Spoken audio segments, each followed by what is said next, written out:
smoke on the left side, but Slend arrives from ramp, and Sammy has it all to do. Gets the first kill. Not expecting the second player to be in vent to open the door, and Blitz is going to take him down. And that's Infinite getting on the board. Well played.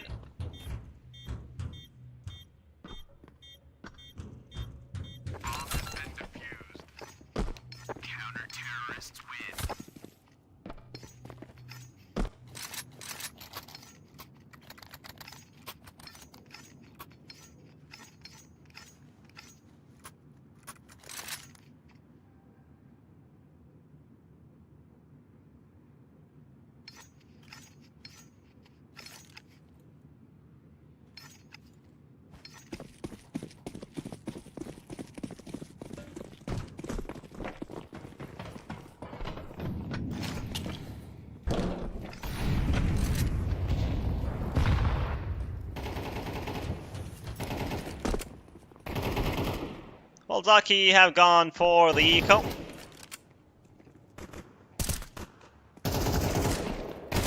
We'll have the AK's next round. In the meantime, Kriaz, 3 kills found. Blitz. He knows that Olymp. Oh, this is wild. He was hoping that somebody was going to follow through. And maybe he can stab him in the back. But it ain't gonna happen. I like the effort though.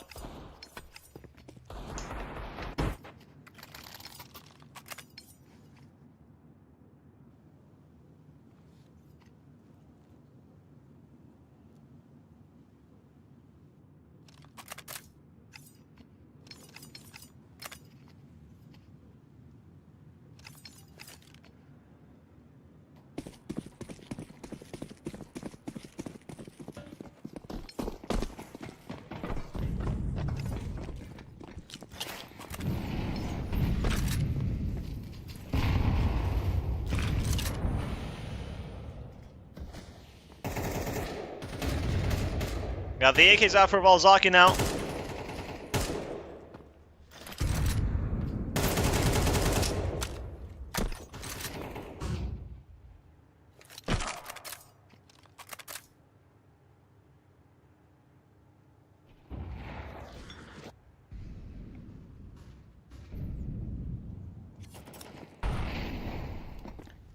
Slend takes down Skit.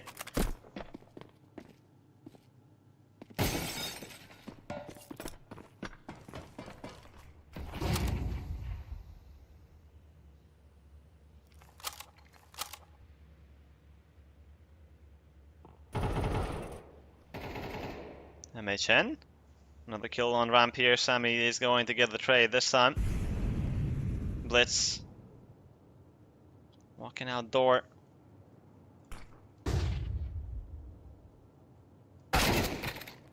Ooh, but he's going to get shot in the face. Moonwalk was ready for that fight. And Walzaki are going to enter that lower bomb site. There's no one there from Infinite. They've gambled on A. Defuse kits available on Dutor and Kriaz.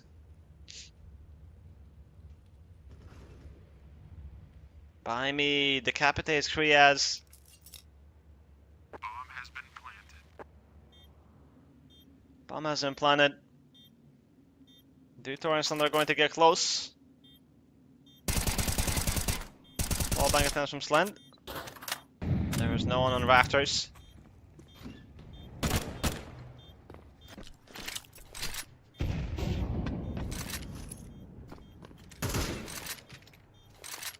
Slend. Headshot on by me, yes, but time is running out. 12 seconds remaining. There will be no retake happening. Another kill, yes, but not enough time. Sammy. It's about surviving now. And with a knife out, it's not gonna happen. Dutor takes him down on an AK upgrade, but the round will go for Walzaki.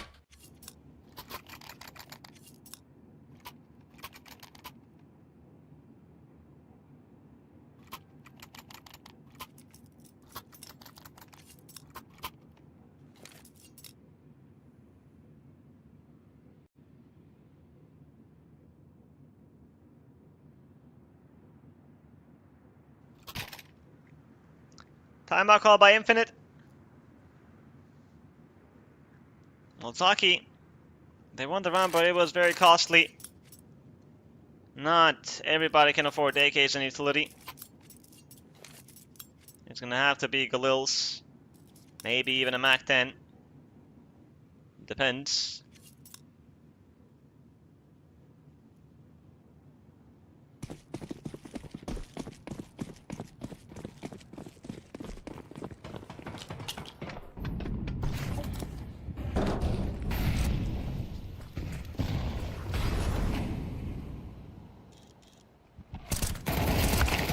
Kriaz pushes through the smoke. He's going to cast Moonwalk. Trade comes in from Skid though.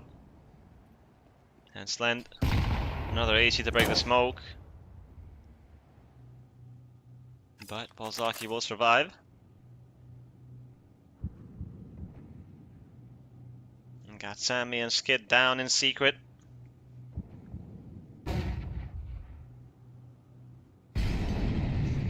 MHN and Blitz are going to re-aggress. We have a player waiting in the corner, but MHN is going to best him, and Blitz takes down Sammy. Infinite. They win a very important battle. All imp and by me.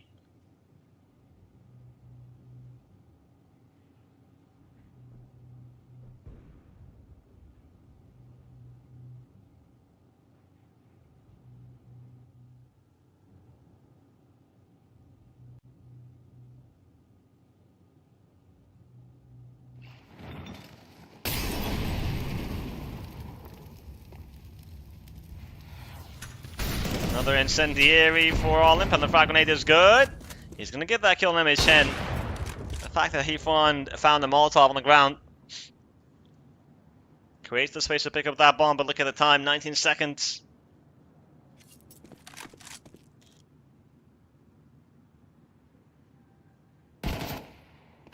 Slend. Ooh, it's Dutor. I thought it was Slend with the hop who got that headshot. All Imp will get that extra $800 for his teammates, but winning the round is not going to be easy. Oh, starts off well, gets the first kill. Can he find the second? Teammate arrives in vent as well, and All Imp closes the door, but he is going to remain inside. Gambling on the right side. He's going to swing, and they line up. Oh my god, All Imp! The timing on that push was perfect, as one of the players was throwing a Molotov, and the other gets caught off guard as well. The 1v3 clutch from All Imp, while Zaki extend their lead.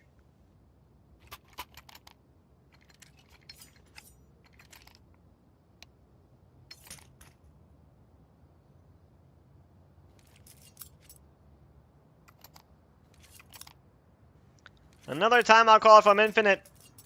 Money is not great for Dutor, but we do have an op and potentially a third M4 if Blitz wants it.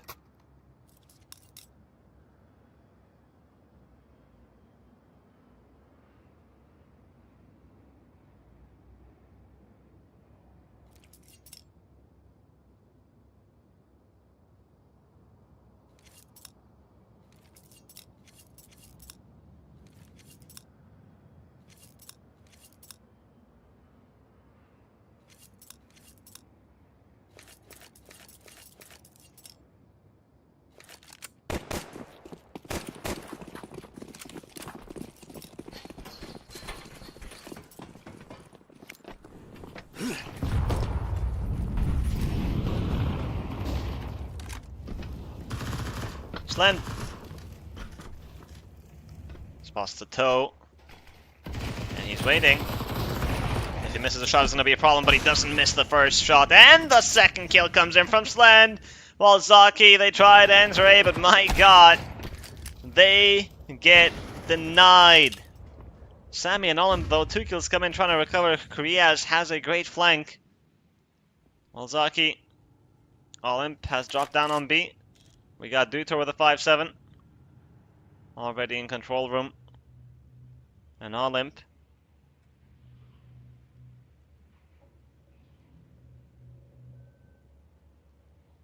And where is he going to plant?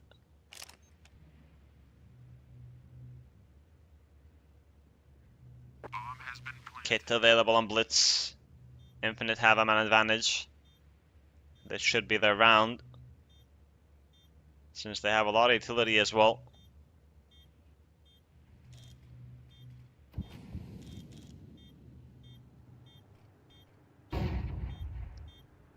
Create some space. Oh, Sammy! Nice shot. And Olymp is going to eliminate Kriyash. Olymp gets another one. And Walzaki outnumbered, no problem. Olymp and Sammy deliver. 5 kills combined for round number 5.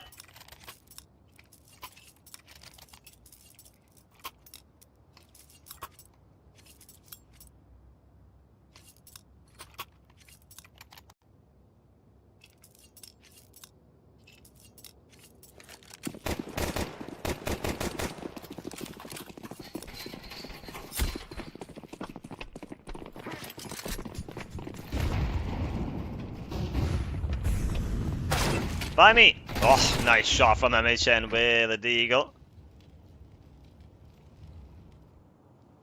Trade comes in quick though.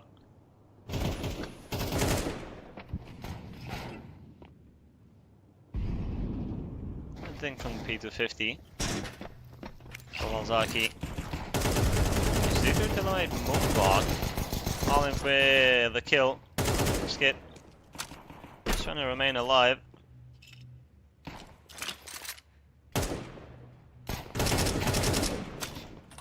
Limp. That's fine, Slend.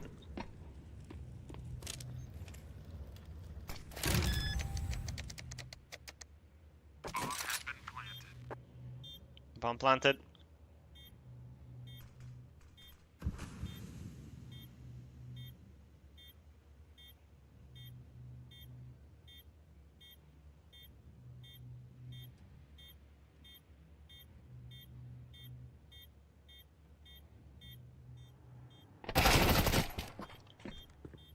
Kriaz is going to find Sammy. 2 versus 2. And Kriaz eliminates all him. There's not enough time, but he's looking for these kills, looking to save the sniper. Misses the shot. And Skit is going to fall to the 5-7. So good damage done to the economy from Infinite.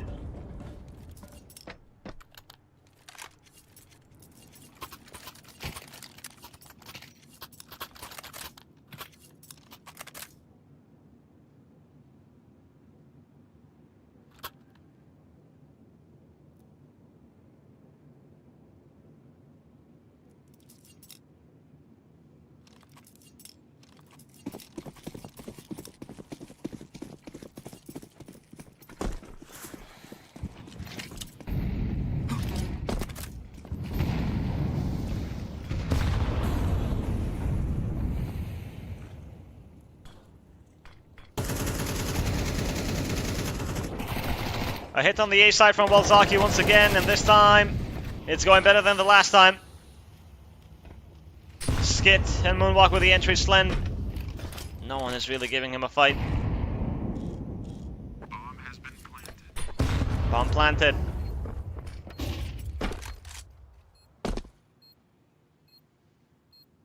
Infinite will have to save once again.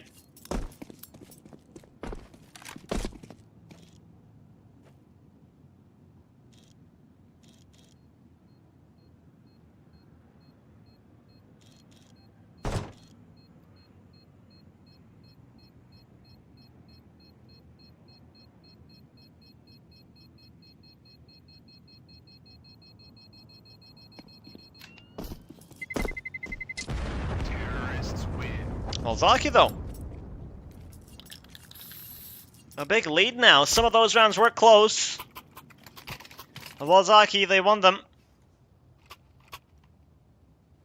So the score is 7-2, a 5-round lead.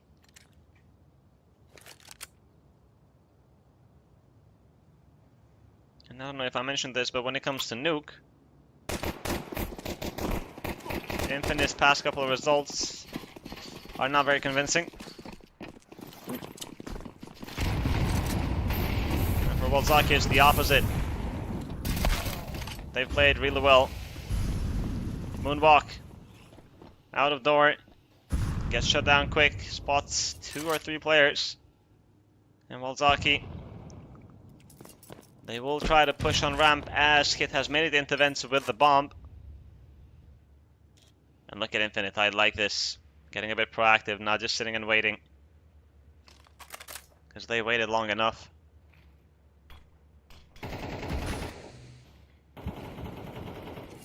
Olymp, oh my god, he's ready for both Blitz and Dutor Inhut takes him down. That is a huge double kill from Olymp. Frag grenade might catch him. No, he will live. Flashbang comes in. Missed shot from Slenden. Olymp finds his third. 14 frags. All ready for Olymp. An incredible performance. MHN and Kriaz.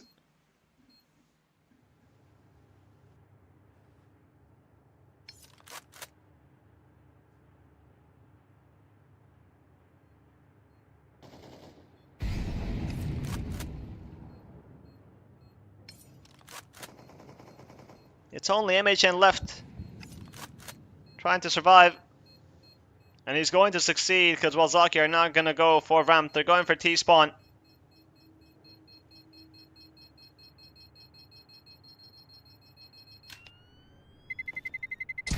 Terrorists win.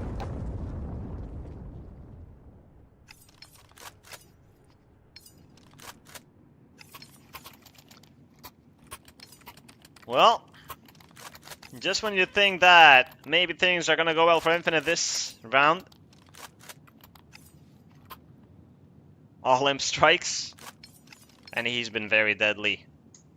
Nearly 150 ADR.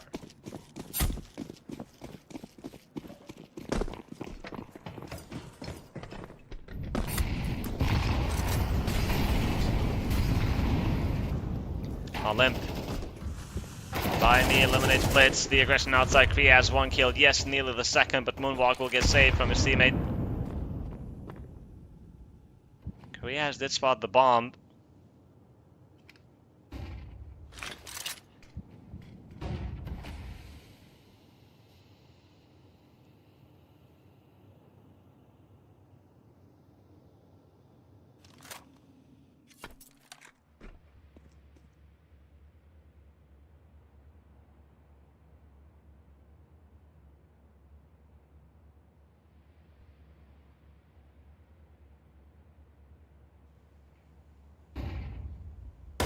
MHN. He's going to take down Sammy. Olymp, the response is there, and a missed shot from the op. Olymp is going to punish. He will not get the third, but his teammate gets the trade, and that's all that matters. Walzaki on fire. 9-2.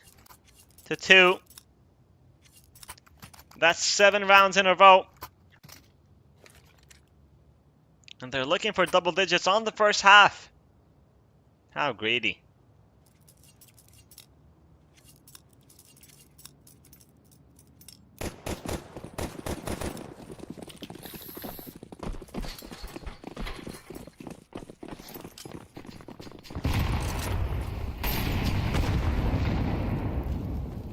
By me.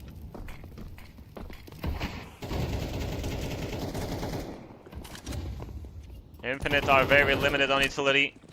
We got Kriaz on outside trying to play aggressive again. But he's gonna wait behind red. And Skid decapitates him.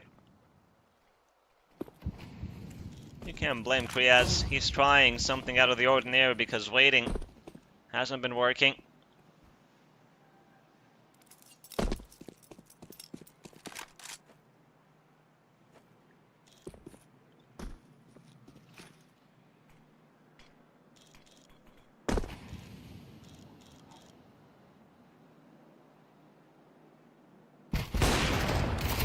Nami, first kill.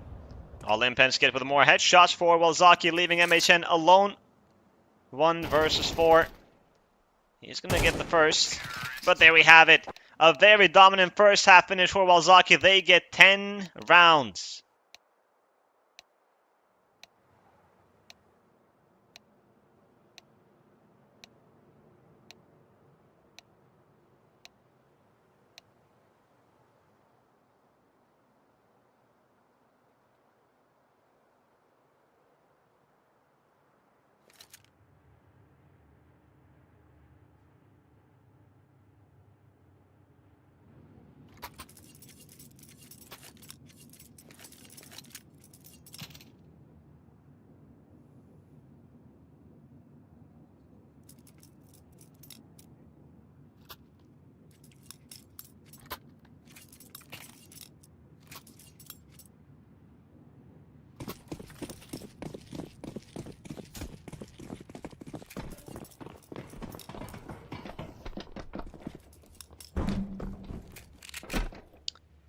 Let's take a look at the second half. We got the dualies on Sammy and Buy Me and Infinite. Pressure towards this A site. Molotov to deny some vent rotation, maybe. And now, the ramp push. All imp. He's there. Ooh, gets shot in the face though. He wants to fight, but a fight he's going to lose. Blitz eliminates Big Boss. Triaz. Nice shot from Sammy. Infinite. Yeah, they're gonna have to commit to that B site is their best option. But we do have a lot of players already from Walzaki. Nice shot from Blitz on Moonwalk. Sammy and Buy Me, both dualies present, and Buy Me gets a double kill, and MHN is going to fall as well. 3 frags from Buy Me. Sammy with the last one. These dualies were the best purchases for Walzaki.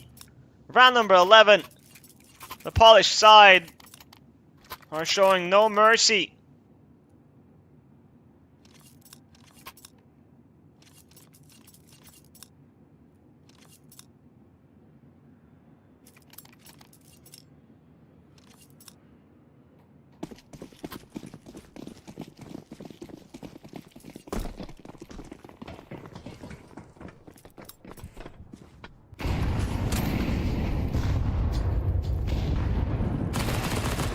Aggression. It's Moonwalk to find MHN.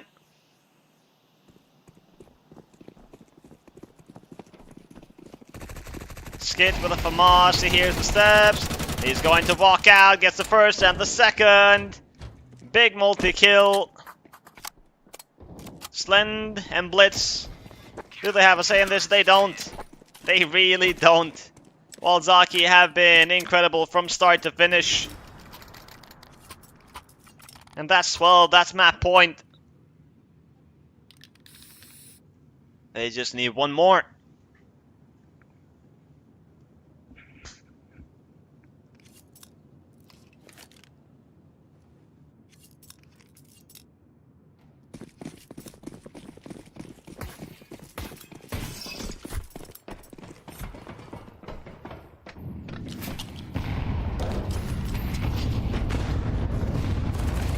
Moonwalk is going to find Dutor. Blitz with a trade. Moonwalk with another, and another!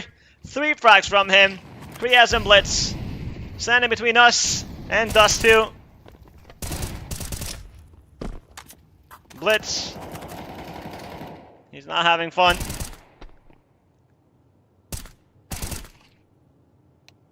Headshot on Moonwalk, yes.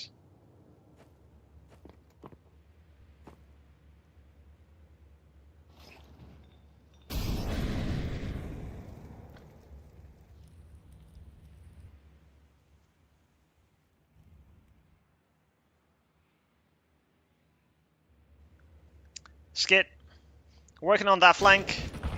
Kriaz is going to get caught. And Buy Me drops down. There we have it. An incredible first map. 13-2 in favor of wow, Walzaki. That was some really good CS. I did say that Nuke is not a great map for Infinite, but I did not expect it to go down like this.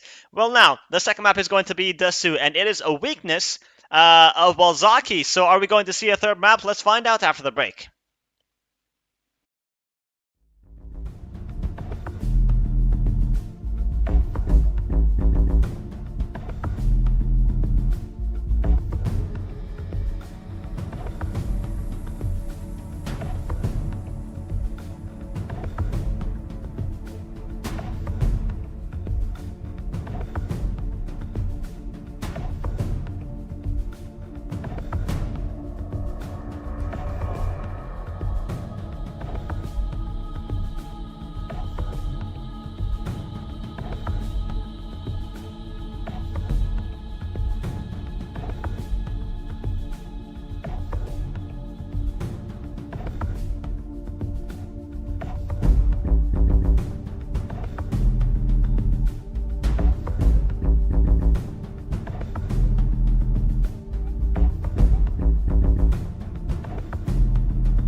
Dust2 is here. It is the choice of Infinite, but Olymp and Sammy have started out with a couple of headshots. MHN has found the trade. Oh, and look at Kriaz. No way, he doesn't get a single frag. Oh my god, they were not even looking at him, and Skit takes down Blitz. Moonwalk with the last one, MHN. This is not the kind of start that you want for Infinite.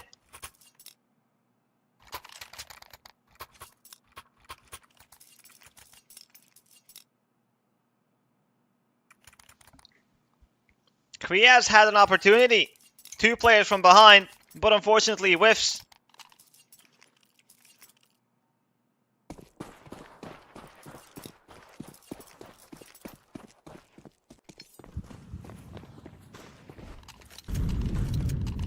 Olymp aggressive with the MP9. A lot of switching back and forth from his pistol to the MP9.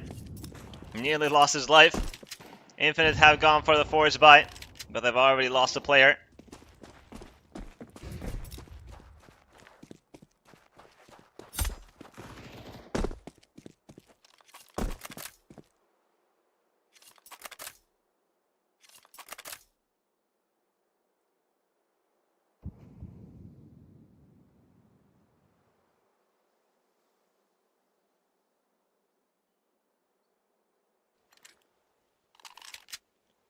Got a scout on Kriaz. Pistols for the rest. Infinite. I don't know how they make a round out of this. We got a smoke on Detour, Molotov, and Blitz. And speaking of smokes, Skit throws his own.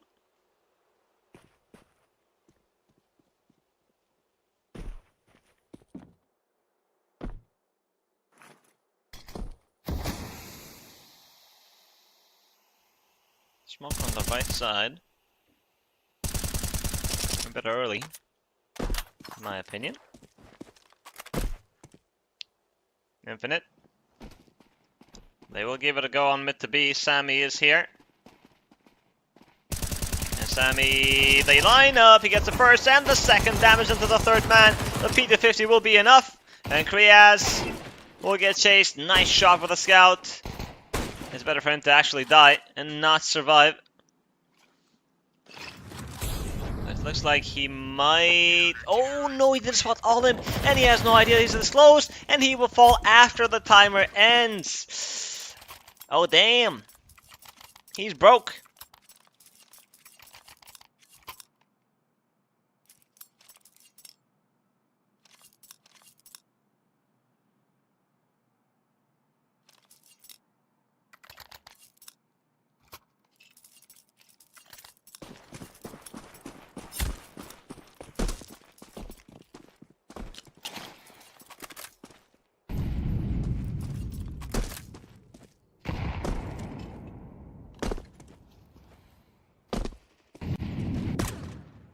Moonwalk has the UMP.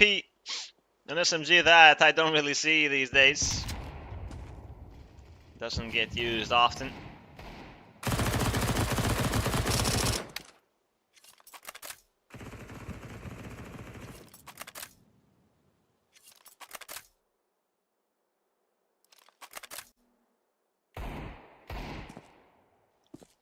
Sammy spots the pistols. No kill found. Some damage done. Wallbang is good.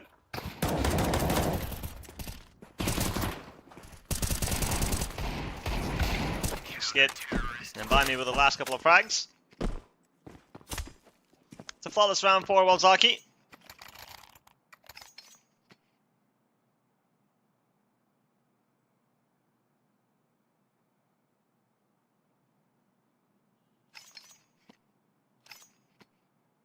Timeout called as this first gun round is going to be very important for Infinite.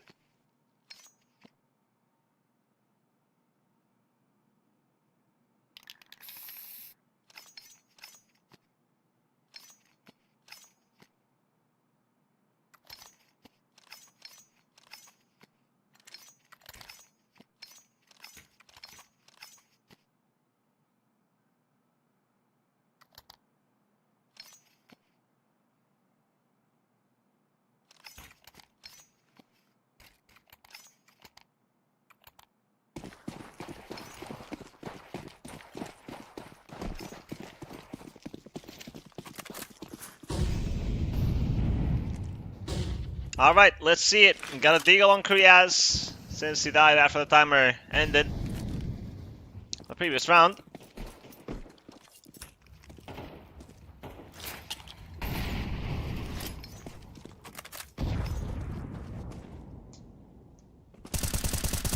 Sammy, the straight to the smoke is perfectly timed, and poor Kriaz is going to fall.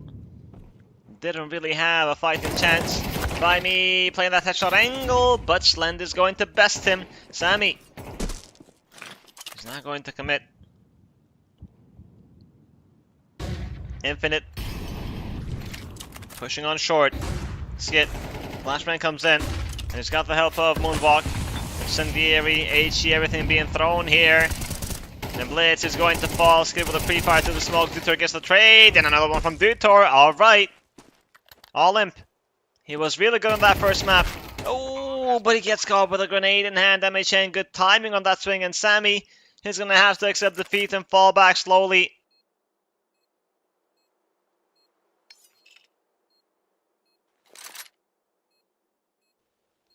An important battle for Infinite.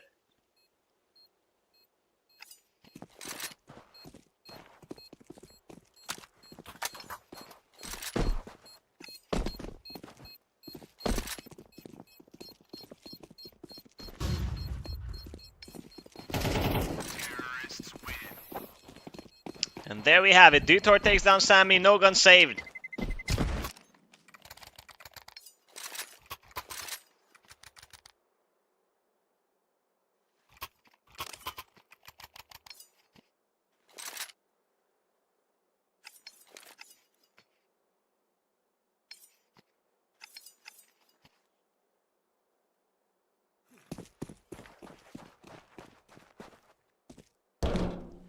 Money's not a problem, of course.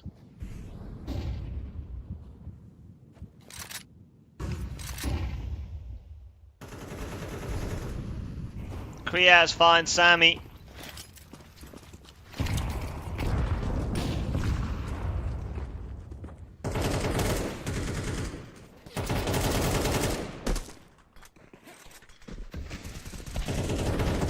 Dutor falls to skid. Kriaz quick to respond. Bliss still waiting for that mid fight. Frag grenade is not going to deal major damage. Moonwalk. Nope, easy to break that smoke. Kriaz. His teammate gets shot in the face. He's got the up and he's not going to miss. 3 kills from Kriaz this round. And we still have 60 seconds left. Infinite. What is the decision? They still have a lot of utility. 3 smokes. 4 flashes. 1 Molotov. And the target is going to be that B side. Kriaz is going to remain on top mid to wait for that rotation from by me, as I know that there's one towards A. And on the B side, Olymp is going to fight alone. Here they come. Not using any utility. Kriaz takes down by me, and MHM with a headshot on Olymp. That will be Infinite's second round.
Long control for Walzaki.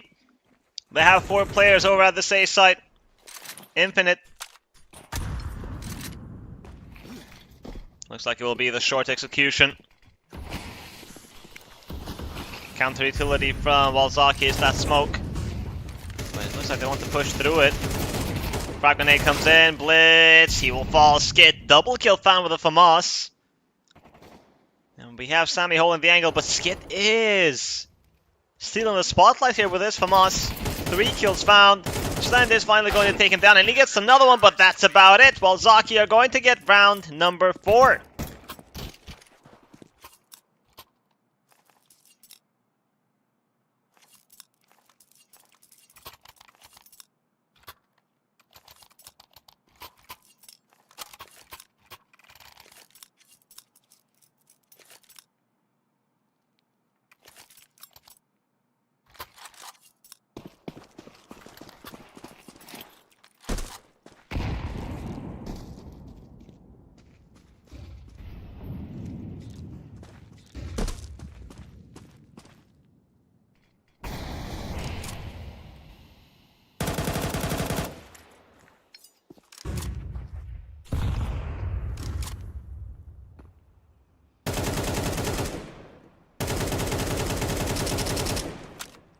Default start from Infinite.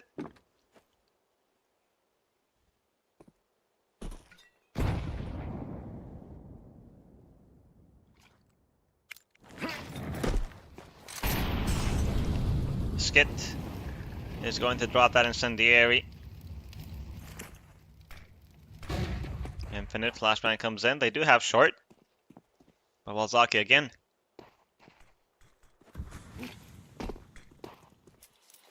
Three players on A. That mid to B smoke though. Infinite making the right decision. Ooh, Sammy! Scout headshot on Detour and another one from Sammy! The reaction is super quick from Walzaki. Molotov comes in, but that is going to get shut down from the smoke. MHN is going to take down all MPS, but how do you recover the bomb? But the flank comes in from Moonwalk, and Baimi takes down Kriaz, while Zaki looking really good on the CT side. Infinite, they're getting beat up pretty badly.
Got some aggression from the CT side. Blitz is going to deny it though.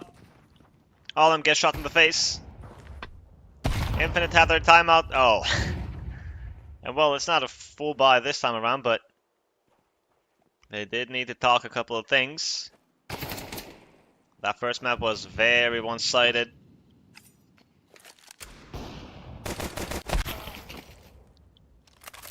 And coming into the second one, Infinite, they lost the pistol round.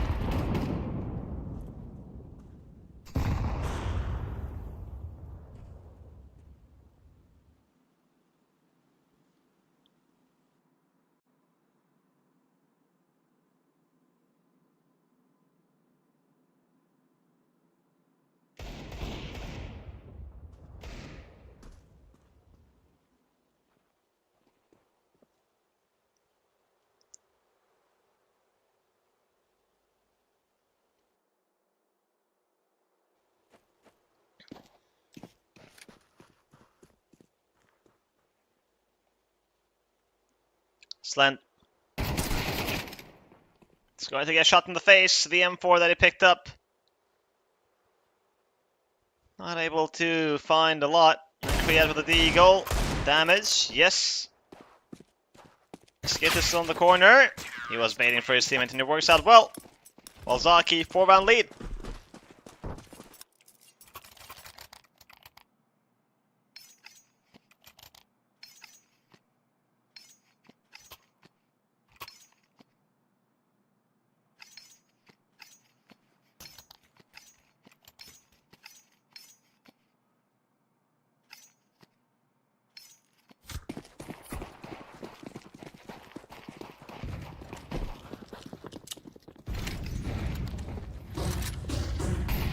Riyad's already tagged.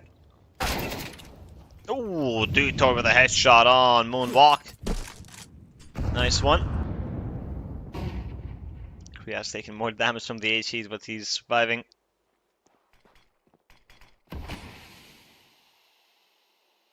Infinite, they have a man advantage and they cannot let this round get away.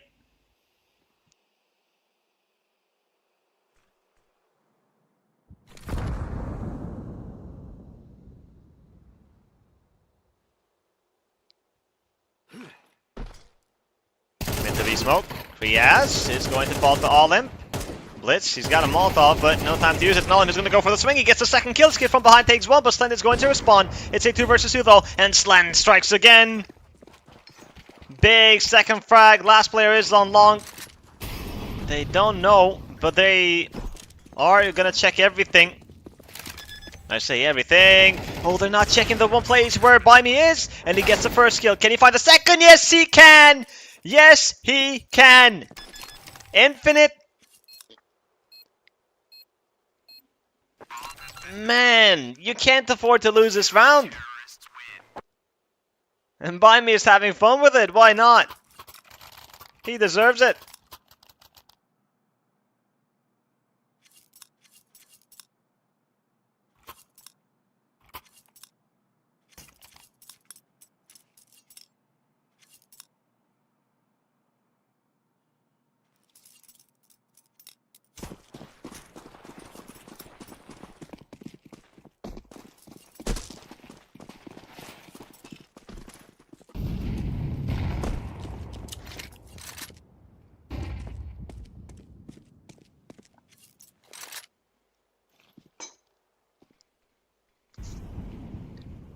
A 5-round lead. This is looking like Nuke all over again.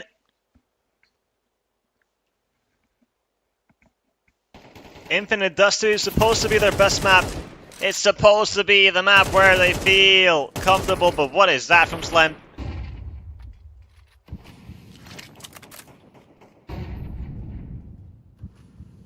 Confidence is low. Decision making is crumbling.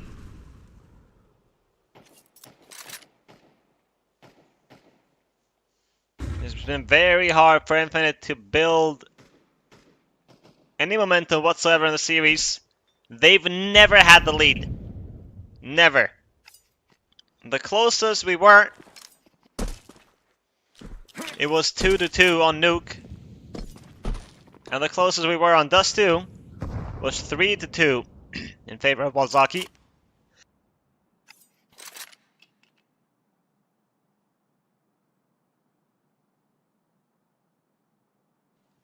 They're gonna go for the B side where we have 3 players. I don't know how they enter. It's a good start. Detour, nice shot. Flames come in. All-Imp takes on MHN. And Detour is laser focused on side, but what they don't know is that Skit is also here. And Detour is going to take care of him, but he's low HP and All-Imp with the triple kill. Walzaki get round and number 8.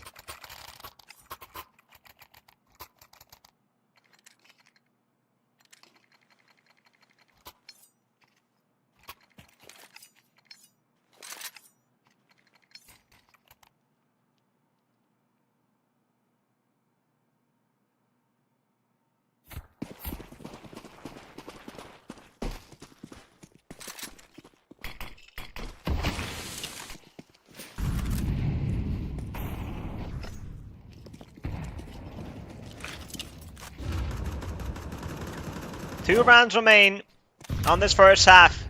Walzaki looking for double digits once again. So greedy. Moonwalk. Nice shot from MHN.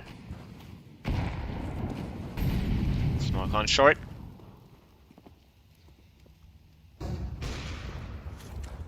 Smoke in spawn. Sammy's going to re-aggress. He doesn't see anybody. And that's valuable information. All-Imp was looking for a fight on mid. Skit drops down. He's alone on the A site. And Infinite are about to come in. Sammy. Flashbang is a bit late, I'm afraid. Blitz takes down Skit. And the players have already crossed. Or no, they haven't. Okay, get a little run boost in for the bomb. Kriyaz playing anti. Blitz taking first contact. They missed the run boost. Bomb thrown over the other side, but Olim gets a double kill. Infinite, what is happening? Oh my god, they look... I have to be blunt, they look terrible. They actually look terrible. What is this? They are so scared about everything. It looks like there is no confidence whatsoever, even though they were in a strong position. It was a 5 versus 3, but they were playing that like...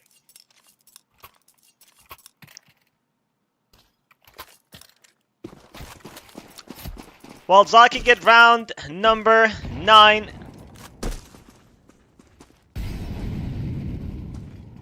This is not the Infinite that we saw versus Oksuji. They looked much more confident in their decision making. They went for things 100%. Whatever they did, it was with more conviction. And here, I don't know, man. But credit to Walzaki, they're playing some good CS. Individuals on fire. And the momentum that they built on Nuke, they managed to carry that over to Dust 2. That pistol round was very important. And they never let Infinite get close. They never let them to start to think that they can win.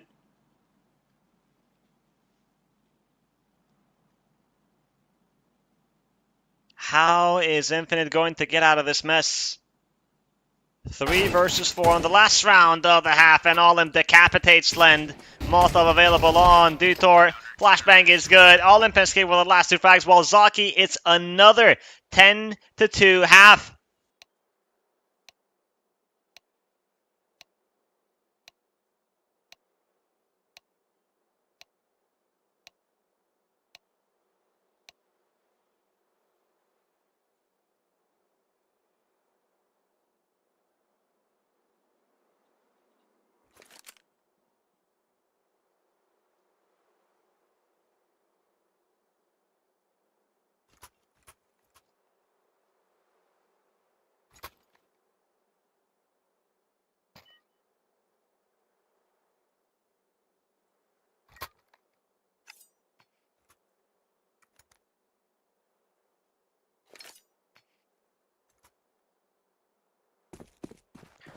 Infinite have a mountain to climb. Well, maybe the CT side is where they really shine. Skip them by mid, takedown, slam, blitz with a trade. While Zaki are going to push on mid. Bomb is down on B already, and blitz is ready. This is more like it. And Mei Chen did kill the bomb carrier. While Zaki, it was a wild decision. 4 players to run down double doors, and 1 to push up B. Blitz keeps on fragging. He finished that first half with 3 frags, but here he is on the pistol with 3 headshots. And Dutor on the flank on Sammy. I thought that he was going to go for the knife, but no. Well played from Infinite. They win the pistol.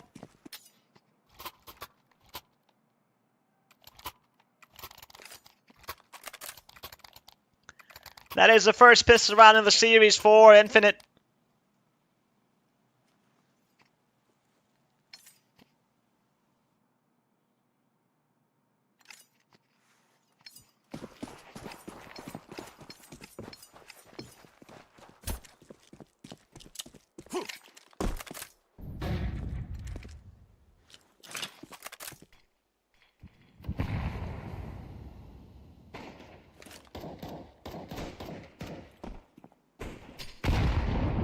Then MP9 kills on lower. The frag grenade to soften them up from Kriyaz. Infinite playing aggressive,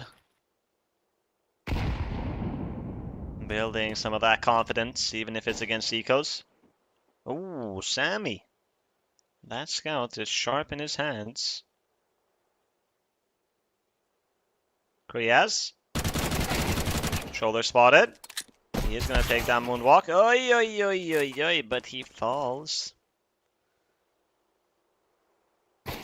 players lost. They can't afford to lose more. Slend was his third. And by me. Wandering around spawn now on suicide. Eventually falls. It's Slend to get the quad kill.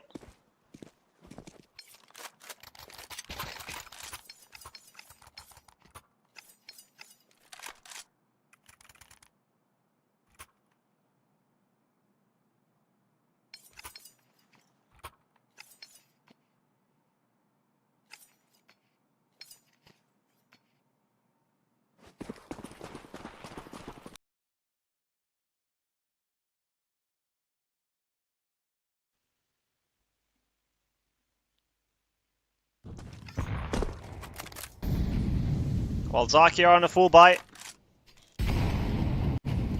They cheat to break the smoke. That was a bit early. The second smoke comes in. Blitz. Tapping through the smoke.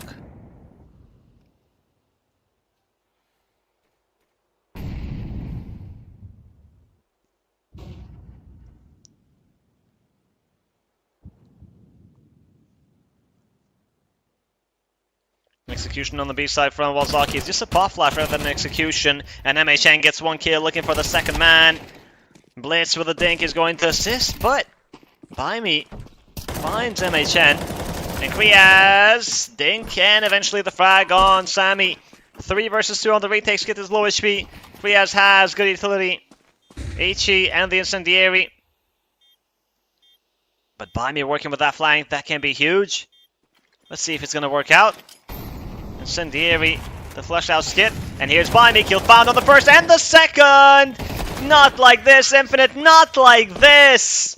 By Me with a big flank while Zaki win the first gun round of the second half.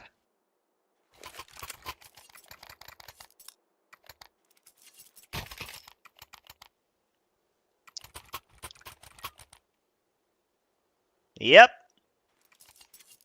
It's Walzaki. Again, it was a very good play from By Me though.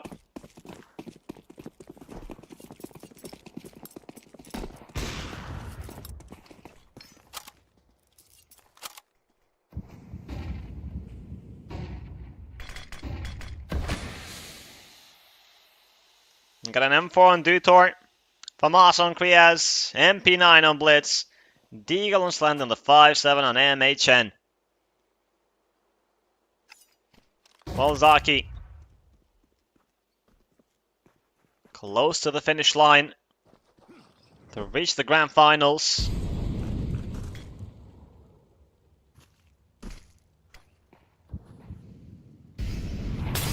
Dutor.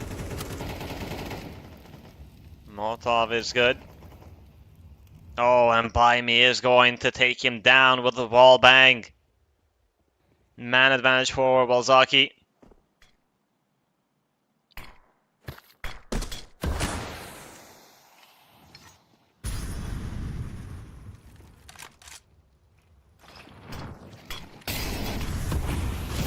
Smoke on short is not going to be respected. Kriaz gets one kill, Skit with the trade. Nice shot from Skit on Slend. The MP9 of Blitz tries with all his might, but it's not going to happen. It's Walzaki to find round number 12. That's match point. 1 away from the grand final. 13-2 on Nuke. Okay. I mean, it's a map where they are actually really good. But coming into Dust 2, I did not expect another 10-2 half. I expected Infinite to come alive.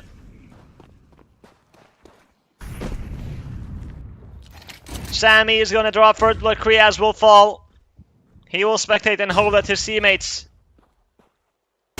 Can do something to keep themselves alive on the event.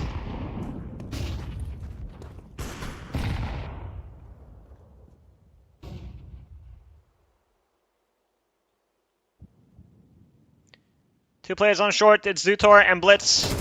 Gonna go for the swing, all in, Skid, they are ready, headshots come in, and the last one, and there we have it. Walzaki with an incredible 2-0 finish, 13-2 on the first round, 13-4 on the second one. They've lost a total of 6 rounds on the semi-final, and they reached the grand finals feeling extremely confident. Wow, that was incredible. And from Infinite, I thought that Dusty was going to be their map because they are good at it, but like I mentioned during that second map, this was not the Infinite that we saw versus Oksuji. And unfortunately, they will not have another chance. They are out of the event. The top 4 finish is not very bad. There's also going to be a third place match decider. But congratulations to Walzaki. They played some insane Counter-Strike today, and I'm looking forward to see them on the grand finals. And that is it for the first semi-final. The second one is going to be Colsey versus Inox Division. That will start in about 1 hour from now. So I will see you guys later.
Welcome back, everybody. We saw the first semi-final of the day, and it went by pretty damn quick. 13-2 and 13-4 were the scores as the Polish side makes it to the grand final. Now, let's see who is going to be our second finalist. Excuse me. Is it going to be Colsey or is it going to be Inox Division? Another interesting match. Hopefully, it's going to be more interesting than the first one. But yes, I mean, Colsey coming into the semifinals, they did beat a lot of teams. EAC 2-0 for Stars, and then a 2-1 versus Sashi. And the match versus Sashi was interesting because I expected it to go a bit closer on that final map, but it was not close. Got Innocent Exist, Cloku, Bielny, and Friend from the Colsey side. And they showed some good CS throughout this playoff stage. And if we're talking about the last match, it was Exist and Bielny, the heavy hitters. And Bielny has been consistent throughout the event. He's been very good. But Inox Division, Kissel, Koss, Guda, Fenneman, and Finn W. Now, the first match was versus Sparta, and it was a 2-1 victory, where Fenneman was the MVP. But the match versus Ascend, that was something that caught me by surprise, if I'm being specific about one map, Inferno, but we're not going to have Inferno in this Vita, as we can see. It will be Nuke, Dustu, and Overpass as our decider. So in Inox Division, they played really well on Inferno, and then on Dustu was 16-14. So not very convincing, to say the least. But let's see how this one unfolds. We start with Nuke, and then we move on to Dustu, and Overpass is our decider. Colsey need to win Nuke, because I feel like on Dustu, they're not going to be able to best Colsey. But, friend, they are going to start off well with a headshot on Koss. Fenneman with a trade on Exist. And Finn W with a USP waiting on this lower bomb side. He will get one kill, but that's about it. Good F, the shots are not landing. Colsey are getting the space. Good F. Nice shot from Bielny. Kissel. The response is quick, though. No bomb plant just yet for Colsey. And Penniman strikes again. Innocent. He's picked up the package. And he's got a 1v1. He's got separate 1v1s. That's the good news. He's going to look to go Vance for that A side, but Fenneman is waiting. The timing is very unfortunate. Oh my god. And Fenneman, he falls. Now it's up to Kissel. He's already up on heaven. Bomb gets planted. Innocent. Now he knows, and he's going to take him down. The 1v2 clutch from Innocent. Colsey are going to win the pistol.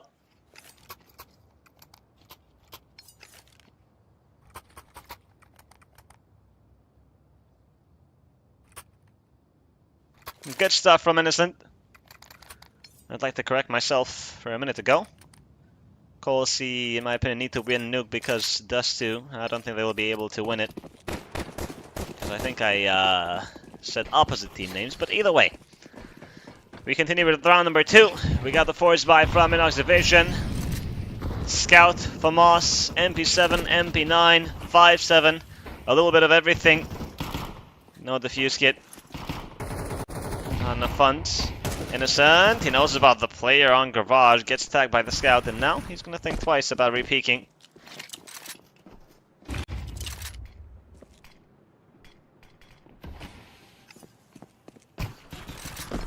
Innocent. Another tag from the scout, but it was another wallbang. Lucky to be alive. In W with the MP7 though! 2 frags found on double doors. Bomb is down. I don't know how Colsey recover. Bielny starts off well with a kill on Koss. And Exist. He's gonna pick up the bomb.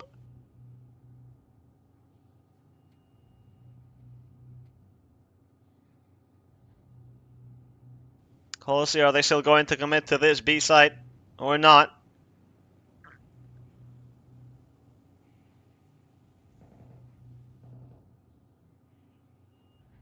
Two headshots. 3 frags from him.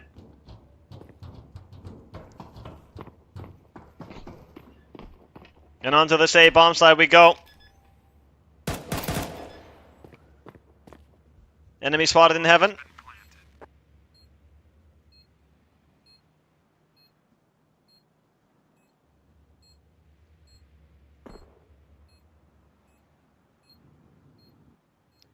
Venomman.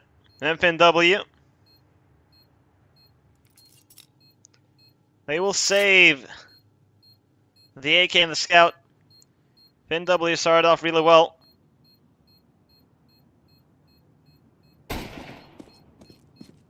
He got that double kill, and I thought that Inox Division were going to win the round. But they could not convert. Terrorists win.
Couple of pistols on top of us, saved AK and Scout.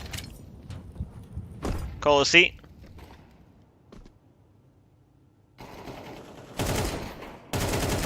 Exist. He's gonna take down Fin W.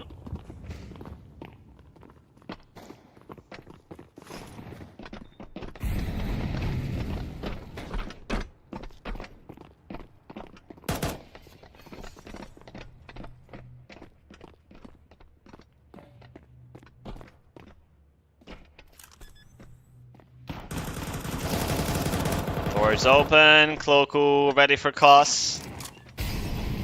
Molotov. Door gets closed by his teammate, and now finally that bomb is going to get planted. Exist. Takes down Venomman.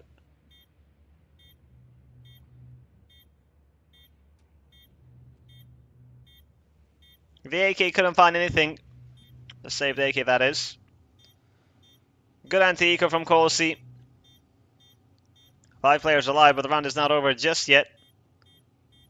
Kistel is searching for Exist. I think he knows that he's in spawn. I think he was close enough to hear him run. And good F. He's not gonna find anybody. Terrorists win.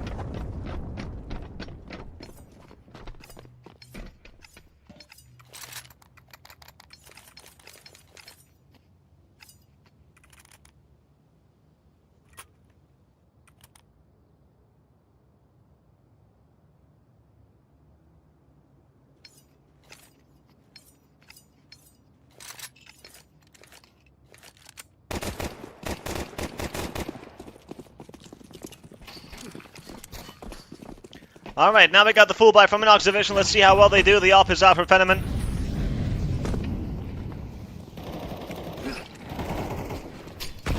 Exist, takes down COS.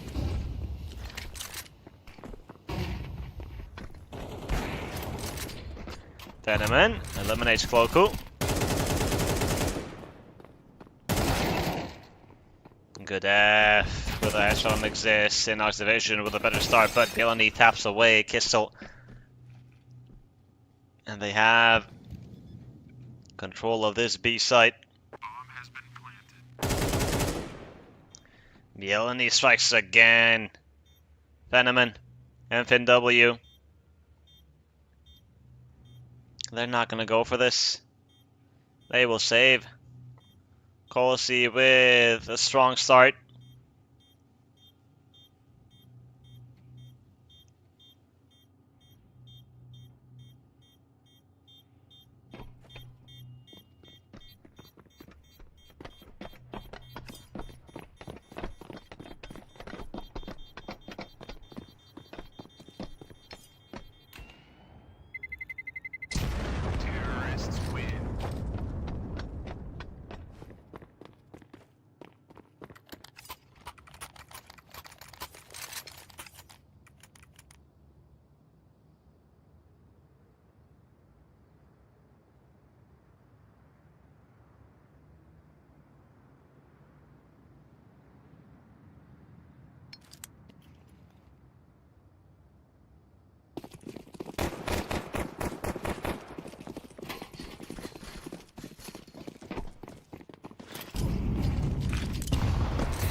Koss finds exist through the smoke.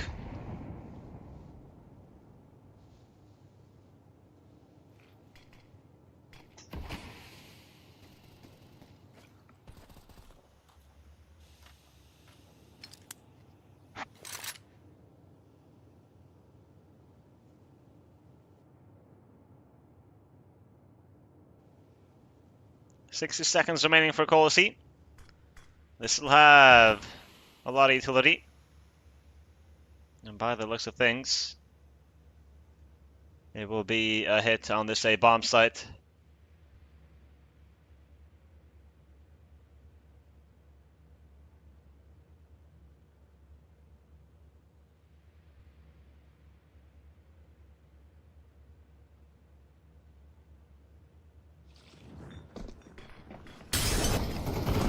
Here comes the utility. Flashbang misses. Good F is going to take down Cloakwood. That first kill is crucial. Bielani knows about the player in heaven, but they're going to drop in vents.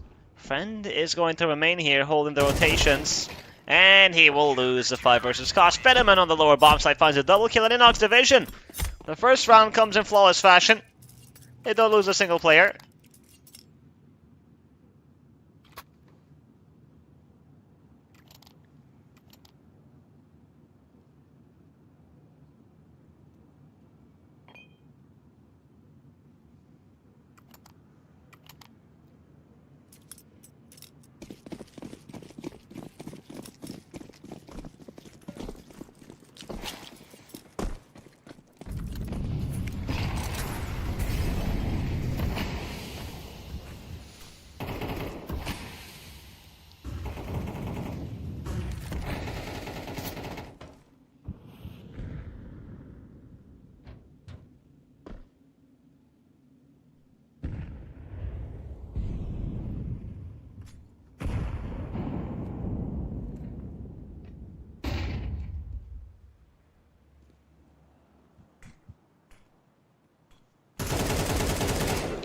Koss, what is that lineup? Oh my god! He gets the kill on Innocent. I guess you could say it might be a common spot for the T's to hide behind the thing on top main. Exist though. He is going to respond. Headshot on Koss.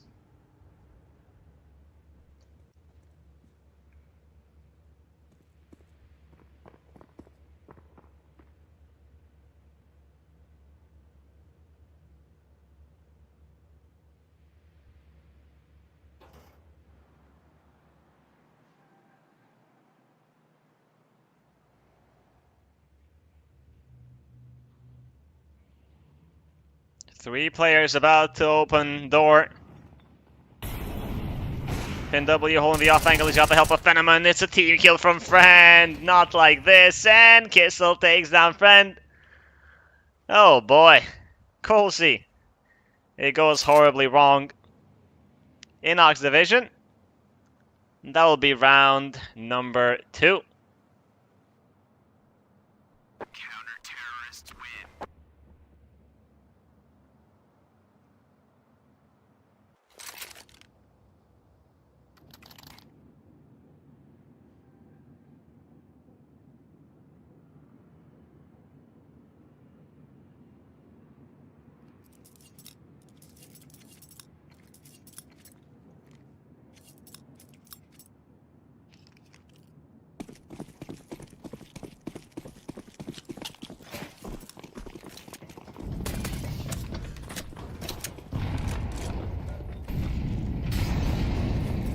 Got the save day, Keon Bielani.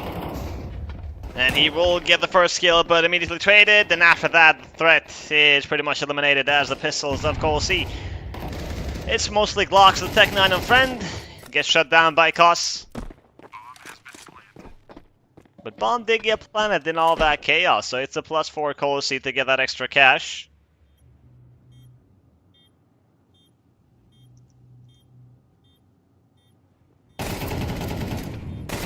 Block.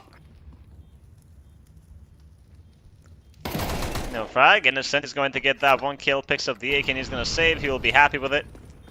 As they got the bomb plant, some damage and an AK out of that. It's a good round. Inox Division. Bomb has been defused. Round number 3. Terrorists win.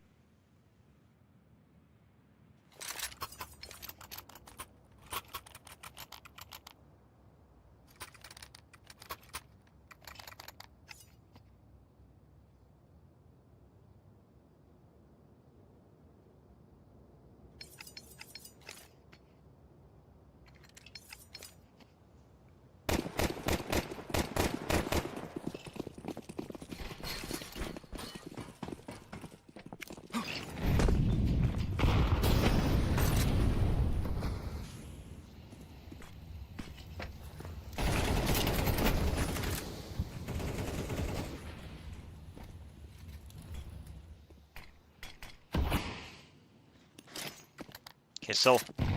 HE to break the smoke, and he's got the second one ready. And the third ready. Okay, it's gonna work out well. Fenneman takes on this. And here comes another HE.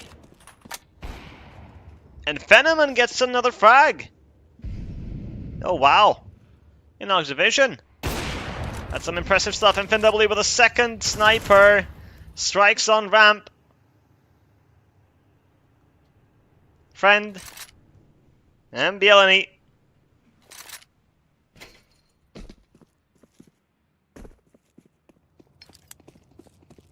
They're gonna have to save. Inox Division, it was a slow start, but look at them recovering now.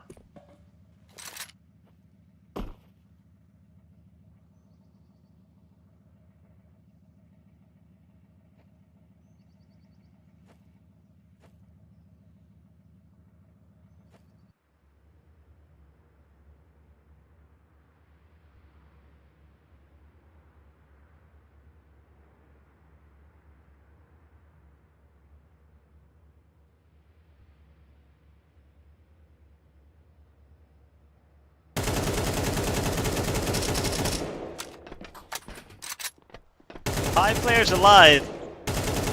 And looking at the last couple of rounds, Inox Division, the momentum is definitely on their side now. Okay, Kisely's got $13,000.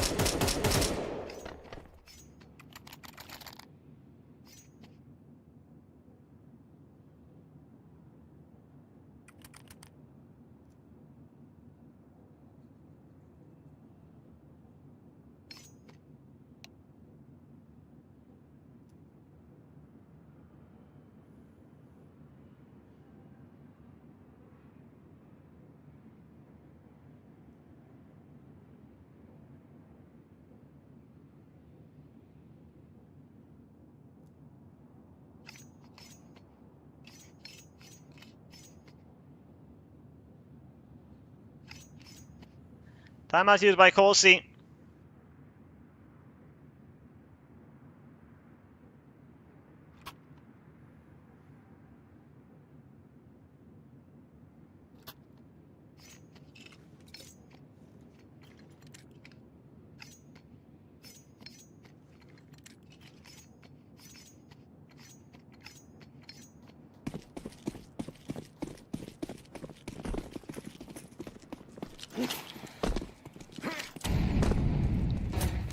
Two MAC-10s and 3 AKs. A mixed buy, but a buy nonetheless.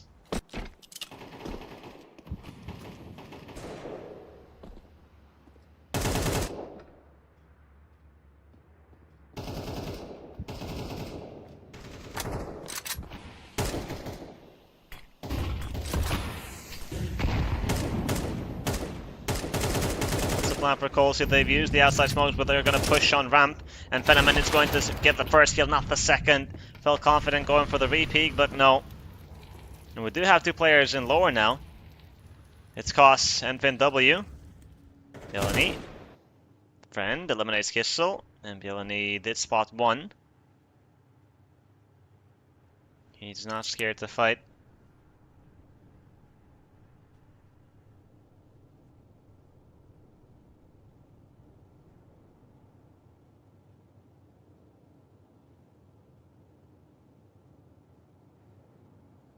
Friend. Nice shot on Godef.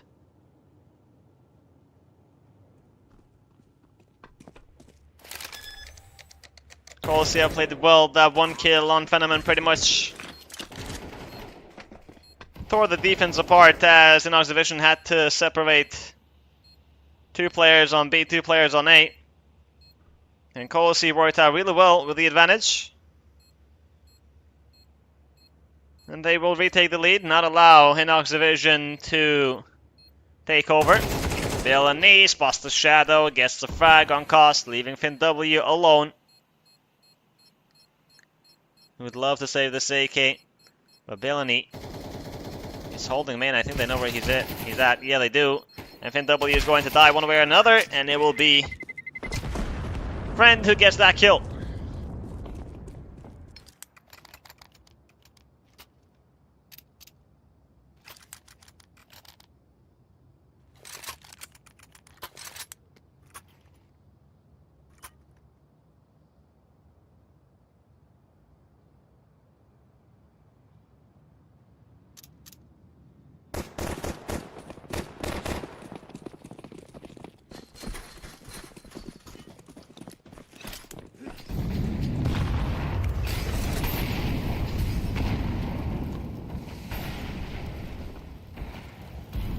Venomman decapitates Innocent. The off has been pretty impactful on these last couple of rounds. Feels like he's always been good for one.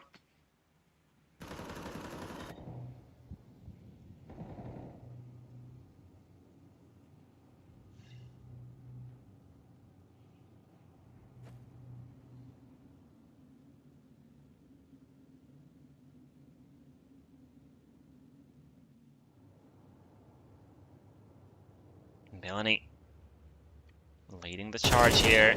Good crosshair placement. He takes down Goodef.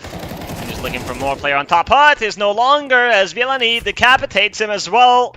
Huge impact from Villainy, turning the tide. But look at FinnW, the trigger discipline. He's going to take down Cloaker, looking for the second man. Drops down, but Friend is ready. Kiss eliminates exist. That bomb plant is not going to come in soon. Frag grenade and pressure from both sides here. It's Phenomen to strike down on Friend and Villainy. Yes, that double kill was big, but job's not finished. He needs 2 more.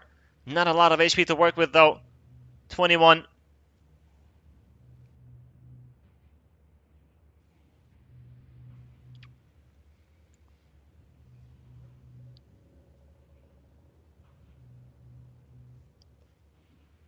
Here he goes. Walks out. A lot of damage done. Nearly got the frag on Kissel. But no. Inox Division, they were ready for that lower bomb site.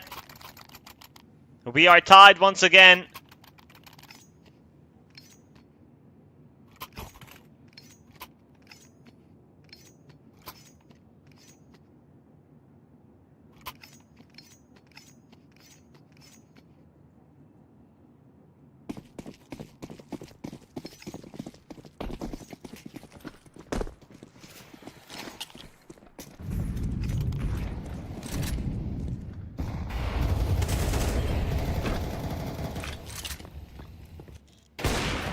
Phenomen eliminates exist.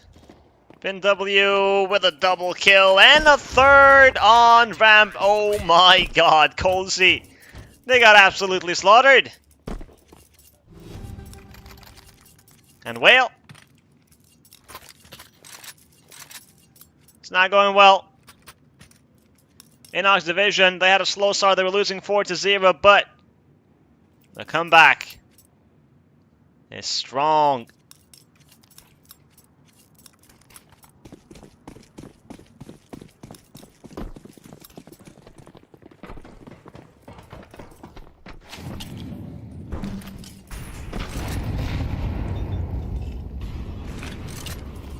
Phenomen eliminates Villainy. And another one from the up. 14 frags. He's been on fire. Flashbang comes in. Gets another one. Can he find the last? Misses the shot. But with a secondary, he'll get the job done. Quad kill from Phenomen. Inox Division. What a strong finish on the first half after that start.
Let's take a look at the second half. Colossi, they need this pistol round. It feels like they didn't get enough rounds on that first half with the way that they started.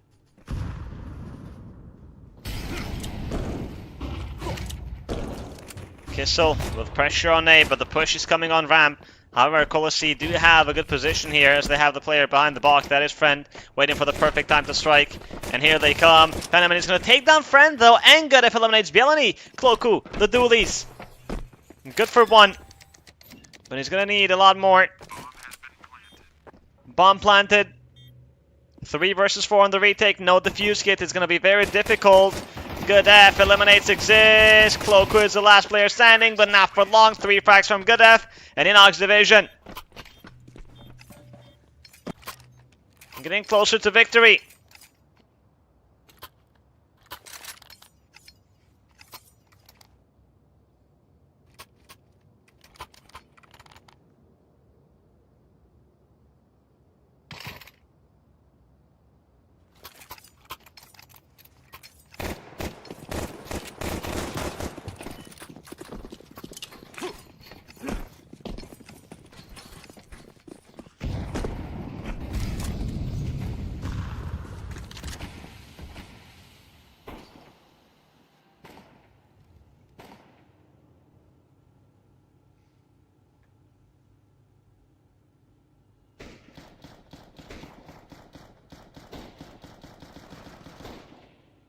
Kissel is going to take down Exist.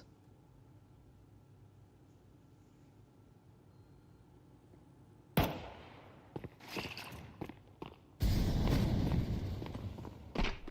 W gets tagged by the scout, and Bielany is going to take him down, and a lot of damage done to the second man, but no kill found. Cloku and Innocent though are going to strike, and Good F is low HP, so he's going to fall back. Colossi. Kissel has dropped down on B. Are Colossi going to be ready for him? I think they should. At this point, they expect everything, but Kissel, the first kill is going to be free. Oh my god, that crouch timing, nearly perfect. Cloku is going to respond, trade found. Smoke comes in from Good F, but with 19 HP, it is not going to happen. Bang! Colossi. They lose a pistol, but they win with a force buy.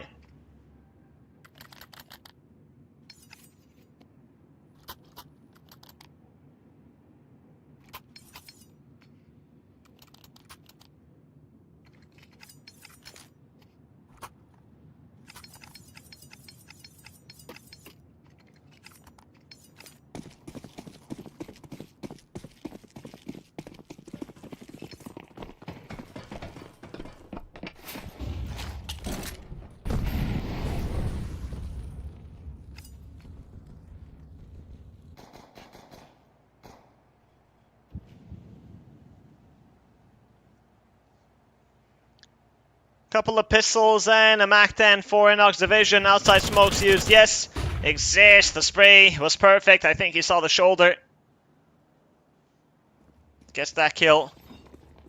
And Friend is going to aggression outside in the meantime on the A side. Good F with a Tech 9 finds Cloku. And Innocent. Nice flick on Good F, but 1 kill there. Don't know if it's enough.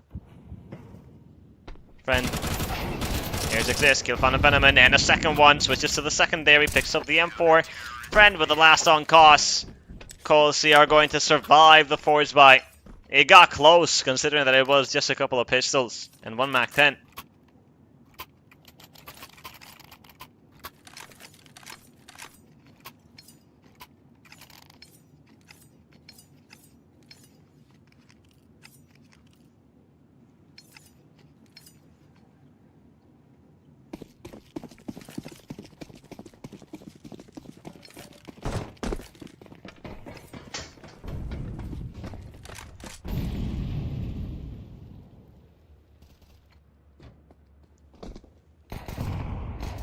Now it's the eco.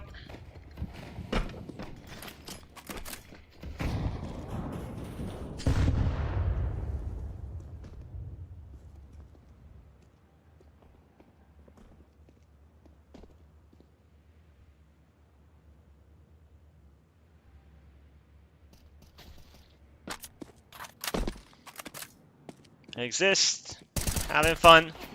Versus the Glocks. And the Deagle on the mix. Quad kill found.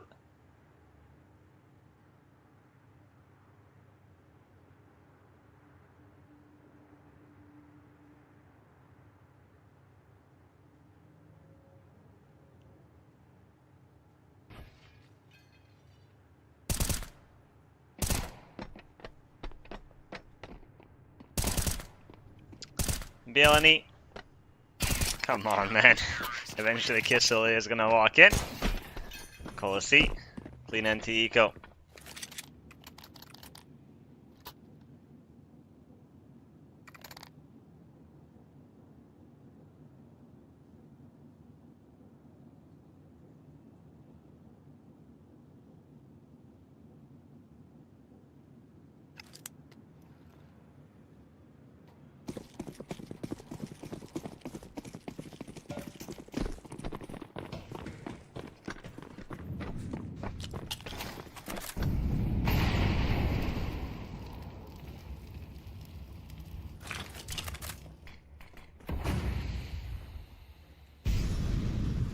Got the full buy for Inox division. BLNE, usually this angle is held by an op. But he's got the smoke in hand. Slow round from the T side. Outside smokes used, yes, but no one is. Gonna go secret. It will be the hit on this A site. And Innocent, the frag grenade is a bit late. He'll still have a good angle though. First kill found. Cloaker takes down Venomon. But Cost and Finn W, the trades are there from Inox division.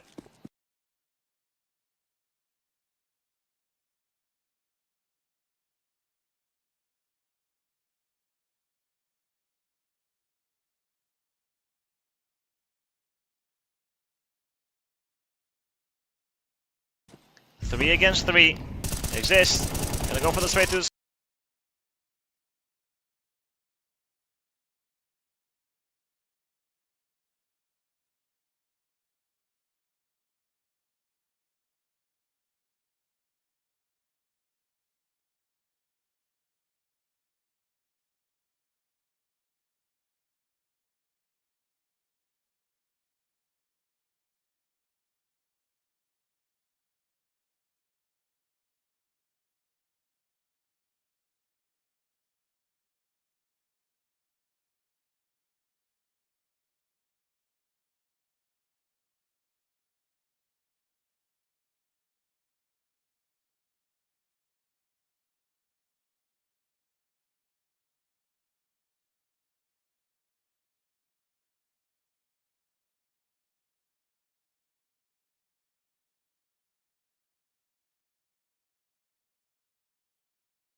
Luke. It was a very close fight, but Corsi managed to win it. Close fight, but Corsi managed to win it. So, Inox Division, they really got us thinking that we might see overtime, but no, not this time. Let's take a break and let's see what happens on Inox Division's map pick.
The second map begins. We are on Dust 2, Inox Division. Are they going to take us to a third map or not?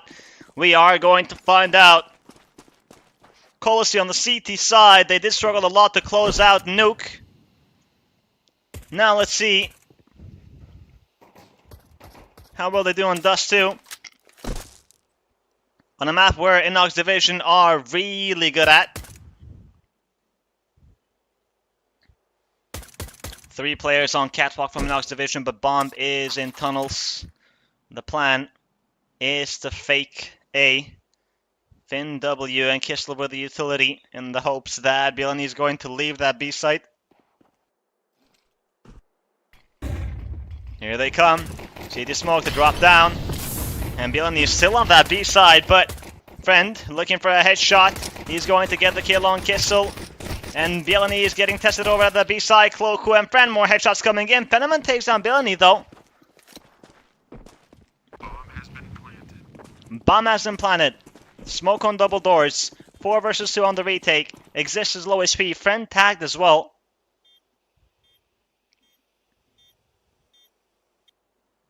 Penniman versus Innocent. Penniman was so ready for that. He is going to get the USP, feeling more confident with it. Goodef in the meantime eliminates Friend. Cloakwood takes down Penniman. And Goodef strikes again. Exists. He is 1 HP. And he has that much information. The 1 bullet, calm and precise. Inox Division are going to win the pistol. The fake on A works out well.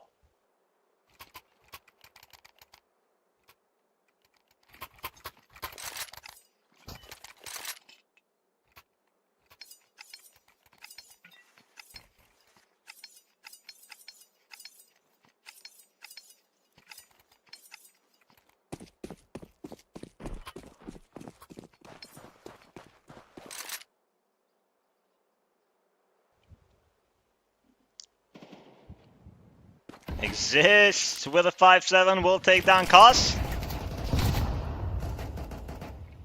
He wants that gun. And he's going to get it. That's a big plus. Smoke as well.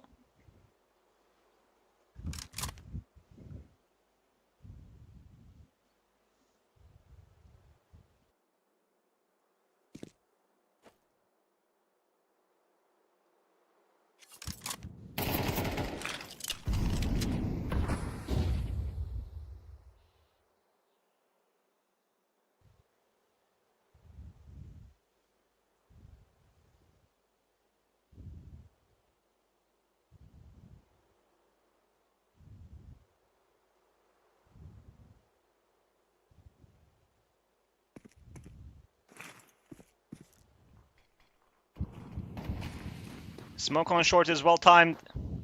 Inox Division feeling stuck, don't know where to go. They will head for the B side. Goodef with a headshot on Bielany. Exists walking through the smoke, but Finn W did spot him. Kill found, and now on that B side, Cloku, he's holding it. He doesn't see anything. Now his attention is towards tunnels. Flashbang available, but he's not going to use it to reveal his position. He will simply wait and hope that he gets a multi-kill. The first one is easy. Can he get the second? Yes, he can. Kissel is going to shut him down eventually, but Cloku, that is a big double kill. Bomb given to Kissel. He's going to go to business. Oh, but Friend takes him down, and there is not enough time for Penniman. The mouse shake tells you all you need to know. Colossi. Friend pushes through the smoke and gets the kill. And that was enough. Colossi are going to tie the score.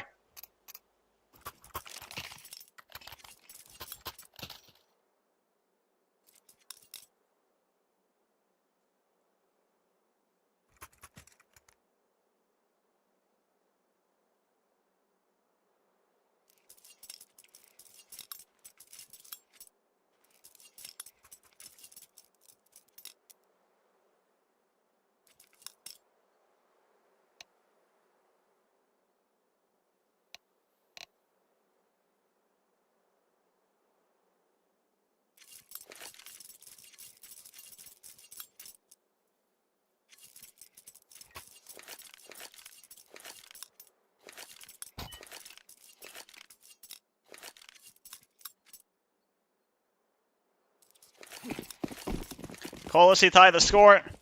Inox Division got an AK on Fenneman, the Eagles, and Tech 9s.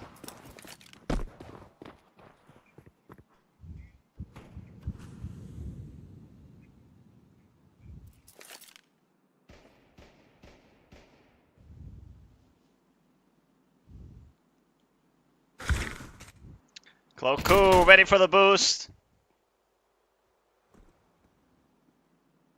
Oh no, that was not the boost. That was the push from upper tunnels to Cash Goodef. And speaking of the boost, Fenneman is going to take down Innocent Friend with the trade. Fin W, the Deagle slap on exists. In Inox Division, they have information about 2 players that they are towards mid and B. And there's a lot of time on the clock. Fenneman, he's not going to walk out mid.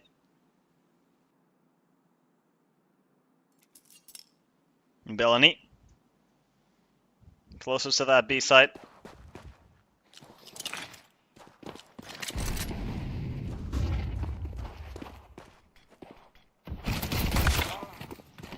Bellany takes on Kissel.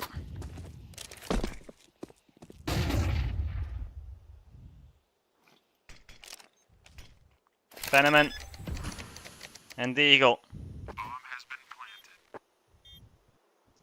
on the post plant versus 3. No defuse kit for the CT side, but they got the numbers, and Friend is just walking. But Fin W is going to catch him. The drop down. It's Loco to get a headshot on Fin W, and Fenneman, he's got the AK in the corner. But Cloku takes him down. Well played from Cozy. They will take the lead.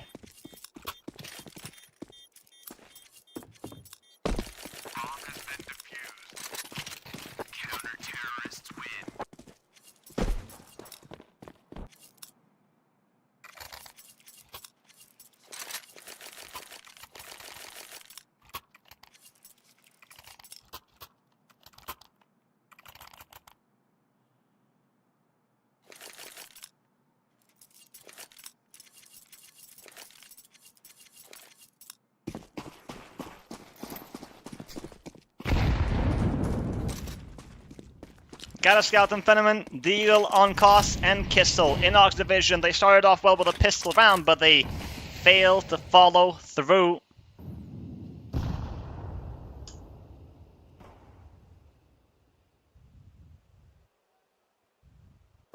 Like I mentioned in the pre-match, Inox Division, yes, Dust 2 is a strong map for them, but we saw them bleed last time around versus Ascent. It was a 16-14 victory, not very convincing.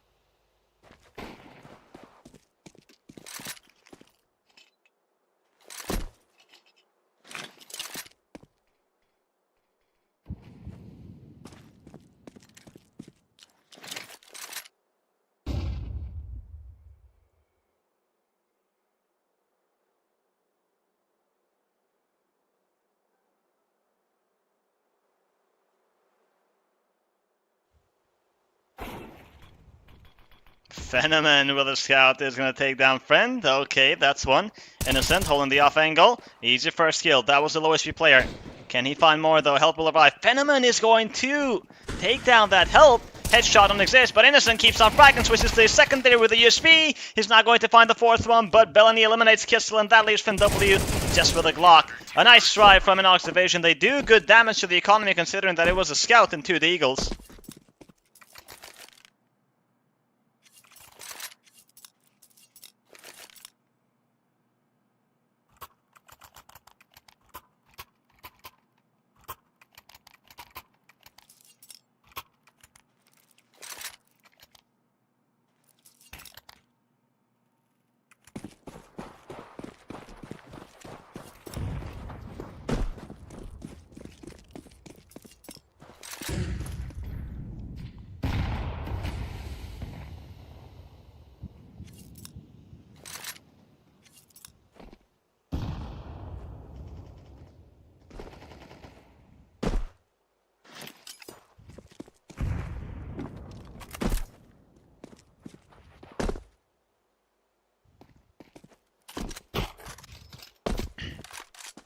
Bellany takes some damage early on, but he survives.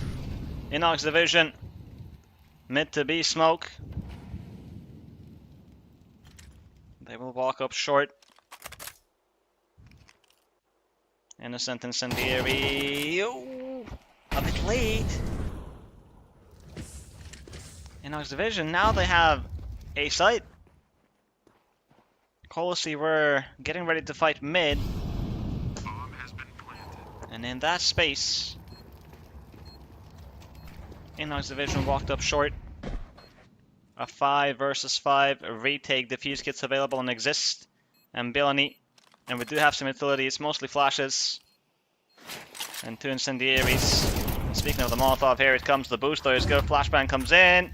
Here comes the second. Loku gets one, but good F from the elevated position. Is going to get a double. And with that, the round is over. Billany is low HP, and there is not enough time. Inox Division get round number 2. Right call, right time. They find an open bomb site, and they take advantage of it. Innocent and Billany are going to survive.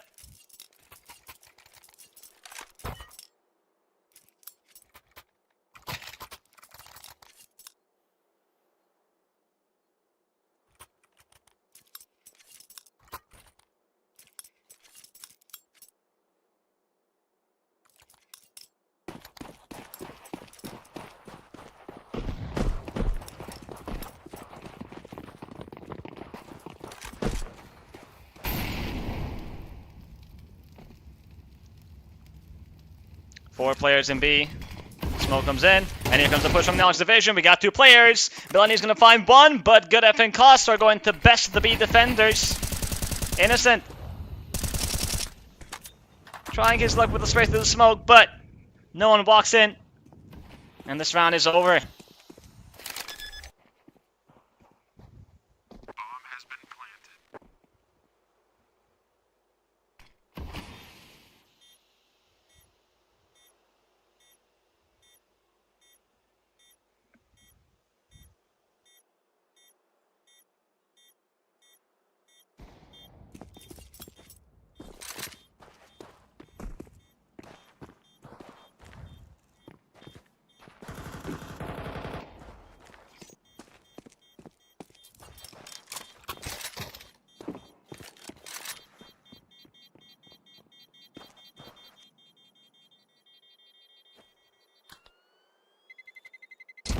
Terrorists win.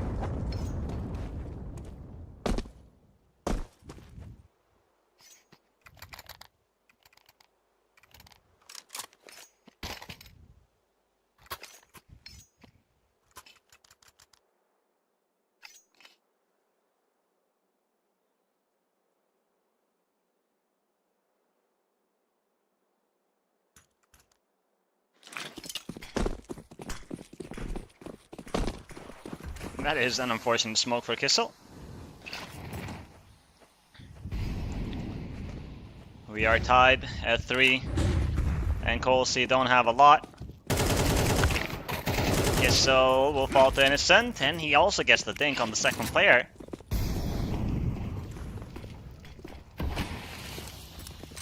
Koss going to cross. Shoulder spotted, friend, not the best angle.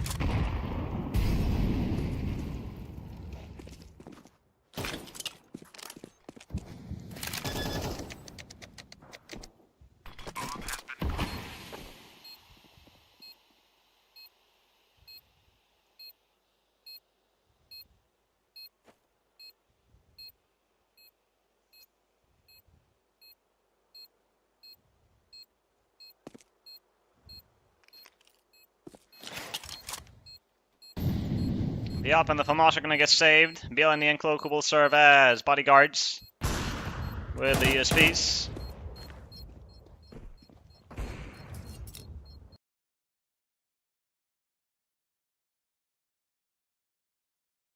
Phenomen is going to take down Exist.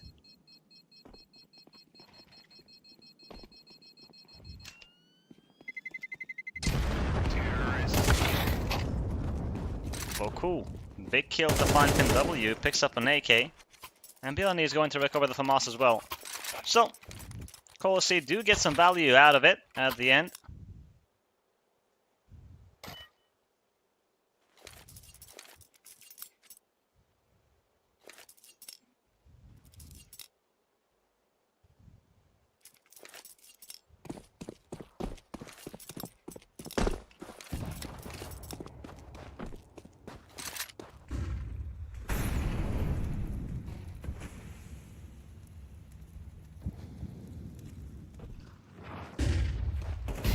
Inox Division with the lead.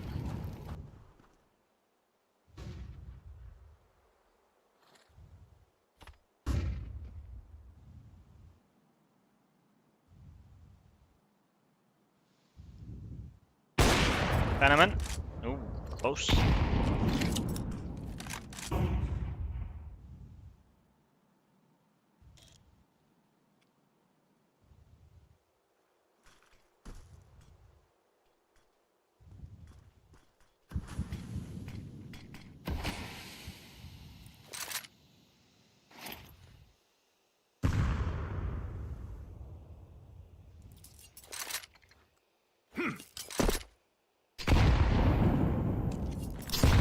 Short control.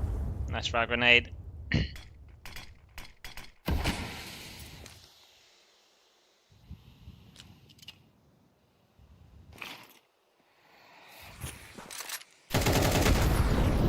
Another HE, and that deals significant damage. Innocent. He is in a good position. One smoke remains for Inox Division. Ooh, and they're going to miss it. That's not good. Innocent, Molotov on site. He will still get one kill before the flames reach him. But FinW and Gudef are going to respond. This shot from the upper friend, and he's going to fall. Gudef with a big double kill. Bomb has been planted. Cloku and Bielany. Bielany is going to find Gudef, yes, but will there be a retake? No. The AKs will be saved. Inox Division win another battle.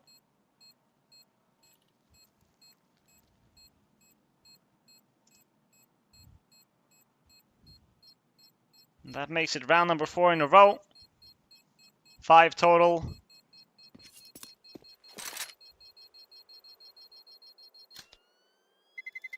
Terrorists win.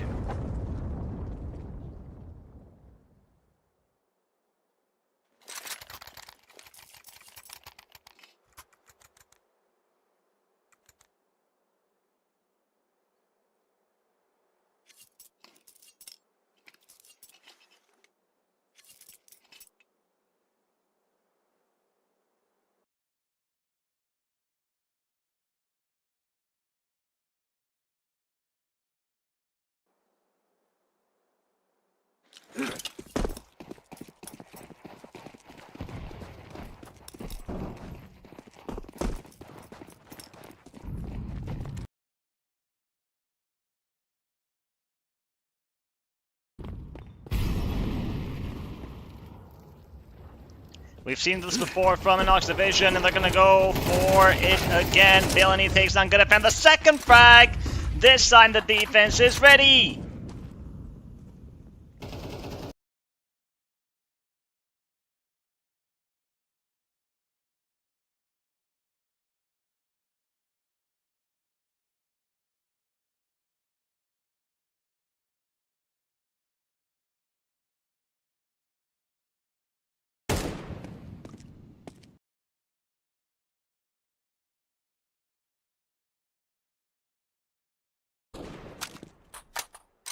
Inox Division.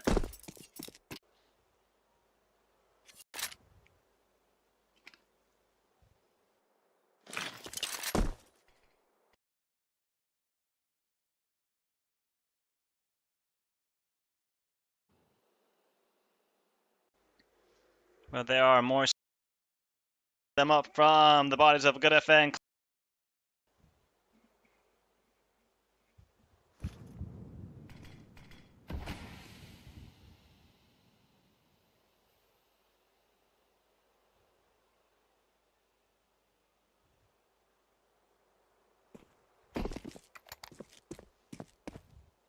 Bielany just giving Cloak all the utility. And look at the time, 19 seconds, that smoke. And the incendiary on top of that, Inox Division, just save. My god. They had to wait out 4 smokes, and after that, an incendiary, and there was simply not enough time left. Colsey ready for the B hit. Terrorists win. Billany with a double kill. And that's 4.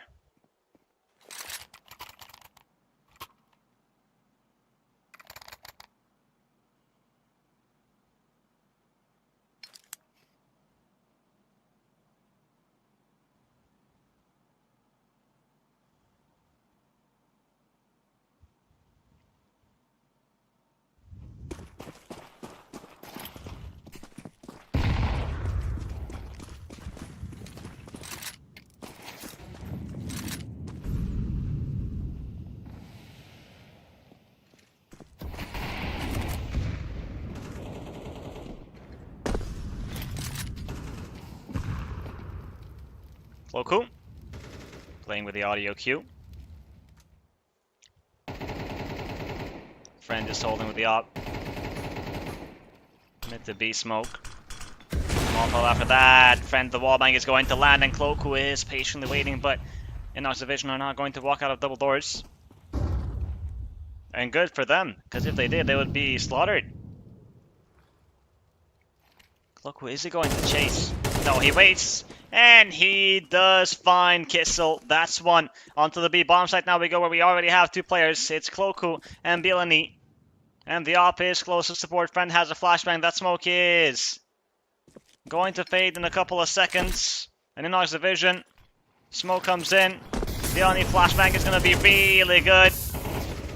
Flames are making life difficult. Cloku delivers again, and the incendiary from Billany is going to further delay this push. Kill Phantom Fin W. Bomb is down. Cost is low HP. 1 bullet from the AK will do it, or for the op. And there we have it. Colsey again. Stand tall to the B defense, and Inox Division. B's not working.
Alright.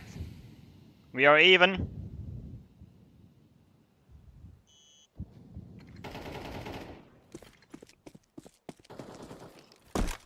Five. On this first half.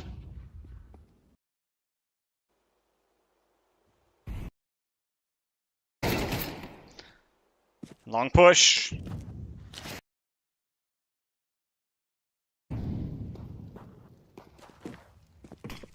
Kill.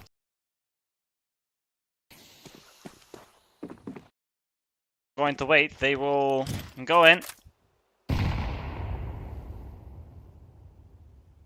Player has already crossed on ramp. Is it going to be a flash?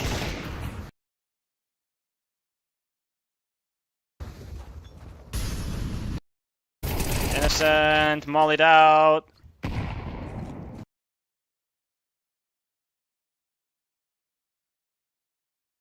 Found one. Kissel got the trade. Good enough. The smoke is going to block off short. The fuse kit's available, but they're outnumbered 3 versus 4. It's good, but Cost takes down Cloku and good F.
Fenneman, he's got the flashes, one after another. No kid. Here comes the first flashbang, and then the second. Oh, but that flash goes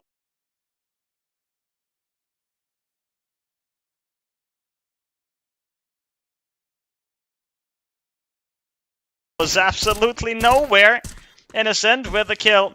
Fenneman, Colossi are gonna get close.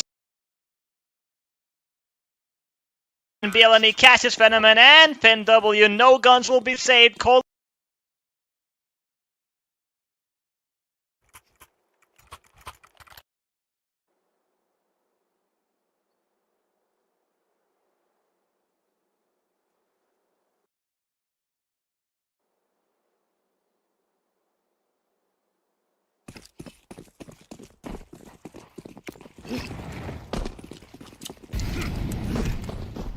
Where are Inox Division?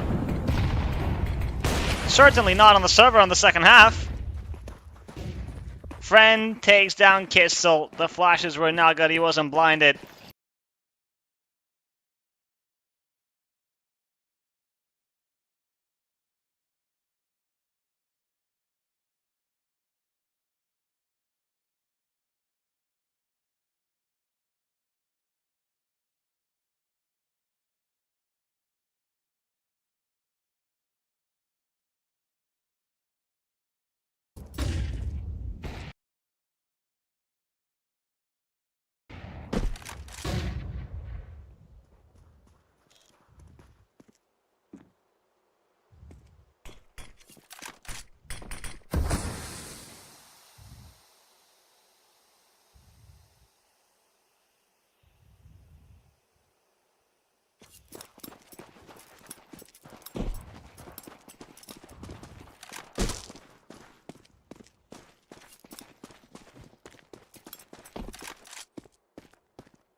Five players headed for the B side. Fenneman is here with a sniper, and he's got the help of Goodef.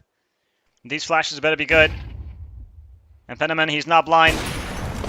Kill found on Cloakwood. That's the bomb down. Getting ready for the next shot. He has a great position here. And he gets another one. Back in the corner. Back into safety. Friend is going to shut him down. But Goodef eliminates Innocent. And it's only Friend remaining. 1v3. Flashbang comes in. Friend is going to burn cause. Goodef needs to be careful. But he will eliminate Friend. And Inox Division, they get another round.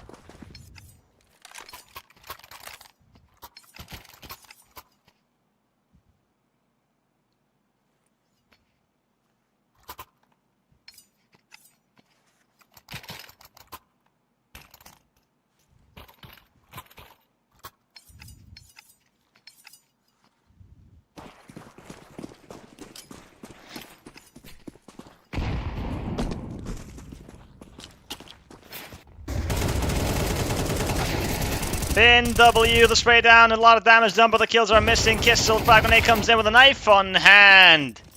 He would like to get away, but he could not. But here's Koss, eliminates Cloakwood. Numbers are even, 3 against 3. And Fenneman is ready with a sniper. The flashbang is good, though. Fenneman, the no-scope is not going to connect. That was a risky play, one that doesn't pay off. Koss is now next in line. He's going to swing. 3 players spotted, but he won't be able to get anyone. Goodef. CT. They don't know where he's at. Now they do. Headshot on Friend. That's one. Can he find more? No, he cannot. It's Villainy to take him down. It's Colossi to find 12. Match point. One more round needed for that grand final spot.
first kill, but not the second. Cloak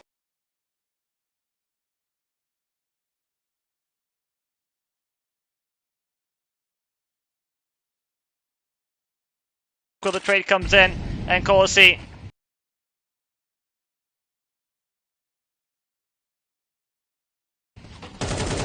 have plenty of utility for this post plant. Exists with a straight through the smoke. Will take down Finn.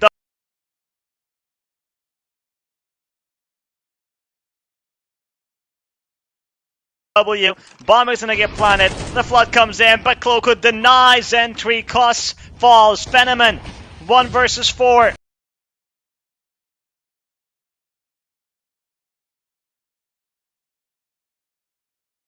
To extend play.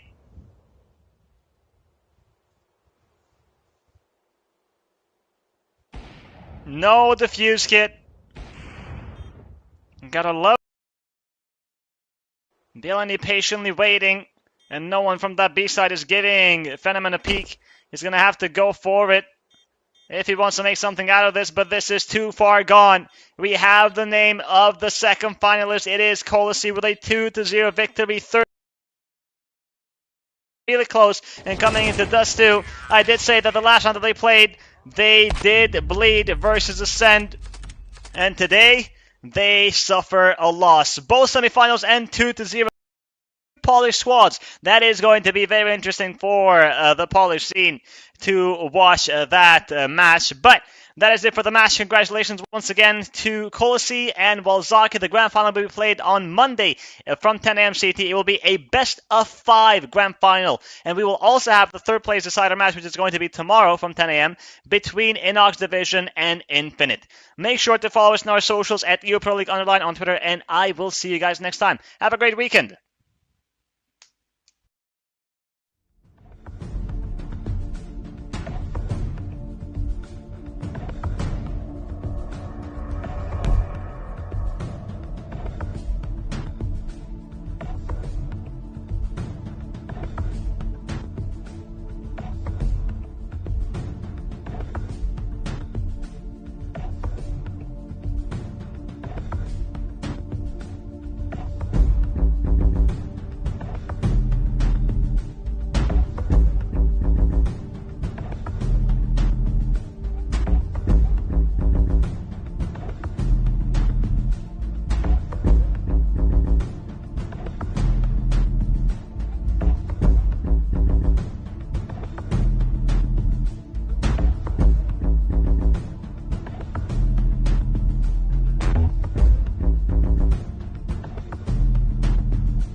kind of makes sense, to be honest. Going into Mirage, they are the better team on it, stats-wise, but I think based on confidence, I'd go for VP as well. And surely they're going to be feeling the more convinced team for success. Also, the fact that they've had like 2 massive comebacks and like one of them was good, one of them wasn't. But yeah, I'd back them. But if one of the riflers, or just the riflers, are just more consistent out of 1 win than what we've seen so far, then there's definitely a way for it. Think. Kill. On plant. Denied.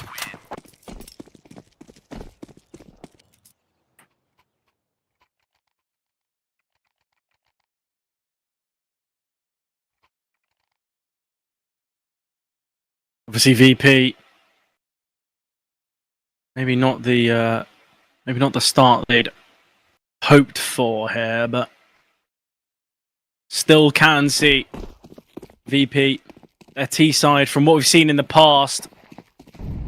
It's not been bad on Mirage. Obviously, we know that a lot of teams, they do favour that CT side, but I think VP could be a lot worse. It could be 1 win's overpass, couldn't it? Oh, what a nade. Oh, actually, I didn't do as much damage as I thought it was going to. Bist finds Rayos.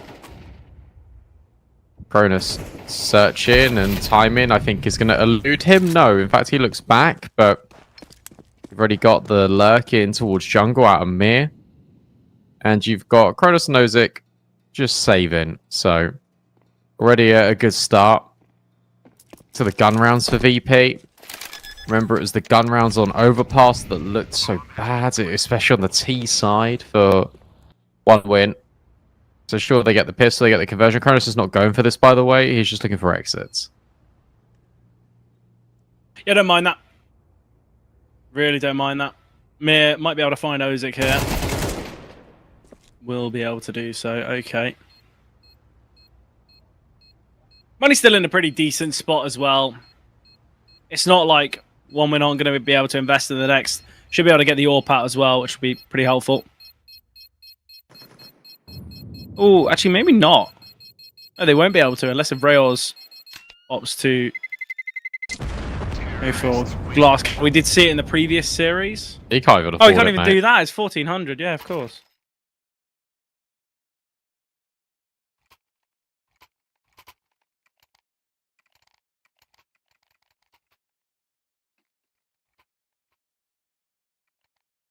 Yeah, obviously, for 1 win at the moment. I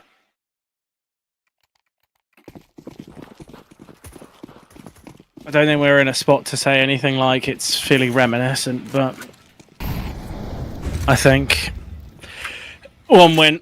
I don't want to see disappointment. I don't want to see that overpass. Overpass was really poor. They had what? They started off really nicely, and yeah, that was literally just it. They got the odd round here or there because they're going to. They're a professional Counter-Strike team. There's going to be success, but it was far too infrequent. You're going to kill Mir again. No. Instead, Kicker burns alive. We can still kill Mir in the round. Still gets Aqua somehow. Kicker, no way. And he will get him. Oh, look at that A defense. It is supreme. Yeah, that's a lot better. And we still have this continual Kicker versus Mir.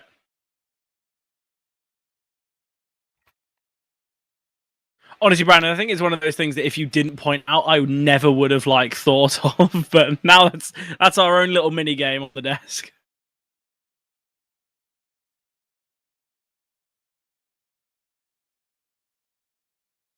One win. They do lose that round, but they bounce back quickly. That's needed.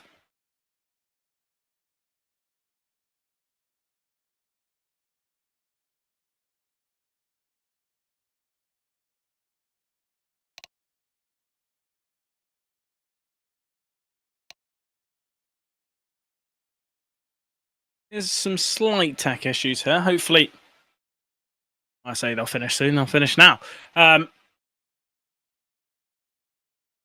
money in an awkward spot. We're obviously going to have the investment from VP. There's 3 rifles, 2 Tech 9s. Utility not perfect, but still doable here.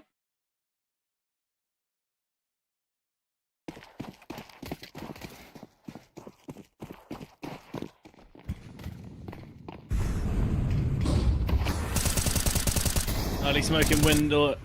Latic just spamming through.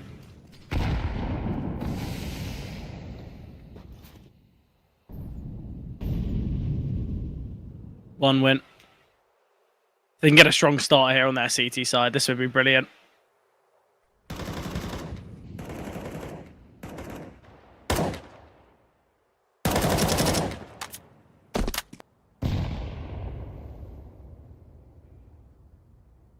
There's a fake smoke going out from Mir. Ozik, I'm scared for you. Yeah, that's why. Instantaneous. There's still 2 players here.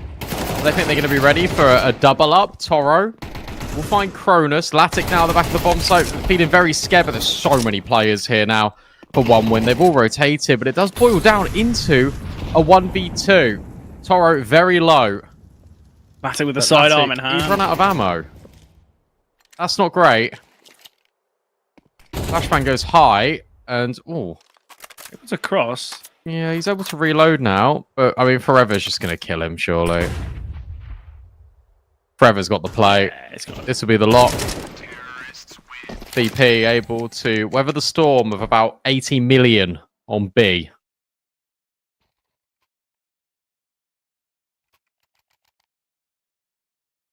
Yeah, VP. Important that they find that. They do not want to be given too much here. I think it's one of those tough games that I think to predict. I think we know the quality of 1 win. We know a player like Latic and what he can achieve. Obviously, he had an excellent start to that second map, but sadly, he got, what, 3 kills, did we say it was? 3, I think he found on the second half, and it kind of just says it all. Unfortunate, but needs to be more convincing, needs to be more successful.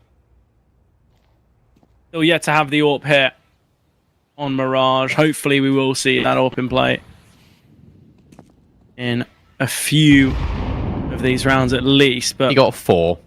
Yeah, we're halfway through. Yeah, only 4 kills on the T side's not enough, but we're halfway through this first half and yet to see Latic on the AWP. Hopefully that isn't a continuance. That could be worrying.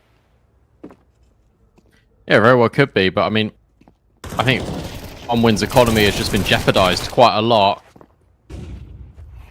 Latic, no, Latic, you're silly. The thing is, I knew he was going to do that. It's still a 1v2, and Ozik still wins it, but I mean, come on, Latic, like, what are we doing here? Then we're kind of used to seeing stuff like that out of Latic, though, aren't we?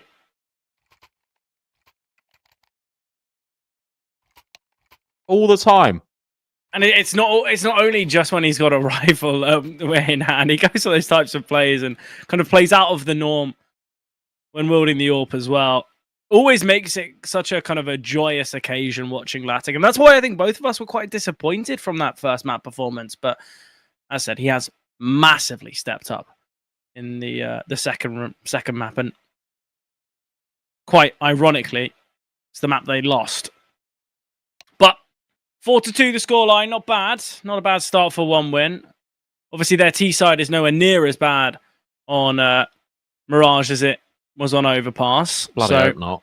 Yeah. So you can definitely hope that if they can win 8-4, they're not gonna write themselves off. I already look, and this is just from the youth of VP, but like Aqua, so inconsistent in this series. Bist, really inconsistent in this series. Toro's got 1 kill. He didn't have many on Overpass either. You need your players to be stepping up like all throughout the series rather than just 1 map here, 1 map there.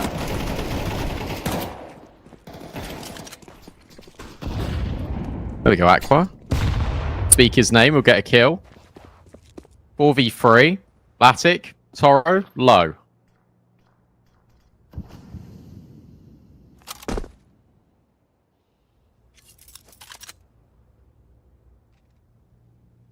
Right, well, with them being in a 4-on-3 here, 1 win, it should be well poised to find this round. Goes a bit wrong there for Ozik. Would have thought he'd done better, but a bit awkward for a moment.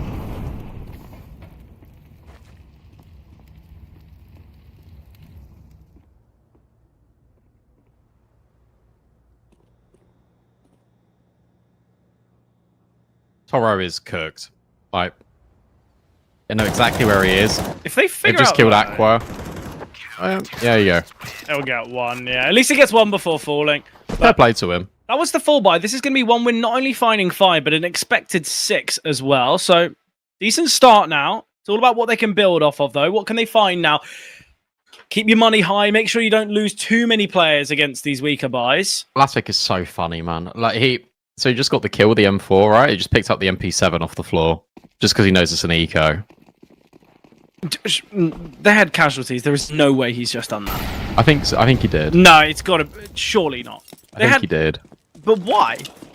Just drop the M4 to a teammate play and then buy an MP9. Or you can have a teammate drop over an MP7. That has to be accidental. I'm double checking. Because they had players die. There, if he has done that on purpose, he is quite legitimately trolling. Like, just your teammate can drop you an MP7 and just drop them an M4.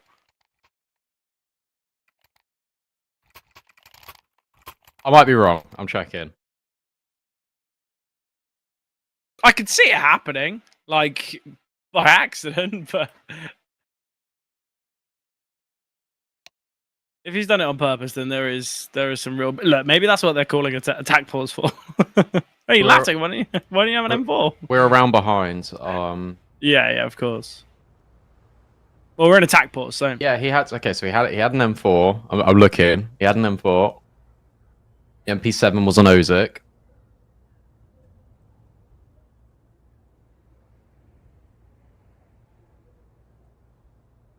The suspense is killing me.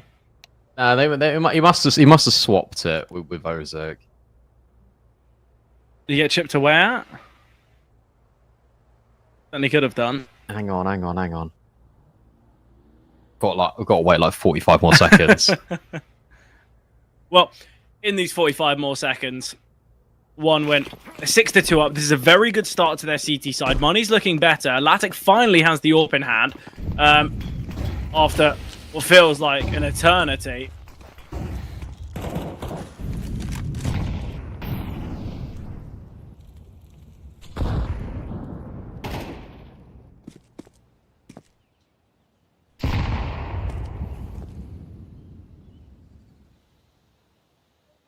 Now, we see the opening kill.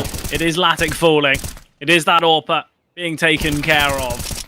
Kicker will get 1. In the meanwhile, we've got space being taken out towards A. Really nice from VP. Cronus. Oh, Cronus gets 2. Traded out is forever. Ozik here on the MP9.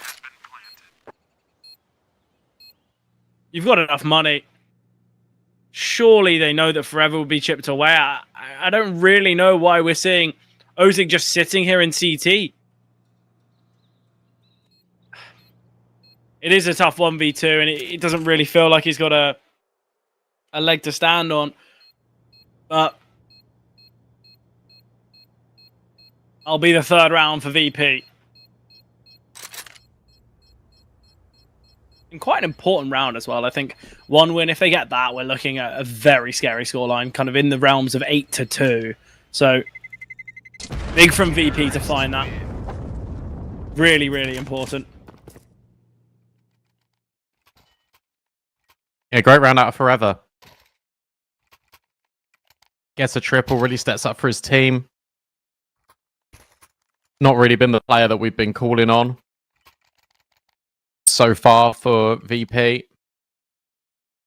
So it is really nice to see him do that.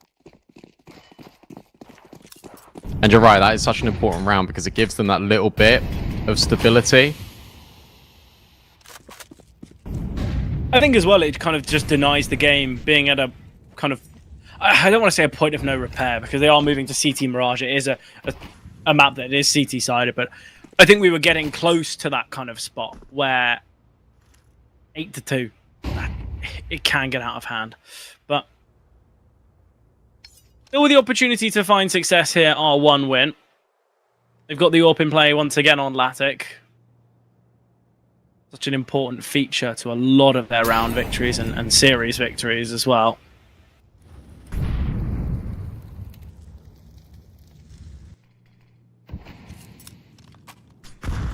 Okay, he's over towards Ticket. Are there going to be any players boosting up in towards this window? That's what I'm looking at right now. Yes, there is. Okay, Aqua or Cronus could be caught here. Cronus moves away. Oh, Bist was looking at the angle. But Aqua will find Cronus. Kicker tucked into the corner. Forever will find Rayos. It's a lot of pressure now on Kicker and Latic. They know about Kicker. They don't know about the AWP of Latic. 25 seconds. They're going B.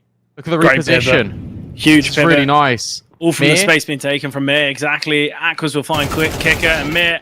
Oh, no. spray out of Mir. Aquas is going through this. Latic can find him on the AWP. There's no on scopes. The nade is bad as well. Forever sends his HE. He needed to find Ozik with the HE. It's the tap of the bomb. Well, That's it. you go for the tap, you might be able to get the kill, but you're never going to win the round. It would be physically impossible. Oh, Mir. Oh, Mir. Oh, Mir. Oh, dear. That was a hell of a whiff. Yeah, that was tough. That And would have been that ruins your money as well.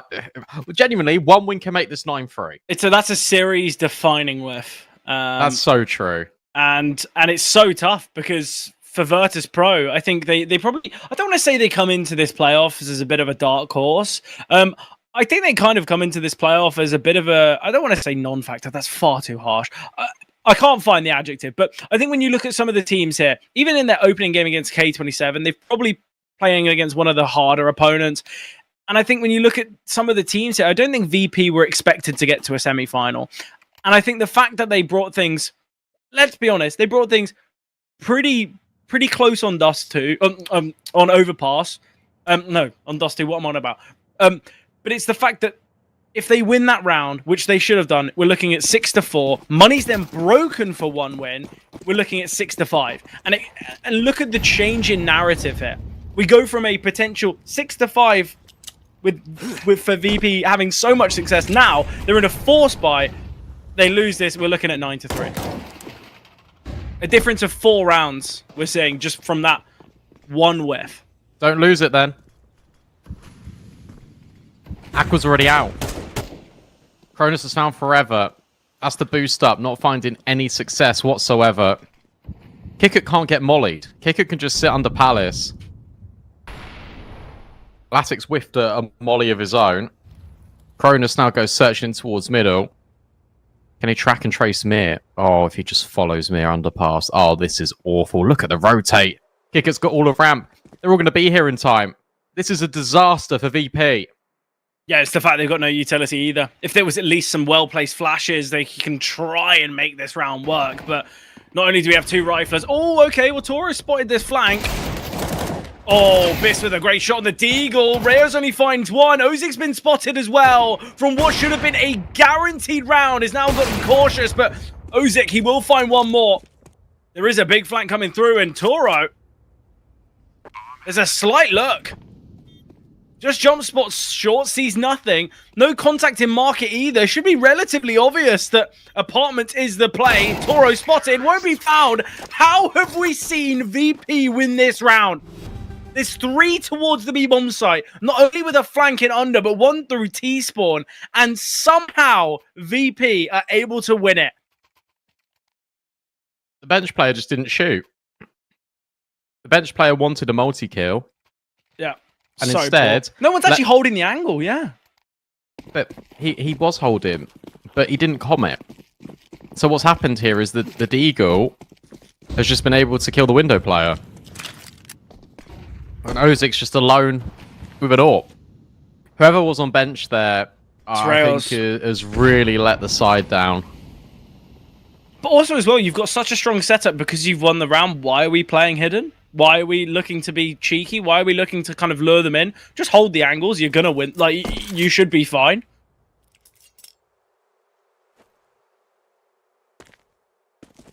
Very disappointing.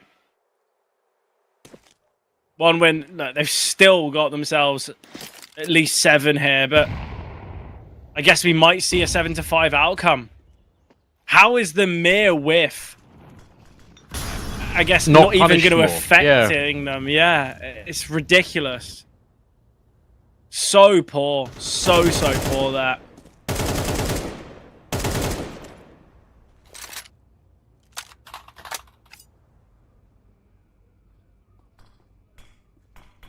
This could still go wrong, but unlikely for VP. Unless Cronus gets like a ridiculous multi. Oh, he's in the smoke. Oh, he's in the smoke and they've got no idea. He's right next to them and he doesn't know about Aqua, so it's okay. Ozic falls immediately. I think we should be fine here if we're VP. And yeah, 4v2. A Deagle. In fact, just a 5-7. Kicker is a long way from home. So VP will recover this emphatically and only make it a 2-round game. Ridiculous. Absolutely ridiculous. I guess it means that we're kind of where we should be. And I think for VP, at least they've not been punished by a bad spray. It does happen. It's not been the cooling that's gotten VP in trouble in this map. I think it's little moments like that, but VP finding 5. I think 7-5, that's kind of... It is kind of the norm. 8-4, anything, either of those two scorelines, I feel like no one's going to be disappointed there. But VP, then they'll definitely feel like they've got an opportunity here.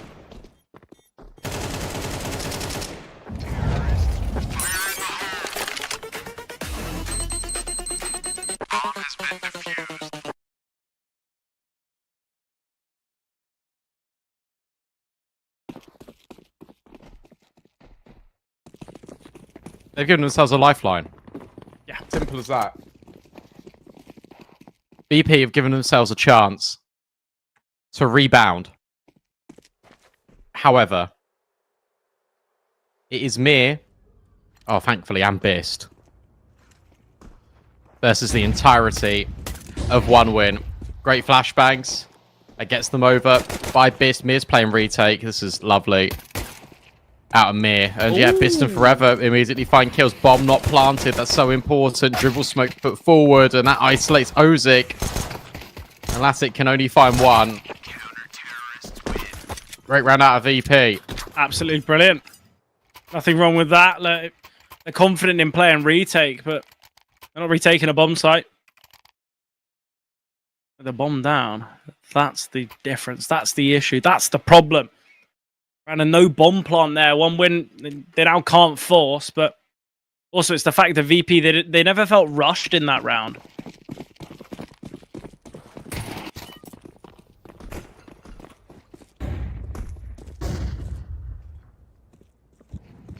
That's true, yeah.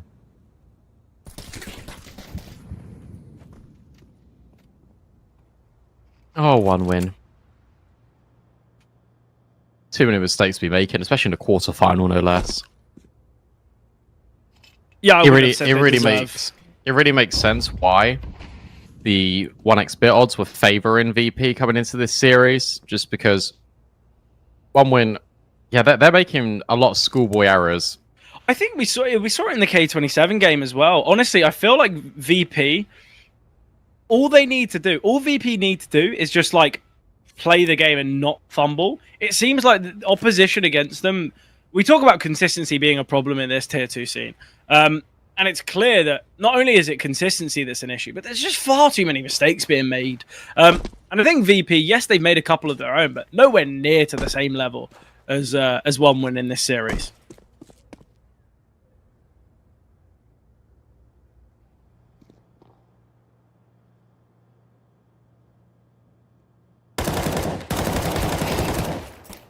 Oh, easy does it. That's a nice triple. Obviously, it is just the weaker investment, but still.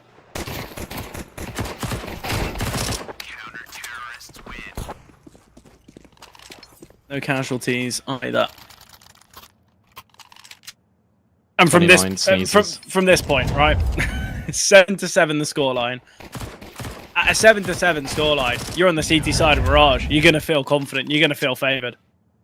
Oh, monumentally. Yeah.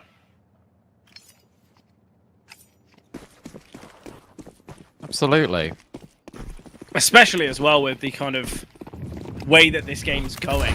Not just in the way of, oh well, one win. You know, they're not going to find 6 on their T side. It's also the fact that we've just seen VP been able to find these types of rounds, been able to find these types of games. They've constantly been making comebacks, been having opportunities. And it pans out nicely for them.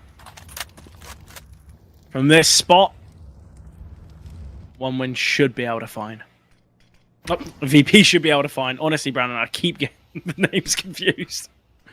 And we'll see which one is right.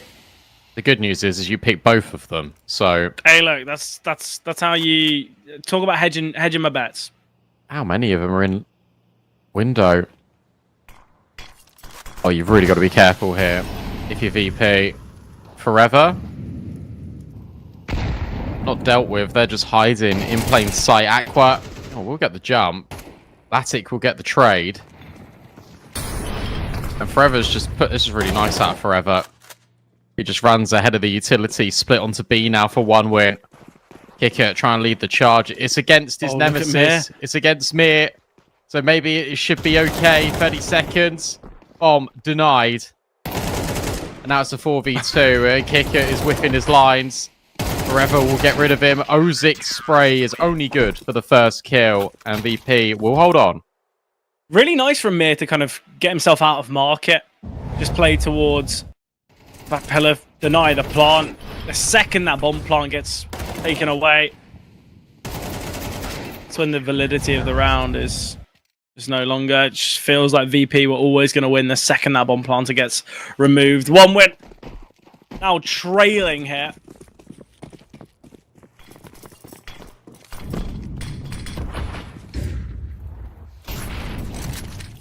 And what, they got a Hero AK and a Hero Tech 9.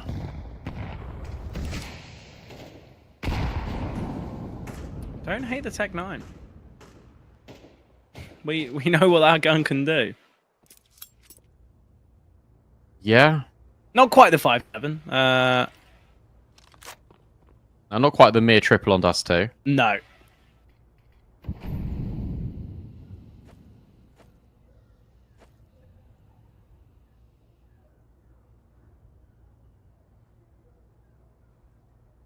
Well, at the moment, if they do decide to go towards B, they've got a smoke. But that timing has kind of evaded them here. Nadal soften. We've still got Latic's Hero AK.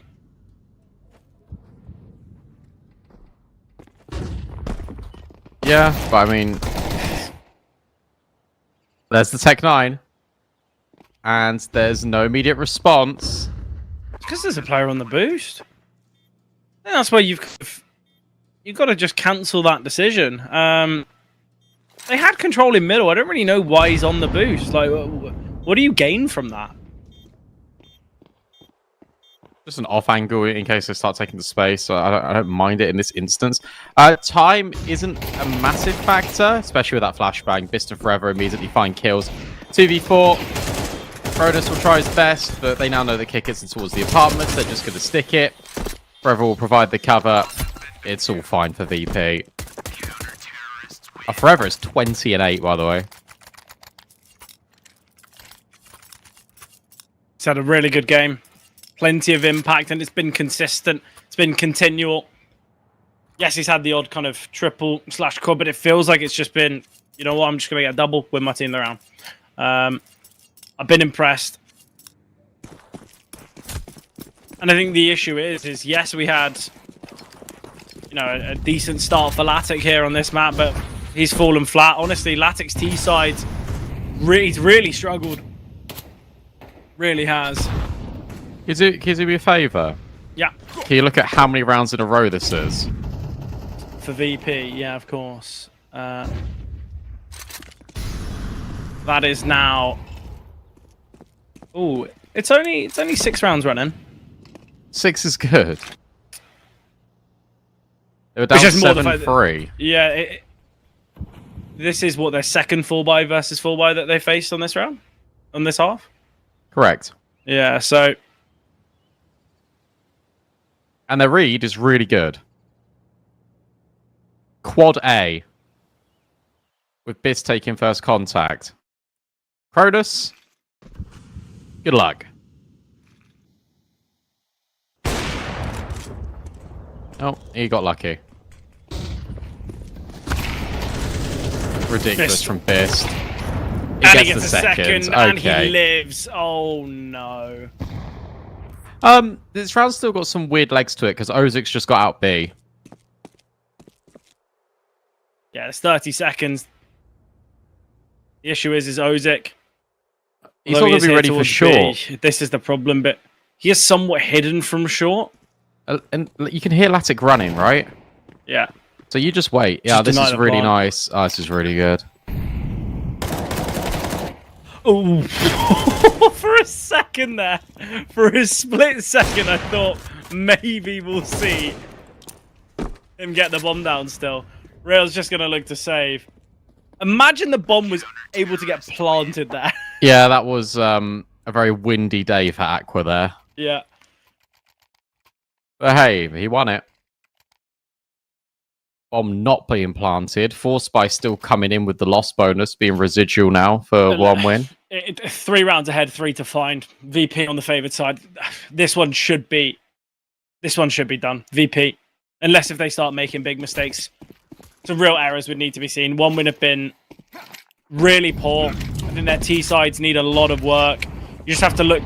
You know, they went 10-2 up on Dust. They got 3 out of 10 on the on the C side of Dust. They got 3 out of 11 on the T side of Overpass. Currently yet to find around here. The fact that we can see a 3-map series of which the maps kind of go in the distance, you know, 13-9, 13-10. This one could end, what, 13-8, whatever. The fact that they're only finding potentially like 8 rounds on their T sides in total is pretty embarrassing. Fist, nice find on the orb. He's had a great moment in the last. Big kill in this one. Kills going back and forth. But Hang on. Oh, Mir, missed shots. Kicker. More spray from Mir, but there's a nade, and the nade will kill him. Oh, that's a 4 HP, but swinging with it, he finds VP with another. That clutch needed to come through for 1 win, but without it, things get worrying. I'll tell you what, it's really been the romantic like dream of the Mir versus Kicker, because it was Kicker killing Mir over and over and over again. And then right when his team needs him, Mir steps up and he kills Kicker to clutch up. To extend this to now 9 rounds in a row, isn't it? 8. One of them. 8 rounds. Yeah, the scoreline was 7-3. 7-3, yeah. And it could get worse. I shot out a Kicker. We'll find Aquas. Look at this Palace lurk. They're just out. Oh, but they Toro might be out, but just Toro. denies. Yeah, that's tough. Toro. Oh, and Kicker's now been heard dropping out the window.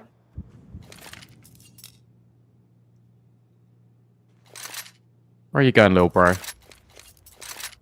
Yeah, let's see what he can do here. No, Toro. No, aggressive. Toro. This is really stupid, Toro. I'm sorry. That is such a big moment in the round. And it's completely and utterly unnecessary. No, it is. I agree with you there. But I think the thing is, I think the expectation is, oh, well, there's a lurk in Palace. One guy's gone out. I've found him. Palace should be empty. If I take this space, we can just gamble towards B. We can have like a double B and 1 in window, or like a try and get someone into ladder from B site. Whatever the rationale is, pushing the smoke is craziness. Yeah, just wait the smoke out. Exactly. But oh, he's done it again. Kicker. Yeah, look. It's a tale as old as time. Have they read this wrong? Oh, they've read it wrong. Biss. That step wouldn't have been heard, no? By the player. Yeah, Biss has heard this. Oh, yeah. He definitely does now. This is the bomb. Oh, no. Ozik. That's round over. Oh, that's so tough. The molly is so close. Latte charging him down, but he won't even find VP with another. I think this is just a tough watch for One Win fans.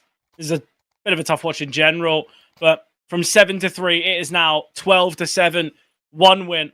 At least there's not really much for the coach, the analyst, the in-game leader to take away from this map and this game. You know what we need to work on? Our T-sides. Because the T-sides here have been embarrassing. So far in this 3-map series, they have got 6 rounds on the T-side. Yeah, it's not good enough, really, is it? It's 1 win falling completely flat, then didn't capitalize upon the mere whiff. Yeah, of course. Nice big nades and damage onto Latic. He's got 14 HP. Mir and Bist are both finding kills. Latic's still low. This one's over. It's going to be 10 rounds in a row from VP. Unless Ozik could just do something spectacular. There's the first one to forever. Latic's going to be this late lurk. Ozik has yet again worked his way onto a bomb site. 1x bit odds are giving them 16 to come back and win this in OT. It's not happening, my friends. We're going to rotate. They're already here. Like, Aqua's here. Aqua's just slotted in. Yeah, you've got no idea. You have And he spots the other as well. Zero clue. That'll do. Latic will find Mir. 3 HP, 1v3. Not much chance in this one. It's done. VP, they are going to be our second semi-finalist for today. I think VP have played excellently. I think you look back to that first half. That first half is the only half where I can sit there and say, do you know what, VP? It wasn't enough. It really wasn't. CT on Dust 2. Since then, Brandon, they have been the better team. By far. T-side overpass, they get 5. Win on the CT side. T-side Mirage, they get 5. Latic, come on. It's never going to happen, Brandon. Like, just isn't going to happen. And VP, there we go. They are going to be our second semi-finalists for today. Obviously, for VP, they are going to be facing off against the victor of Gentlemates and X-Ruby. But I think VP, they got a bit of an upset against K27. They've done it here now against 1 win. Only 2 more matches for Virtus Pro now, and they could be crowned champions. I think that would be a bit of an unthinkable one, but they're in the semi-finals. All it takes is 2 games of CS, and they get themselves the victory. But Brandon, thoughts and feelings after that one? I feel like we are a little bit shocked by that result. I'm more shocked about how poor 1 win look for a quarterfinal team, to be honest. Yeah. I think VP, pretty legit. Obviously gone to LAN, won there. Now playing online tournaments, being invited to playoffs and running deep in them. Like, that's a really good time for me. So I'm glad that we get this out of VP. And it does look pretty decent. It does look better than what I initially thought. Forever had a brilliant Mirage. Bist really came up towards the end there. And yeah, it was a good time all around, and congratulations to them. And commiserations to 1 win. Work on your T sides, please, and then we'll talk. Yeah, definitely. Look, I think we had moments. We had kind of that 17 frag or 16 frag CT side from Latic, but then still only ended the game with like 20 kills.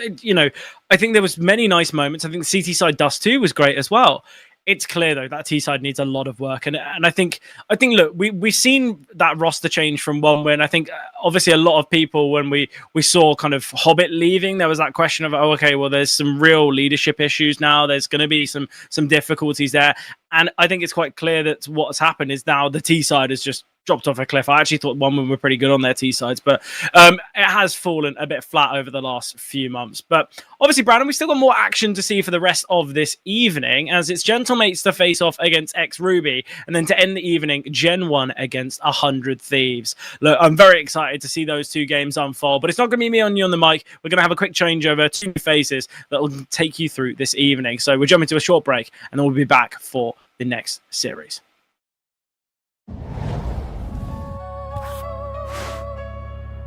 Heavy section.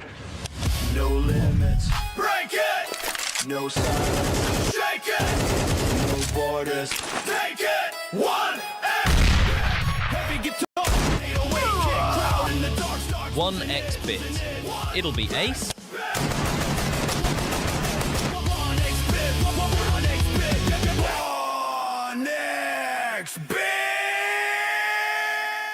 This is how Kixen gets a free kill on Inferno. He smokes top mid, flashes top mid, mollies boiler, then throws a flash above himself, swings out of the smoke, and gets a free kill.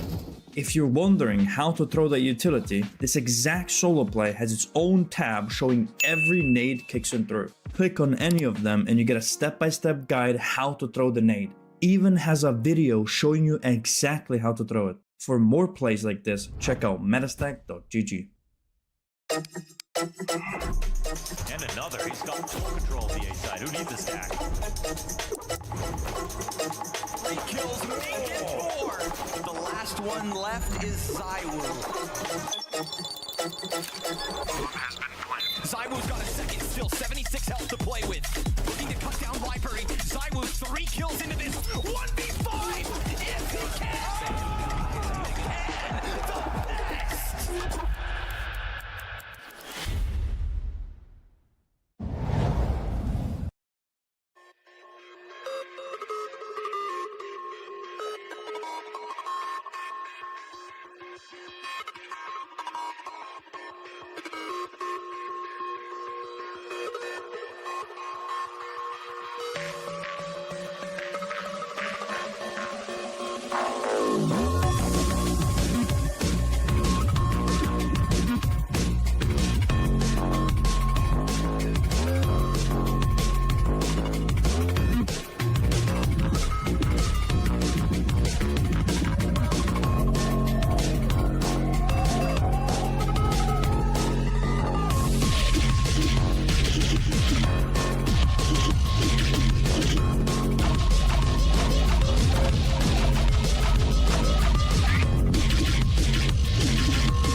heavy section. No limits. Break it! No silence. Shake it! No borders. Take it! One heavy guitar. 808 kick crowd in the dark stars. 1x bit. It'll be ace.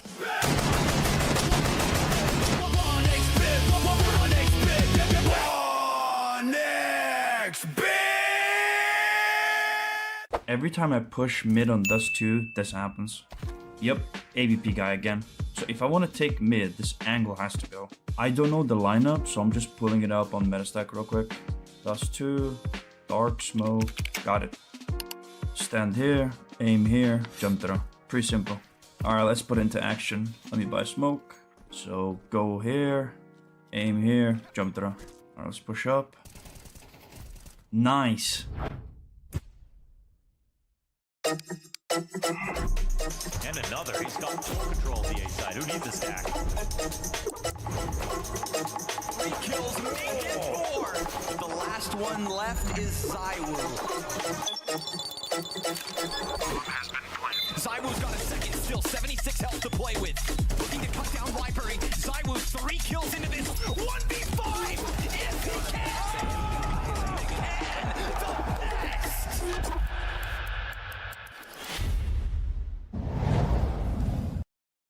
Looking into a quarterfinal, and we are back welcoming Nexus into the playoff, and I guess all of you back as well. Not too long of a break here, as we're already coming off of what is a pretty interesting day. It's another really good result for VP here. We can sort of get into like the details of that. I'm cosplaying as Mark the Fact today as well. That guy's handsome, so it's okay. It's all good. I will take it that. But this is going to be a fun day, Nexus. I'm really excited to click in. TDK as well, taking down Nexus. That's also a very actionable 3-map series. Yeah, it definitely does feel like you've got sort of expected results for today, and it's in the sort of well, quickly touching upon it, for VP and the sort of brand recognition, it's a good thing for them to at least get sort of get past their local opposition, if that makes sense, right? Try to climb the ladder back as well. That's a good result. And TDK, well, there's TDK. They're also really damn good, and they're also proving as well why you shouldn't look past them, because they have been climbing the ladder since the start of the year. Really damn good stuff coming out for them. He's still doing it. He's still doing it. It's crazy to think this is where Daphne is working in a playoff while Boomage was, active at the major there. It's wild to think that sort of stuff. But we got 2 best of 3s of our own for the day. Got 100 Thieves after this taking on Gen 1. Always excited to watch Chucky and the boys. 100 Thieves always have trouble in these playoffs. I watched them versus Ursa. I think that was in Series 1 where they lost. At the beginning of this playoff, had a 3-map series versus Leo. So I think there's going to be a lot of stress there. And I've been only impressed with this Gen 1 team. I think they played the best official that they have had in recent time versus Ho2 in the opening round. So I think they're only playing with house money yet, but where we come into our 3rd matchup of the day, Nexus is, welcoming Gentle Mates back into things, but against an ex-Ruby team that knows nothing but the grind.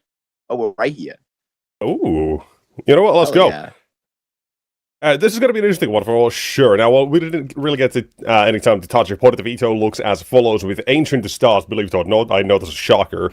We go next to Mirage, and if we need a 3rd and final map, that'll be on Nuke, as we shall eventually decide these things. But right here, now, as we go into it, I do feel like there's a fair bit of favoritism going toward Gentle Mates. I don't think that's crazy to say. But I also always want to believe in the sort of X factor that X-Ruby can show. And you were talking ups about Robo before we got into it, saying you're a big fan. So, that's my boy.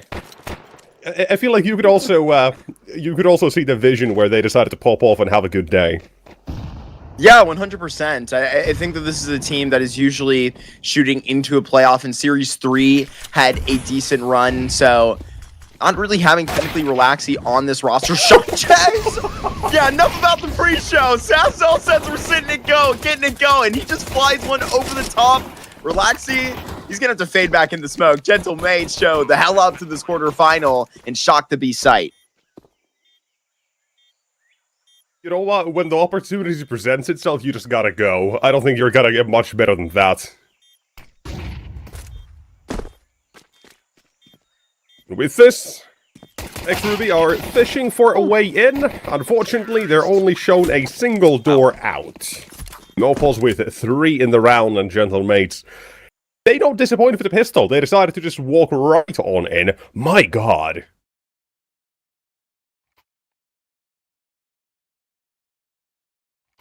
Yeah, that's kind of a message sent. Not gonna lie. It's gonna be a rough one to go against, and this is where, I mean, we were kind of yapping about all the context of the playoffs so far. It did deserve that time. Kind of slipped my mind that we had a little bit of a faster pre-show getting along. It's an ancient that X-Ruby are going to be very serviceable on, right? I think you have to acknowledge that. And this is where my kind of Robo Glaze will come in. It was one of the best maps that they used to play on Spirit Academy. That was even with Softic playing with them for like 3 months. Rose now got the clout, but at the time, that was an interesting feat. He was very serviceable. He was actually opting for them. Yumsan gets this kill up in opening A main. Revenge on the Sassol, I guess.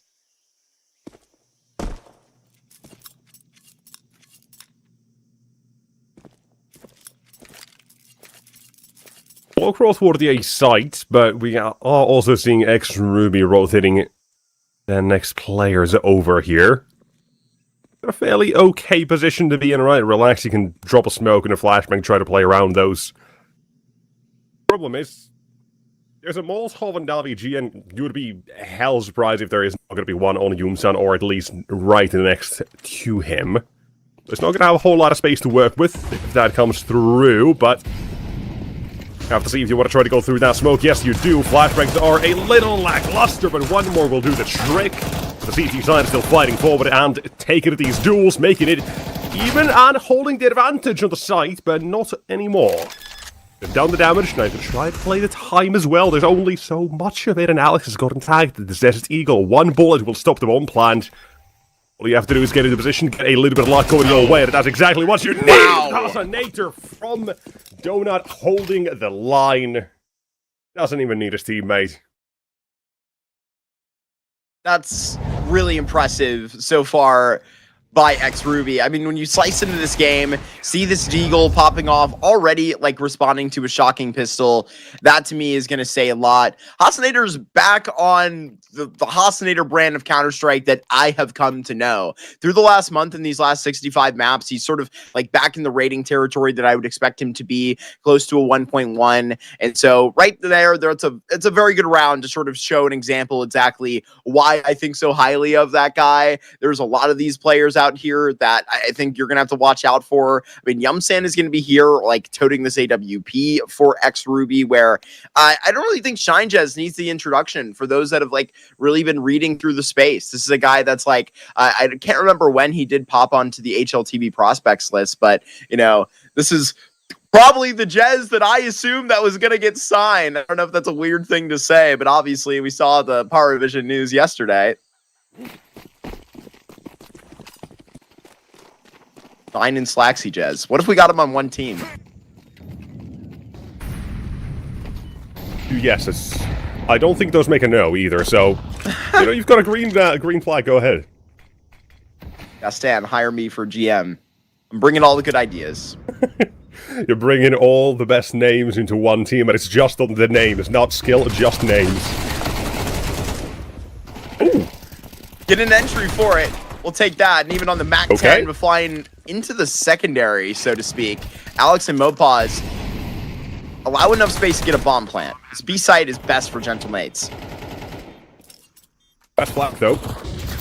Having a backup as well on this is not going to be easy to get past, but the MP now will look to fight. Now smoked off is the M4. Robo's going to try to go through that thing, and its timing is on his side, and guess what? He's right. Robo's bag has been seen. From around. Robo's got that covered now, the defuse as well. All you need is one bullet to do the trick. But X-Ruby, make it a little bit closer, a bit interesting. Even Gentlemates a bomb plant and almost able to get away with it, but it is that second amount of the flank. Robo able to secure the round for X-Ruby and not let Gentlemates get away with all too much. Now, bomb plant obviously could still tempt him to go for one more buy if you really feel like it. A little dangerous for my liking in this case, but not off the table.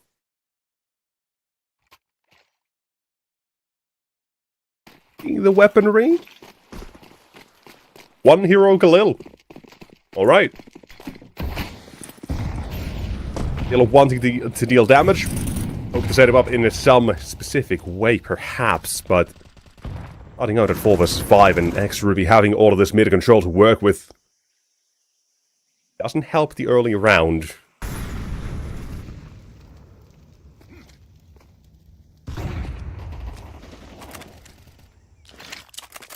Easy cleanup down towards the ramp.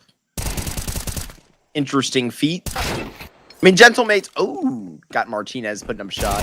Just wait for my Martinez moment and reminiscing on where we were. I gotta assume. I'll actually look at the dates. I wonder when exactly that was. Reminiscing to last summer and the very last tournaments that he played with 9Z. Didn't think that Mayern switching back to that op and seeing everything occur as it has result in 9Z being back into the tier 1. But I was very happy to be wrong. That was not me. That was my best educated guess. Who the hell knew? They've developed a lot, obviously. Couple of stages. Dental Mates. It's also really weird as well. Be in those tier 1 tournaments. It is so damn weird as well, just quickly touching upon it as well, because Mayer's been around for such a long time, and it was this sort of really big talent to look at for, I feel like, the last 6 years, probably. Just didn't have that sort of come up as I would have expected. Instead, he kind of stagnated back as well, then he was sort of out of it for a while. Now he's AWPing? I've never known him to AWP. Like, I don't think so, at least. Once on MIBR early in his career. I think weird as hell. That's before my time, you know?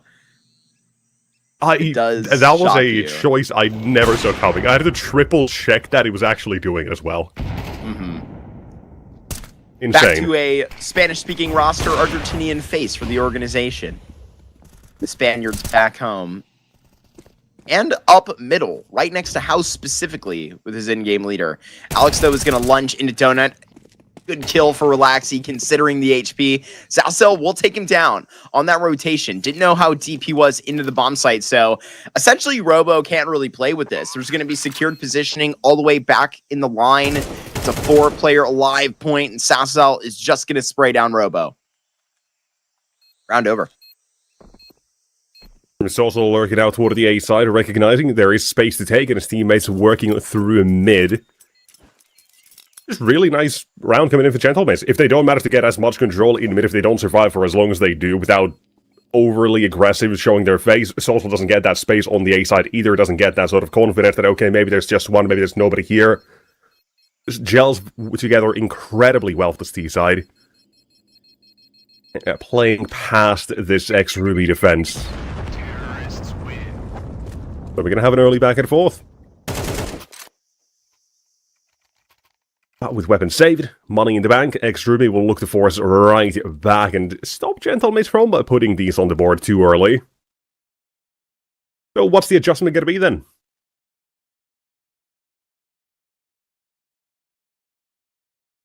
I guess we're just going to throw that B-side hit back out of spawn. I don't know, Gentlemates really haven't set the tone in terms of how they're going to run these regular rounds, so I'm quite curious. Also, in that entire 9Z conversation, I realized that my body has completely forgotten the Levi and Urbano era so fast. Didn't even come to mind. I was talking about them. Tailgate opportunities soon. Just read the news. Sassel, another big kill onto Robo, who's having a rough bout. Martinez is actually going to get this bomb plant in. I guess they're just going to get him from both sides. That is a hell of a fake. It's one that works almost too well at the same time as well. You get the double entries, you're thinking, you know, maybe we should just get the bomb plant down on B instead. Or down on A, but thankfully they chose to stick to what they had going for them, and that was the B side. Walked in, now denying Saucel. Third kill of the round, spraying down 2 more, is having a ball. And just 1 more to go. One lone AWPer of Yunsan, and he's also got Saucel to worry about on his backside. One in the front, and survival is by no means guaranteed nor allowed. That is Gentlemate back-to-back rounds, just now setting the pace and decided to rip through X-Ruby out of their economy immediately. So if these last 2 rounds now are going to be the sort of things you need to look out for, the sort of mid-control, a little bit of a fake as well coming in, yeah, X-Ruby's going to have a harder time anticipating exactly what's coming every round. This will only allow Gentlemates to spread their power throughout the map even more in a round like this.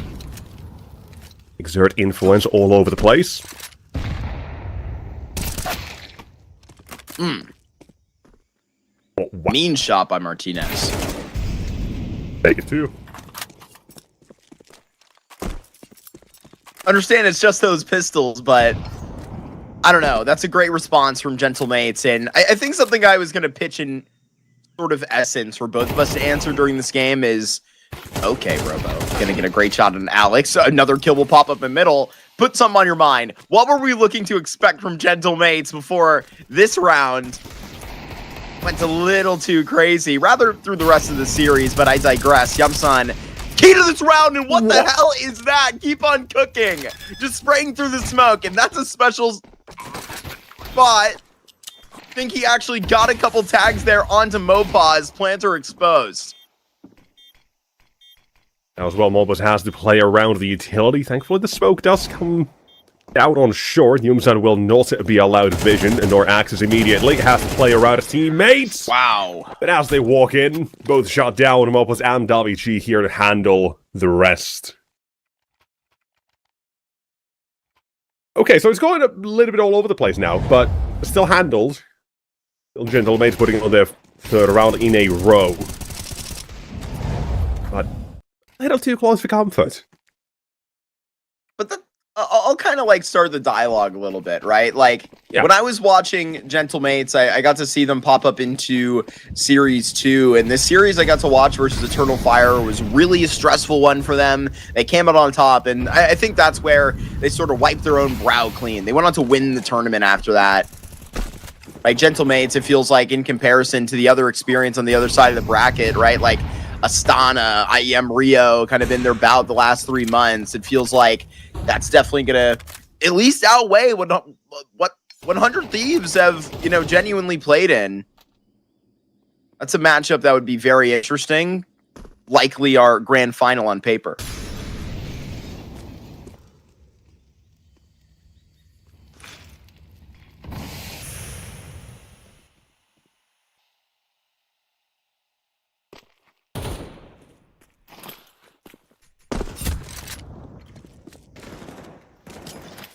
This is cheeky. No, this trap by X-Ruby currently on this B side of the map. Wait around Robo and Hasinator on the other side of the smoke. 2 will be revealed, and 2 will take their bodies, rolling Robo for a 3rd. And that is 4 gone in an instant. Smoke fades, and so does everybody else. It's just the WG this time. And doesn't really have a whole lot.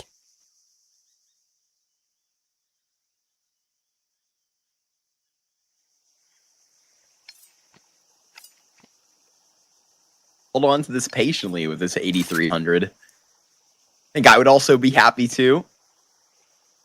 They're not exactly kicking down this door and coming for him too quickly, so I gotta say he's probably safe.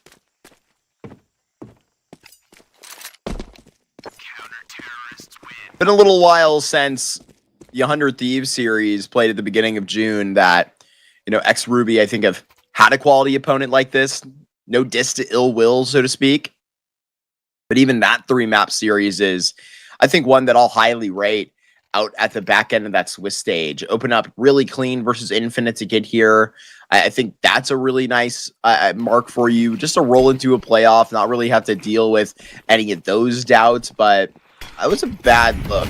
Korea has had quite an insane series, though. Playing back against them was quite wild. Robo, and see that in what a ridiculous shot. Is just going to swing back 180. Cap, Dobby G, saved rifle, cooked. A-site. They just get walked out upon again. Mopaz literally getting no contact. Relaxy going to be going down. I mean, Robo was, in essence, playing that A rotator spot in the regular rounds for X-Ruby. So Yumsan will have to respond. Has to check the corner. Barrel spotted, doesn't turn. One more remove it, and suddenly a 2 versus 4 is not looking as tempting. Will have to walk out of. This is a really good back and forth we are getting as well. Absolutely. Next Ruby are showing us that they've got some tricks as well up their sleeves as well with the counter spotted to parts of the map. But right now the A side is still a question mark as to how to best deal with. Gentle Mates are just grasping onto that and saying we'll just take all these rounds we can get until you tell us otherwise.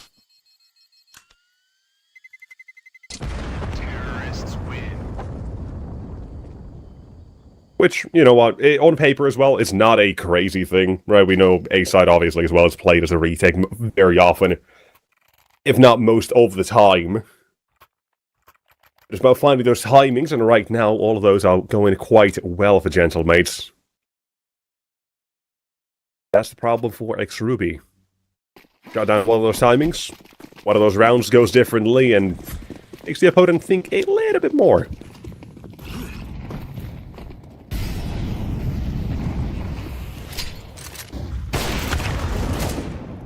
Very nice opener for Hosinator to collect that Robo in that same row to help him out. Hosinator, can he continue for a triple? Maybe. We should have screwed the cap back on that play. Dobby G about to fade in the smoke. Can Robo find his first kill of the round? Absolutely can. Is going to probably be signed for more than that. It's only a 2v3. But at this point, if he goes down, it's going to be crumbling in the positioning. How about these AGs right now? Second of the round.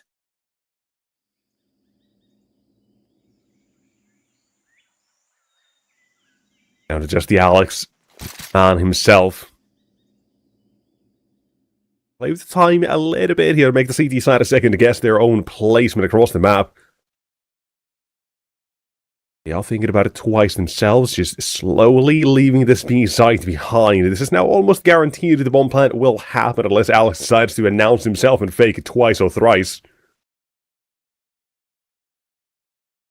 He'll have himself a bit of time to maneuver. There's still a faster rotation. They've left to shine Yez around the corner. Wanting to find out this information, and nobody's going to be at least in the near vicinity. 20 seconds left. You'll have to plant the bomb eventually. Time as well might start to call over shine Yez if the Mall's hobby's not running. Won't get a chance to take the shot for free.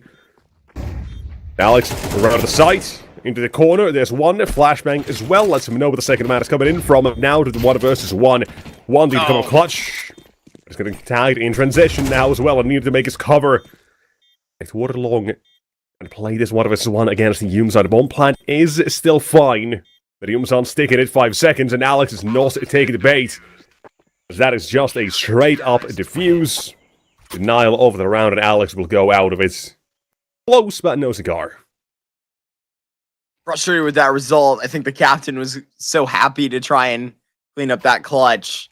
Bad movement in transition, just catching a lot of damage in between the bomb plant and getting back to cover. Second timeout out here for Gentle Mates, and it's a T side that isn't going according to plan. It's not exactly terrible, but it's not exactly the status quo.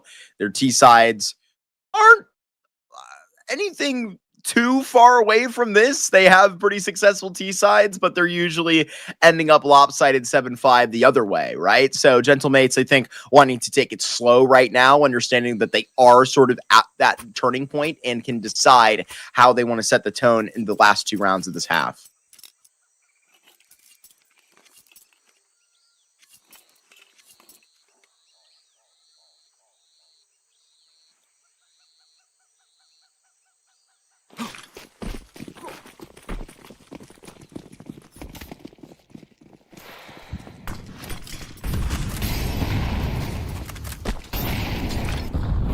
Yet again, we start off fairly basic. Up control to be fought for. X-Ruby having decided to plant themselves in mid. Gentle Mates, only the utility this time. Everybody else thinking about the A side, and X-Ruby will have these rotations nearby. And a lot of it comes down to timing, however, what can you do to dissuade the CT side from A? Apparently this might only make him think more about that A site. And opening at a tag, Relax, he's forced away.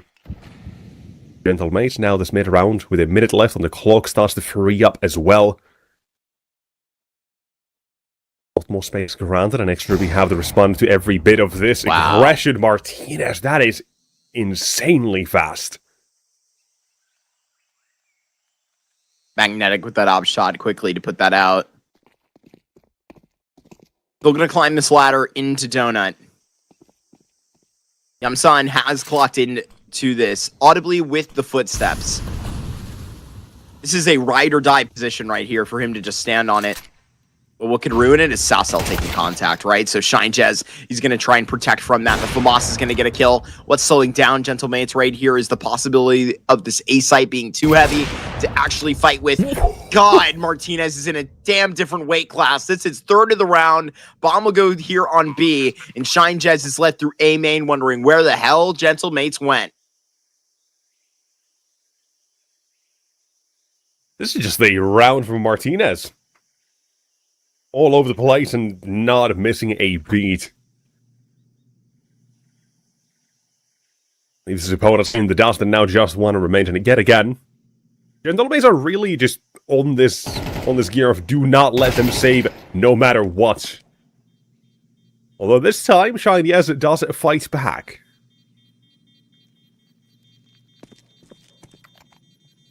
Inez is here. As I said, hasn't been missing. Get a chance. Will miss. 3's enough. No fourth. 1 AK saved. That's it. That's all the weaponry you have to go into round up at 12 here for X-Ruby. Everybody else is pretty much bottomed out as well. It is not looking good for this last investment coming in for the half. Gentlemates looking to secure this advantage on half-time. But if, you know what, ask me, they probably will. Course corrected. Gentlemates map pick, so squeeze everything you can out of the first half. Got a good buy to go with it. Bobby G might go and sort of live with some liberties with the MAC-10. Push some smokes. Find out a little bit more than maybe what's appropriate here through house, and you wouldn't get punished. The investigation from Relaxy and Robo back in A main that could run into Sasol here towards the tail end of it, but I mean, Alex takes a interesting amount of contact. That's Mopaz. Thought a deagle was cracking. Bro's even around the corner. I'm tripping. Robo was slipping into a Sasol kill, which is genuinely impressive. How does he find that through A main? Some way, Yumsan connects that over the top. This round is too hard to keep track of, Nexus. But I gotta say, X-Ruby feels like they're in the know about Gentlemate's next move. Yet again, kept on our toes. Let's see. Robo seems like he is going to be in A main, so he's deep tucked in, waiting for his team to at least provide some sort of assistance. An advantage here would be nice, so Relaxy, either survival or the kill would be quite advised. A little bit of pressure off Robo. Eventually that'll come through as well, coming to pass. Sure, but Alex is aware. Landed the smoke. Be safe about it, and now you'll just force Robo to wait instead. Still has a fair bit of information he can rely. Nobody's going to be in Temple. Very likely it's just they do not play for this Gentlemate side. There's all three here. Shots ringing out, left and right, and now to take the first kill.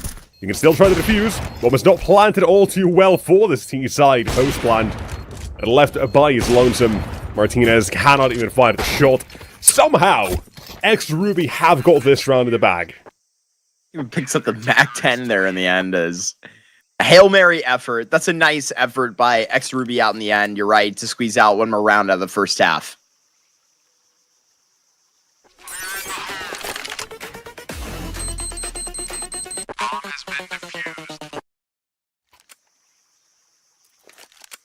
That's 6-6. Gentlemates surviving for a decent bit, but this is where they should take the top off, so to speak, and really let this Ancient run. I mean, their CT side, statistically, and I am judging by only the last month. I think that's what I can fairly get them on. It's been pretty successful.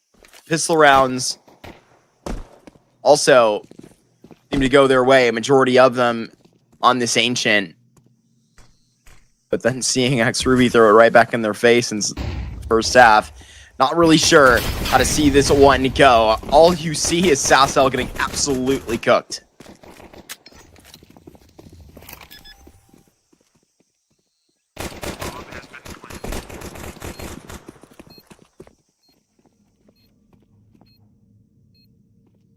Folks have to be waited out as well, and without a kit on the CT side, that is valuable time off the clock. Questions about where this post-plant for XRuby is. It's the CT player that has to do a whole lot of heavy lifting and taking his way through Temple of Mopos. Removed, and Davi G eventually as well. XRuby decided to just clean house on A. Both teams make the pistol look easy.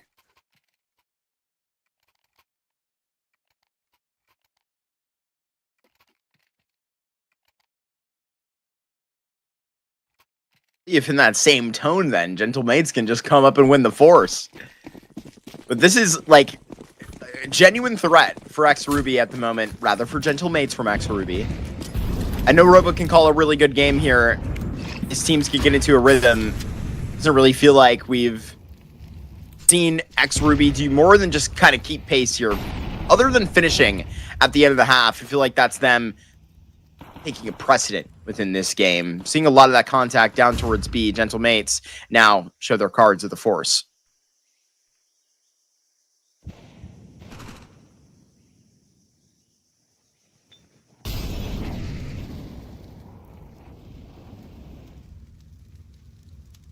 Also, the early warning sign. Oh. And that's all he's going to be. MP9 swept out, and Martinez fragged by the Mac-10. Force buy we will not be talking about, apparently, as we continue this game. Unlike that first half, things are going to be different. There's no immediate force buy victories. Way to keep things a bit more interesting and a bit more random. I do think it's sad to see that last kill come through. You like to see the... I mean, it's a responsible decision, right? You can't just kind of go and attempt this 3v5, run back this force buy kind of as good as you can. Having 3 out of the 5 players is, like, good enough for me, but carrying along this MP9, 5.7 in armor, it's going to be the bare minimum, you know? XRuby punishing on some of those saves as well is really what's going to matter. Keeping Gentle Mates on their toes, sort of adding a little bit more stress to the situation that necessarily would have came through and just with them surviving with 3 out of 5 players. I would be pretty surprised to see anything more than 2K spent per player there on Gentle Mates. That's sort of where they keep it close to their chest. Ruby could get access to a 9th year very quickly.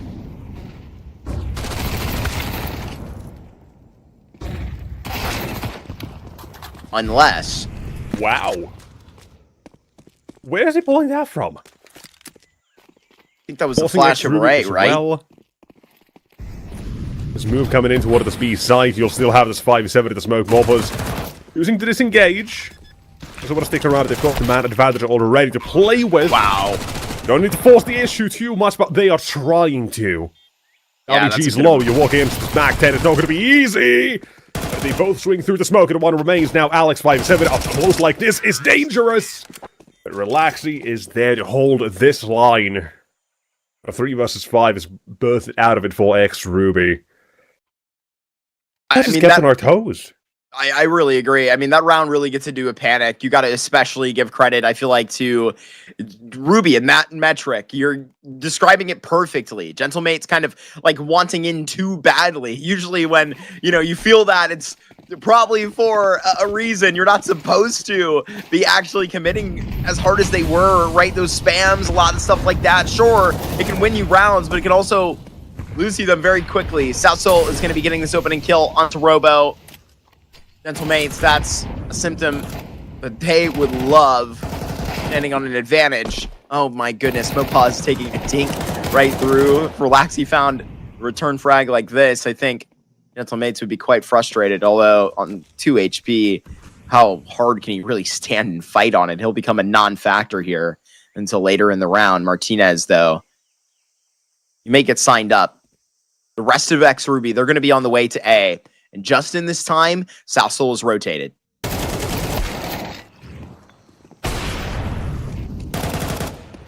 Holding for mate as well. Now Martinez. Attention turned back to Donut, and yet again he's back being a menace. Smartly so positions himself around main to take a one last look. One last gander where does Yumsan remain, and taking a look back on sight. He'll find his final victim. He's having these moments, these flashes where he is single-handedly winning them these rounds, and yet again, one of these. Smartly positions himself, doesn't miss a beat. A threat for X Ruby when he does pop his head up. Yeah, an absolute threat. Anytime he's got that AWP in hand. Martinez is just a damn efficient player for Gentlemates. I mean, he had a lot of that impact early on. It kind of feels like where a lot of these games can get out of hand. Luckily, we saw the AWP like in his hands first 4 rounds, but is a guy that can stick out on the rifle. You know, later when we're watching Gen 1, that's going to be a big point that I talk about. Chucky's, you know, quality that he brings to that team is he is probably just as good of an entry fragger as anybody on that roster, which is a great quality, and it's not a criticism on, say, the rest of the parts of that roster. Gentlemates win a very important 7th. I feel like at such an important time. Round 17 here. Back into Martinez. Thought you learned your lesson. He's going to be sprinting away. Signs up for one more, and he has a better time than Yumson. Why is Yumson so slow? Was he worried about somebody on site? But still just speaks into Martinez after letting him adjust. I feel like I would also be hesitant peeking at Martinez, you know? Might think about it twice. That's probably what happened. Hesitation. One moment thinking about it and then deciding, yeah, you know what, let me go for it. And you're dead. It happens. And this time, yet again, it has happened and benefits a Gentlemate on this small comeback they're trying to make. Alex has to be careful. This jump spot is not going to be easy to get past, but it seems as if he might have seen a shoulder or something. Fine, yes. Maybe a question mark with the minimap, I don't know. But it hasn't propelled X Ruby to start running forward any which direction. Loss bonus wise, it's not going to be all too great for this X Ruby side either. It was in 1900, so save here is fine, but a little bit uninspired for that next round, more likely than not.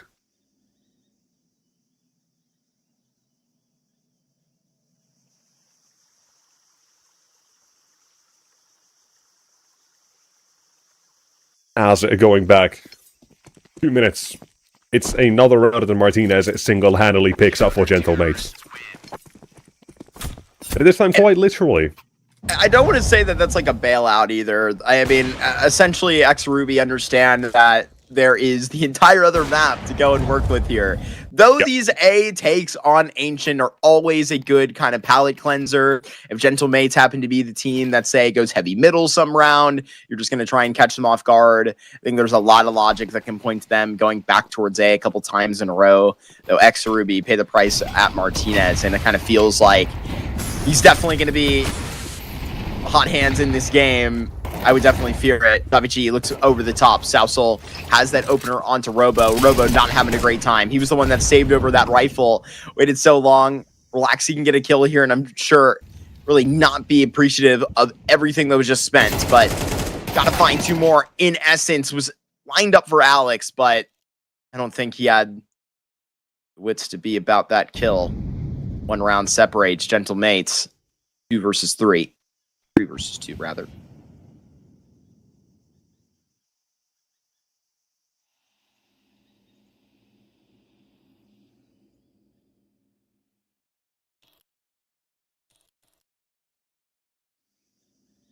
It's interesting. The advantage is still held on that CT side. Alex is probing for a bit more information than what other rounds have so far shown that they're willing to do.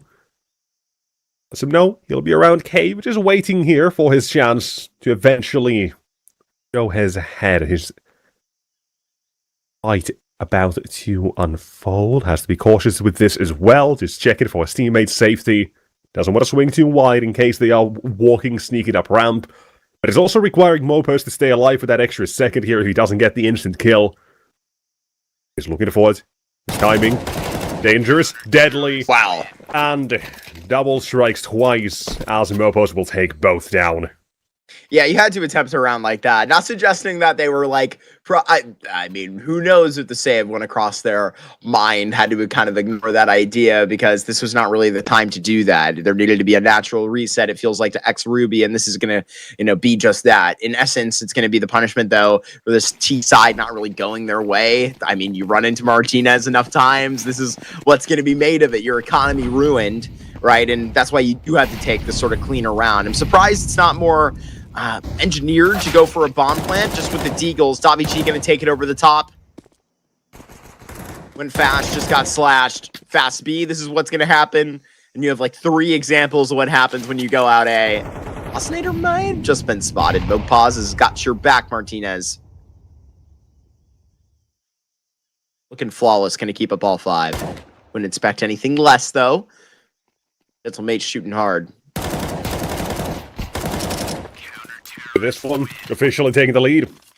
Out of this and how some of these last few rounds will have to go to their economy takes a big step up as well. Soaring upwards, they're feeling good. And around the board, they've stolen back the lead, similarly to that first half again. Had to claw back from a couple of rounds back, but looking good on this map pick, even if it has taken them a while. But overall, I still would like to say that I do think Gentlemans have played a overall more strategically sound game. Just picking and choosing which way they want to go, while also having that, or those individual moments, going back to Martinez, having probably about 3 rounds where he's been the difference maker, then Sorsel as well to open things out on that A side so many times. There's been moments where Gentlemans have just outmaneuvered their opponent, and X-Ruby didn't answer to that. And if they don't have the force by win in half 1, and if they don't have pistol win here, it's a one-sided game, very likely. This is an awesome pop that was just thrown. Everybody gets so close to that smoke, it fades, and they would probably have their barrels exposed. Yamsan will be finding Martinez up top. A sentence that hasn't been said in a while. Alex is going to be crouched inside a cave. He can come out clean for this. I'm sure he would prefer that. Jump spot back over the bottom. There he is, escaping. Carrying on that AWP from Martinez.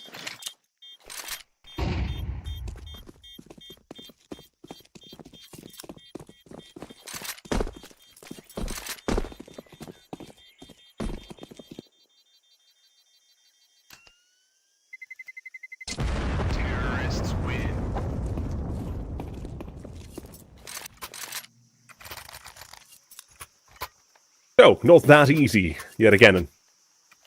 As we think, I don't want to put words too much in your mouth, about there being a bit more clear indicator how this game is going, again, favoring a bit more on that Gentlemade side. That's exactly what we shake it up again. How the whole game has been going on pretty much as well.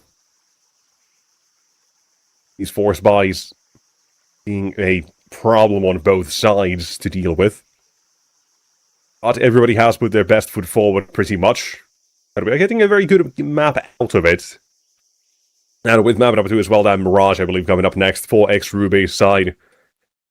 Gentlemen, could have been a little bit of trouble, right? But overall, right, I don't want to sound any alarm bells. They've still had some fairly decent wins on it as well, most recently as well against Ascend just a few days ago with a very solid 13-6. Build up a 3-map win streak on it as well. No matter how this map goes, I'm quite sure we're going to have a banger series for the rest of this one as well. All 3 maps being, we'll find out. Right here, we're going to get close to the one at the end yet again. We're starting things off. The side will be allowed to look into mid, and nobody there for Gentlemates. Round 2, Robo will escort himself out via the HE. Only now does counter utility start to come in as well. Good nade placement for the CT side. Let me off when Robo decided to walk out and when the nades do land on him. And with Mopos currently holding this cave position, smoked down fairly recently. Has stopped XRuby from advancing too far, so they're definitely keeping them at bay for the moment, but using a lot of utility doing so, while all XRuby is doing is wasted pretty much 1.5 sets of util. A couple of flashbangs mostly, and oh my god, still kept themselves flexible on whichever side they want to go to. Robo now starts to influence that conversation, as does Relaxy. 1 and 2. CT side are now feeling a little under the weather, and Alex has to step up to counteract this current disadvantage. Will do so when staying alive. But is that going to be enough? We'll have to find out, because XRuby are heading into Saucel. Who just needs a timing to get out here to the big box. A lot of utility as well. What even is that? Yumsan is like bunny hopping out of the site with his AWP. A dead man. And now a 2v2. Big kill by Shine Jez to track that head out of the smoke. Alex is not going to have a chance. He's going to go and just be disappointed. With the next Ruby reroute to A. Had to secure it. Had to get their lead back. A timeout, the last one for Gentlemates, is called.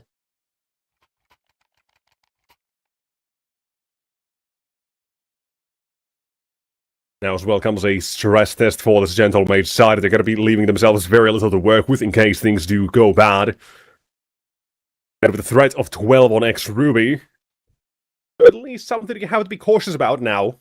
Last round, right, like I said, they were holding them at bay, using a lot of utility, denying XRuby that control for the first minute or so. Got very little out of it. So I feel like that has to be where the change is going to be made here, and oftentimes, if that's the case, you look at either shelf or just straight up down B ramp with the timing to solve those sorts of problems. I wonder what Gentlemates instead have in store for us. Because it's not like XRuby have been running at them headstrong either and saying, hey, we're just going to go through this mid utility every single round. They're looking to find their timing as well, being a bit cautious about those sorts of things. What do you feel like doing? And guess what? Mark, they're headed down B.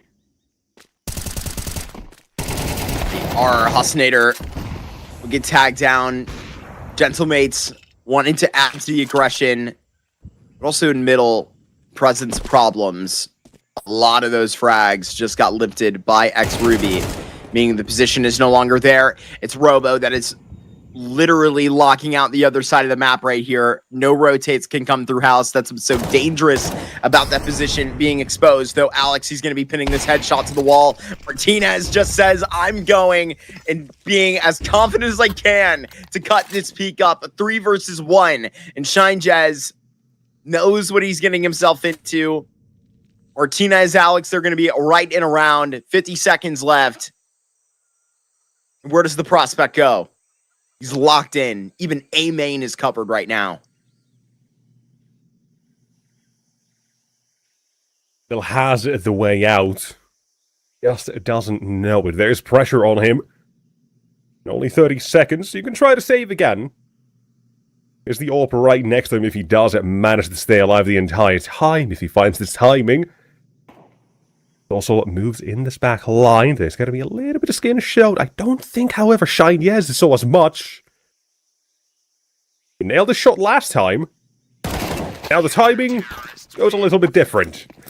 Gentlemates instead yet again to tie it up. And we're going full 24 rounds. Maybe even overtime at this pace, because why the hell not? And XRuby, they've got decisions to make. Lost bonus is not great. 1 timeout used. You want to take the risk here and full-on force buy. Apparently, Shiny Yes is thinking yes. The rest of his team will still have to make that decision as well. They'll talk through what can they get away with. Could just be a hero AK-47. Try to get everybody weapons in that next run instead of Hosnator and Relaxing maybe down to those Galils, which does seem to be the case. XRuby, they want to play risky today.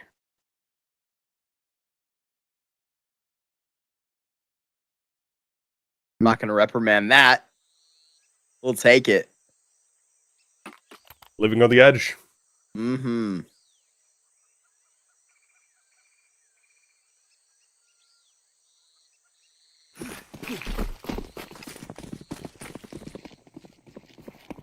Let's see it. Who are we going to run into this time? Who on Gentle Mates wants to put up the defense? And what are you going to do about it again? Because I'm still looking at this sort of a defensive style the Gentle Mates might want to go for. Right now, they've got this little trick with Martinez and Donut. But it'll only last you for so long. If Extra decided to wait, if there is no aggression shown, it's going to be Gentle Mates yet again playing that time, deploying utility. But here's the thing. Extra don't have a whole lot of util on them either. So what seems like opting to go for a B execution here with the bare minimum. A little bit of a fake out in mid. Would still work, but does require that opening to go your way. A little bit of luck, perhaps. Well, Gentle Mates, happy to play the time. This utility as well, and how they're using it, when they're using it, still seems quite good. Robo's faking this out, but the spray is good. They've heard him in the smoke. This is not an A play. You should have that idea now. There's only so much time left. This push comes through. Hostinator having found his timing. There's one more from CCT. WG slides back into assist. As Mopos goes in and out of the fight. One more at ramp waiting in the smoke. One at the cave, and Relaxing needs to get out of the smoke and quickly so, but he has no easy way. As Mopos probes on the edge of it. It's one more to go. WG will take it, and Gentle Mace will shut down this round. Excellent result right here from Gentle Mates. Get up to 12. They can get stressed out. They can feel the test. They usually can still field the win. I think that is something that I've consistently seen about this team, and is a quality of, you know, teams that are at the very top of the tier 2 and what they are supposed to be performing like in competitions that are just at the cusp of getting interesting, right? Cutting into a quarterfinal, semifinal territory off of what was a crazy round of 16, a crazy robo round we're witnessing at the moment. Martinez going to come back to stab in this direction. Now that his presence is on the A site, Extra Ruby are going to have to think twice about their advantage right now. But do they really have time to actually go and back that bet? 24 seconds. Here we go, Martinez. Yet again put to the test. Having spotted the first, under fire from both sides, but taken down. Extra Ruby in overtime is feeling more and more likely. You've got no utility to make this job any easier. You have to rely upon your individuals. Do the damage, and there's one. Take a spot at one of the side. You know that much. But sliding in for the trade is not happening. Relaxing instead with 2. And Extra Ruby enough to put us into OT. Really well done. I mean, Extra Ruby got to go back towards A there. Martinez can't hit every shot possible, right? But this is just insane. It's pretty standard Ancient, though. Sassol getting killed is kind of a bit alarming, the way that it does go down. He just wasn't ready for it, although the first anti-flash kill is a symptom of the system.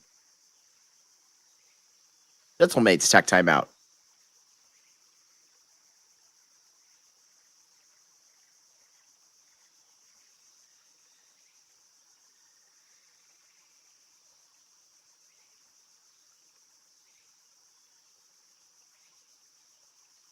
I feel like we're allowed at least one sort of tech pause at this point of the game. We've been going through it so far without any hitches, any problems. For some reason, I thought something was attempted to be called there right before the round went live. I don't know if you heard that typing. I did not. Then again, I have my sounds fairly low. But nonetheless, we shall have to wait. Now, this has been a really good map so far. Again, we're getting, honestly, what feels like all of Ancient to me. With maybe a slight lack of those B executions that I at least feel like are insanely powerful on this map when done right. Instead of opting to play that sort of slower game for the most part. But we're getting a lot of it, right? We're exploring every single avenue on the map, just different timings. It's been really fun to see, like, when when does somebody decide to stick around, and when does somebody decide to fight, especially in those CT side mid rounds. Or both things have been really nice to see. Then on those T sides, again, if we go back to the first half, Sosa lurking out of A made a couple of times, round-winning plays. And then these sorts of B hits as well that have at the same time come through, and these slower mid portions as well. It has been all of Ancient explored in this map. Really fun to see this sort of back and forth. And the fact that it's not been just one specific round that has dictated the entire game. It's been the whole thing building up until now. And in overtime, we'll yet again see how this game decides to continue as we kick things off. If somebody feels like now's the time to speed things up, catch him off guard. We've been playing 24 rounds, right? Almost an hour at this point. We can afford it to be a little bit more swift. Test things out a bit more yet again. But apparently, for the most part, it seems very similar. Maybe slightly faster from Robo than some of these other rounds, but yet again, he's still here in mid. Nobody on Gentle Mage is going to be present. They're instead focused on elsewhere. Including Sorsel deep in A mid, getting information. One little Martinez in Donut with the AWP. But X-Ruby having a lot of control across the map here, nonetheless. And yet again, try to make it look like a bit of an A fake, perhaps, and to take it to shot, and Human Son will make B side easier to take. Suddenly there's pressure. Smoke has been using Cave. There goes one on ramp as well. You're just buying time now for this flank of Sorsel. Arrive at the same time. Alex looks for this next bit of relief, and that is Robo down. Suddenly, X-Ruby might have missed his timing. They'll be on the site, yes. It's not going to be easy, but they make it look easy. Shindias and Hasanator combining for 2. And suddenly there's no need to worry about this flank at all. There's no other avenue. CT is controlled. Red Room is under your control. Just win these fights, get confirmation, but Sorsel taking 1. Might tempt them back in, but Martinez still has a challenge of his own, and he won't miss. 2 or 2. We'll play this one out. Half the time is ticked away, but he can still go for it. Just have to get past relaxing and one him out of the side, Hasanator, who has dodged most of the attention from ramp, and it now puts himself into 1 versus 2. The CT side, keep on coming through, closer and closer. Hasanator fighting 1, able to escape. Martinez couldn't cover, and now there's no time. Oh my Doesn't matter on goodness. the kills as Hasanator pulls through. Again, when I saw that deagle popping off at the beginning of this Ancient, when in that force buy, you knew that Hasanator was going to come and play today. Maybe a quiet primary portion of this game, but there is going to be popping off. The 13th into overtime is going to point X-Ruby in a better direction than I think this T side was, I think, hitting in the remainder rhythm of what you just saw through the stressful parts of regulation here into overtime, calling their last time out, knowing that maybe that wasn't such a repeatable offense. Gonna have to take what was from it.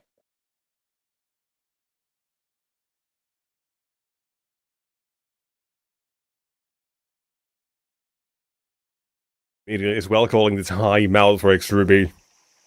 Certainly just has to be the sort of thing where you recognize we were too slow and that'll be almost let it slip away. And it could have absolutely gone differently, but they still got on the board and that's all that matters. So you can fix things now. As you continue to move forward in around number 26. Also, seems like they finally had a change of pace, and it's 2 players only on the speed side this time. One of them is going to be Martinez, and we're going straight for the hit toward the site. Robo down, walking through the smoke, second the site as well, having crossed over. But both pause into the fight, out of it next. Still having more time, place for Martinez to play from, but only so much. Here's light up, however, you almost started trading. And left on his loans over the CT side, quick rotations of being here. If the offer with an AK to steal this one cannot do so. Gentle Mates, they'll make use of the fast hit coming in. Nobody's going to be on the A side. There's no long rotations. Instead, everybody able to assist. Hatch up, 1 will fall, 2 more take its place. That's the Gentle Mates defense.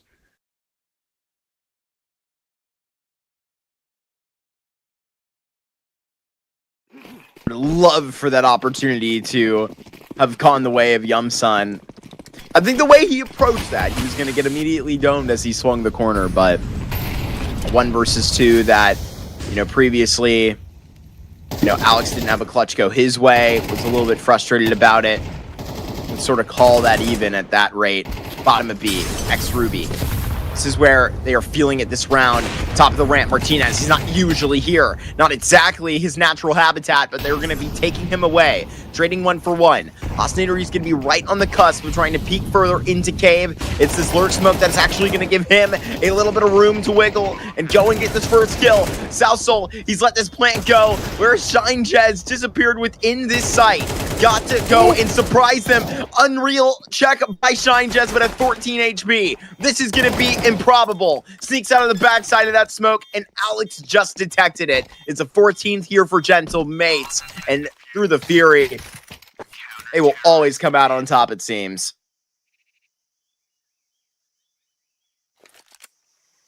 We're getting it all.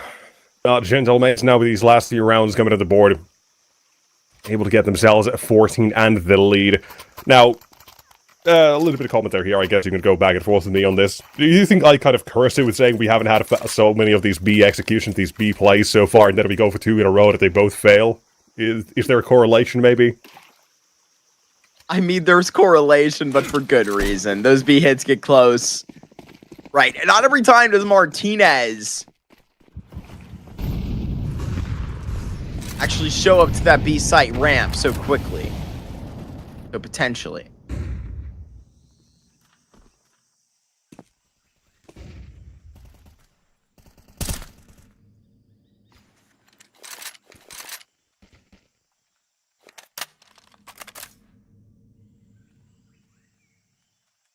So, we continue. Gentle Mates, they're back to this different approach, and this time through mid. Having Martinez scale up first, the trades coming through. Grimson has WG down, trapped in the corner, but missed the shot. Molly will force him to fight or flee, and he's choosing to stick around, taking the fight once more. Has to be careful about this one and eventually back off. He missed his opportunities, but there's one more he decides to take. WG down, there's the Molotov, and the social cannot go through that. Bomb, lost property in mid. I was about to say, this is probably the fight you have to keep your eyes on in the minimap. It was Mopaz being rotated back to by Yumsan, who's having a pretty great round right now. 3 kills to him. About to stand it. Ruby stiff for a 14th. Or alive, his bomb gets picked up by Alex. It's going to be drilled by that A1S. This is a beautiful look at overtime that X-Ruby are going to be, I mean, having the longevity to go for. Gentle Mates are maybe shocked that they're able to keep up with them every single step of the way.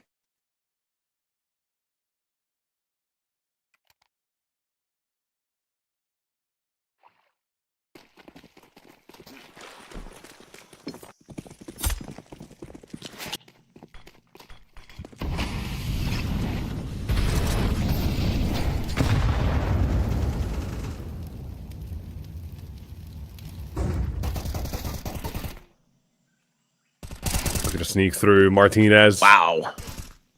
Audacious.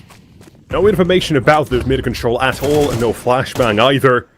And it didn't even have Mopaz in position, so it makes the job quite easy to get one freebie. Walk away with a 5 out of 4 for this X-Ruby side.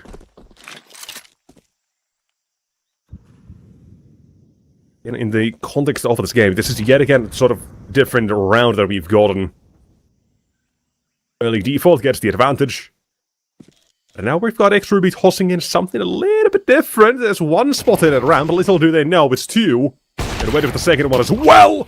Wow. Almost got him. What a shot. Ruby up to 15 first is what I'm feeling. Bomb down again. That property lost. Mopaz. What are you going to get done here besides walking to your death? 1 kill. Let me doubt Mopaz. Only pulls away 1. Davi G is going to come up empty-handed. Relaxy is the player that is going to be stabbing the way. 15, quite a bleed.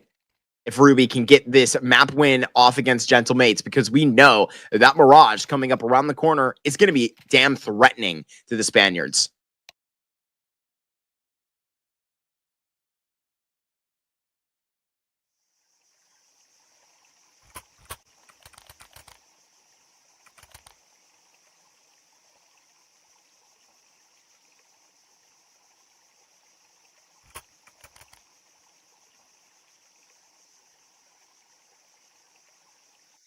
One chance yet again to close things out. However, unlike in regulation, it's X-Ruby's game now to take. It was them who forced it into OT from that 12-11. Now a chance here and now can close out map number 1 to take away Gentlemate's own map pick.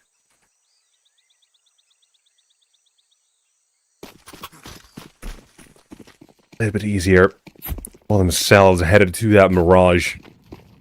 Not that it's going to be that much easier, but who knows? Who knows what can happen as we continue and reset into map number 2. I'm sure as hell not expecting it to be the exact same sort of game that we've had here.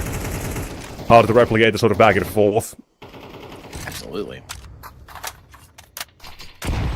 But you never know what you're going to get. Wait. Making headway now toward the B side of the map as well, Hasnator. Smartly so doesn't want to fight against all these on the other side, even if the molly's not perfect. Let Gentlemates have cave control, drop a smoke, say that's as far as you will go. And a minute left to count down to the end of this round. The option to still go A is going to be presented by that mid control. Smoked off Red Room, making a little bit of movement as well. They've got WG now scaling toward a Donut. Not going to be committing to it, just a fake. Hopefully pull a rotation, and it is working. You've got Relaxi, I think, or Robo. Or CT spawn, but he's coming back. Still sticking mostly toward that A or B side of the map, and they're going to be right about this, Gentlemates. Fight will be provided. Martinez has been quick, don't doubt him. As he'll take the shot at a tag only. Now, all the utilities coming through, 20 seconds. Gentlemates, you have to fight for the bomb site, and quickly Martinez, excuse me, Shy is on long all by himself and dead quickly. As now comes the rest over the C side and taking the fight on the site. He's trying to stop the bomb plant, but it won't work. As Robo swings into the open, taken down, and one remains, Relaxi. 1 versus 3 to keep this game from going to another overtime. Odds not in his favor. Will fall. Gentlemates, they're the ones this time to put it to another overtime.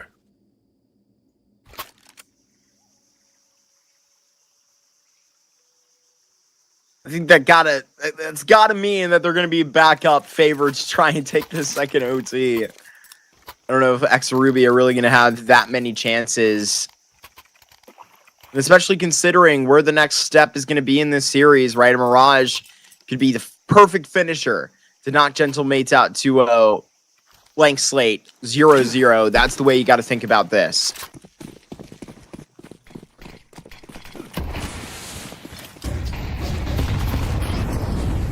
Going fast. Bobby G in overtime with all the money in the world. He's going to be buying up an SMG just to do that. Find this opening kill. Snader. Trying to post this spam, but actually better for Mopal. There's no way he's going to be getting out of that. This Mac 10 is making mountains of money. But Robo. What time is he about to come up on? Peeks out of the nade smoke. Robo going to find Sassol. Investigation down the ramp as well. Ninja is going to be here, but taken and stolen away by the Spanish IGL. Martinez, elbow seen, going to be ripped away. Robo is still a presence here. But audibly back to Dobby G, who is dominating his 3rd kill of the round.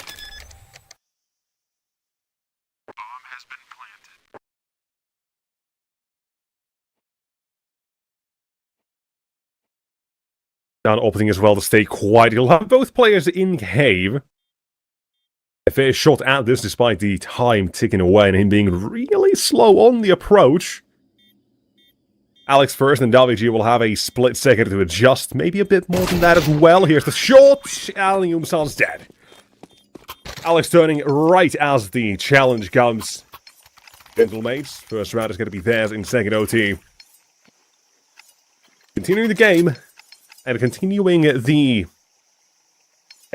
I don't want to call it a pattern, but randomness of the game.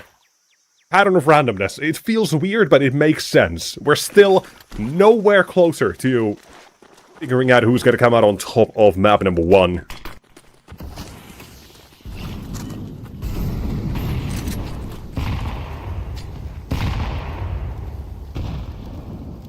Martinez looks to fight early on.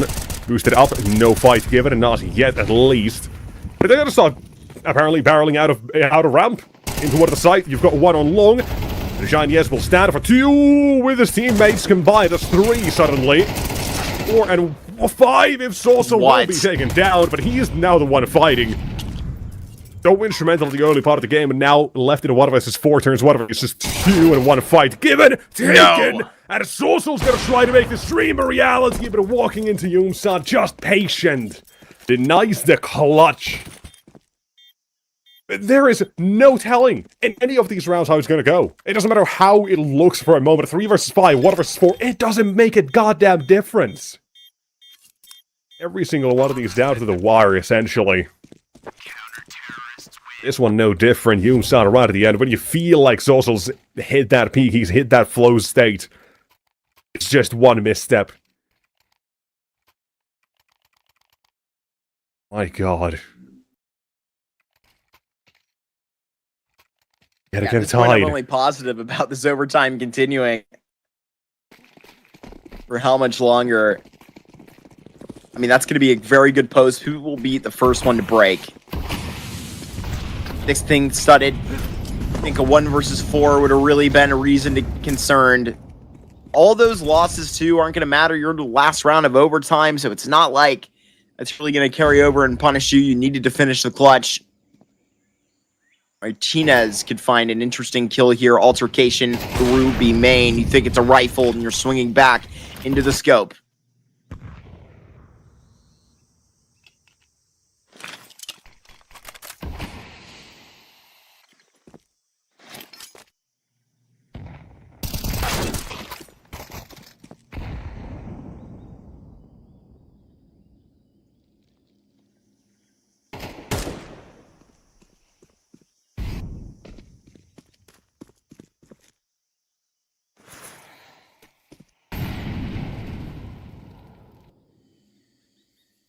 Back towards me.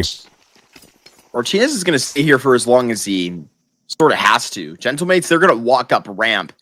But the thing is, I mean, Robo might walk into the scope as soon as this comes. You're absolutely right. Everybody here, relaxing on the way. This is going to be a long flank. Hey, misses mark. Shiniest doesn't. Taking 1 down after this first, but you've still got a couple to worry about. It's this long player of Yoomsan taking contact. Robo for 2. And suddenly the threat is dealt with. All you have to do is not overextend. Do not give this man a chance. With all the time that is not remaining, it'll force Martinez to move. And into this wild blender of X-Ruby. Robo's on 29 kills now as well, reaching that 30 mark. Even the first one who will get there unless Mobus decides to catch up to him. As we'll have to wait apparently for Shine Yes to return. Hit him so hard he left the server.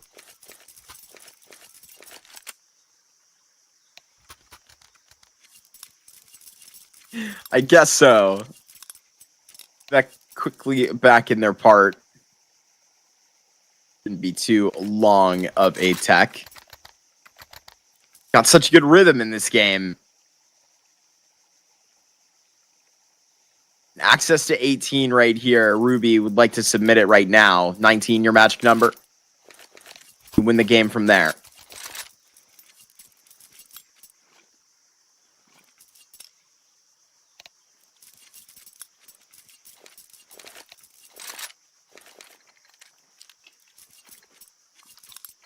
Everybody's back. Good to go. Give it a second, and we shall yet again see how this one's gonna go. Now, here's my bold hot take here for X-Ruby. I don't care if the last 2 B hits didn't work out for them, just go for it again. Essentially, triple down on this approach and continue to batter this B site. Until it works. Again, we've been hammering in the point as well that these rounds happen entirely up to essentially 1 single kill at any select time. A single moment. Coin flip, if you will, on who takes them in the end. All you need is 1 round to break them, and then you've got match point. Yet again.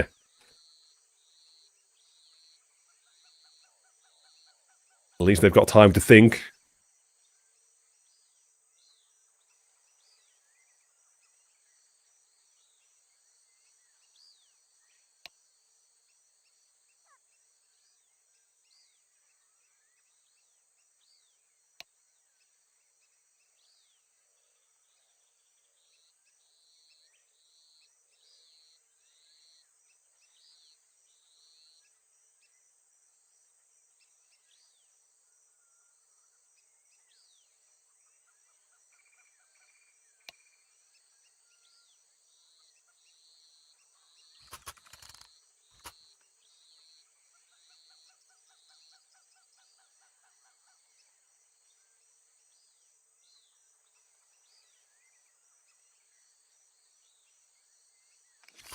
And we are back.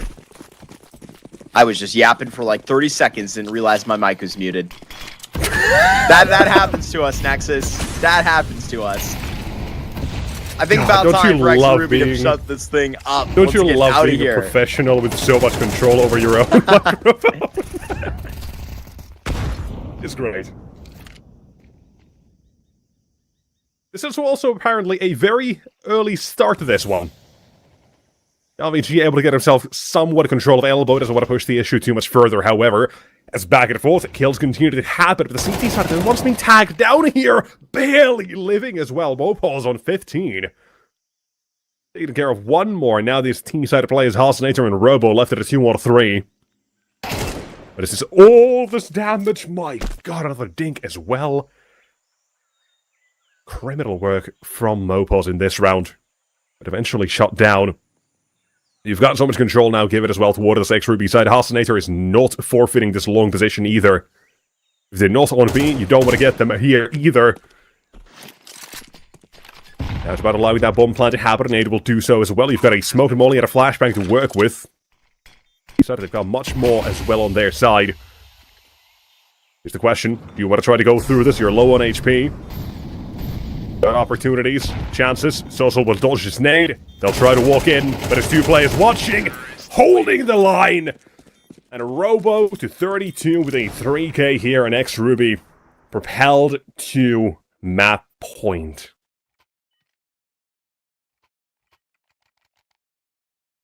Well held there in the post. This is X-Ruby coming through with a great performance by Robo. 32 frags. And it feels like they're ready to drop the anchor, get right the hell out of this thing with 19 rounds to their name. Gentlemates 2 to force a third overtime. 8 plays sent them packing in regulation, but right now, this is the formation that they were hoping to catch Gentlemates in prior to this. It's just going to be Alex alone on this bomb site. No Martinez. He's going to be posted up at the B ramp. All 5 players inside of A main. They're one at elbow. Big smoke just put up. Gotta rethink this. I am loving the sort of Gentlemates call as well here. They've got so much control currently just from Mopaz. The comfortability he holds, and I think that's Martinez behind him watching B ramp as well. They're happy to stick 3 on A. And if they've now called one over toward a donut, they'll still have this rotation coming through, and the side hold itself can be rather strong and difficult to get past if you let him. Alex for 2. Advantage maintained, dragged further. 1v4. This time will not go anywhere. The cleanest route we've probably had in a good while as Gentlemates look to extend the game even further beyond.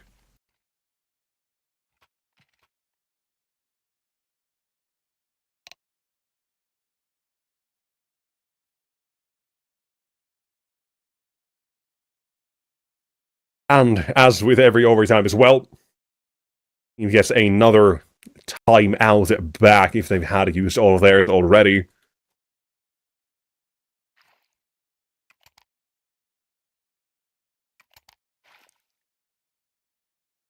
So X-Ruby will use it here. Their third chance to close out the game, and this might be the last one they'll get, at least for the foreseeable future. Gentlemates, the call in the last round. A really good one. Can you yet again make that same one and work out how X-Ruby will approach this?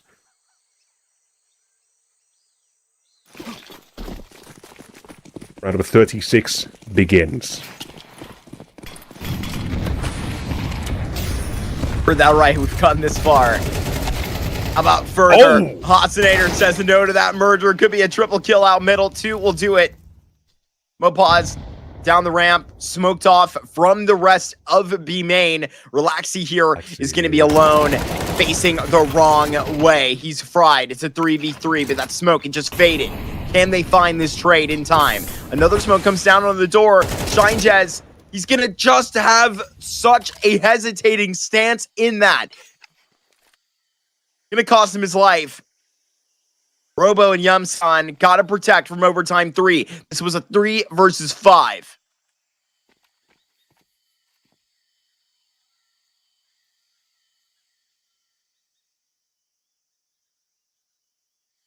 Not anymore. It's one mistake. And that advantage is gone. And it is another overtime. Mopos joins the 30 camp as well. Gentlemates, they're not satisfied. They are not satisfied. It is now the third time they've essentially had to come back into this with a disadvantage. Yet again, it's to an overtime. But is this number 4 now? Or am I going crazy? Is this number 3? I genuinely do not remember. It's number 3. Cool. This is 3. You're not crazy. It's okay. The weather is getting to me out of this game going on. It does not help. I hear there's quite a just heat wave map hitting one. Europe at the moment. Thankfully, it's not that bad here in the north, but it's still a little bit humid, right? It's not great. Like 26, but really, really damn humid. Not the greatest. Robo Oh, doing he his is. Hosnader impression, but actually finishing the job this time. He's going to have to call his way to a victory. Maybe he's going to have to literally kill his way there too. Rest of his team ain't living up to it.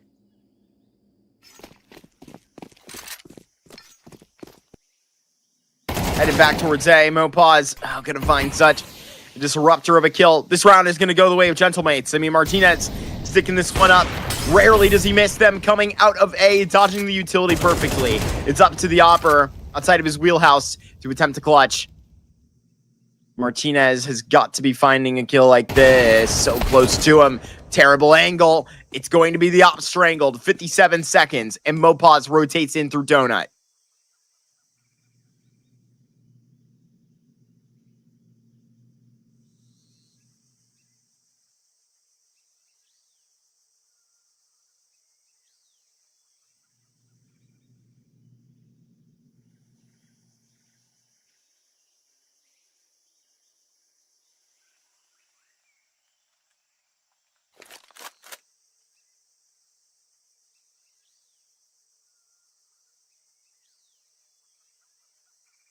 Owns him as well, but Yumsan has selected the other side of the map. Was save the utility. You don't need to use it here and now. You can instead make that rotation. There's only so much time for Yumsan. However, Util down. This Molotov could be game-changing round saving, but instead Mopaz opts to go past him. Need thrown. Suddenly Yumsan obscured. Mopaz, no sign of his opponent, and Yumsan plays so smart as well. Just waiting for that Q. Oh no! Guess what? It presents itself.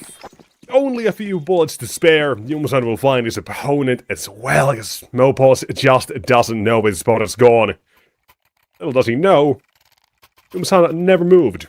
Stuck at the side that will put X Ruby to 19. And yet another round down to the last man on both sides.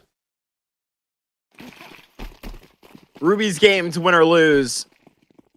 Few ends of the overtimes that they could have finished. That time, a 1v3 clutch to steal a little bit of momentum. Not a better way to start out a half. You're gonna have Excelsil here towards Donut. X-Ruby seems like they may reach for a little bit faster of an A play. Robo, Mopaz, gonna be connected to Martinez, finding an excellent kill. Gonna have to get on the run as well because A site is going to be stricken up here by X-Ruby. Relaxi finds an amazing entry. CT will be smoked. Davi G, does he really want to disrupt this well? Doesn't commit to it. Martinez, he's rotated back in. Enough time here to have an impact. Already 2 kills rich in the round. How can he find more impact? Martinez, this is an awkward stance to be in. Gotta be able to have this trade. Coming out of Davi G's barrel. Does. And now inside of the smoke, Alex fades. And now to the freshest face of X-Ruby. He's not even signed to this roster. Gotta come in with the flank. Now we'll find 1 kill. Alex gonna square him up, and he will muscle him out. 19 all. Gentlemates are still stronger. 1 bullet to make the difference. Yet again, it is Gentlemates this time. Not letting their opponent get ahead of them. They do not want to give another advantage over toward X-Ruby. It's their time. They've been the ones constantly fighting back in this game. They're barely hanging on their own map pick at the moment as well.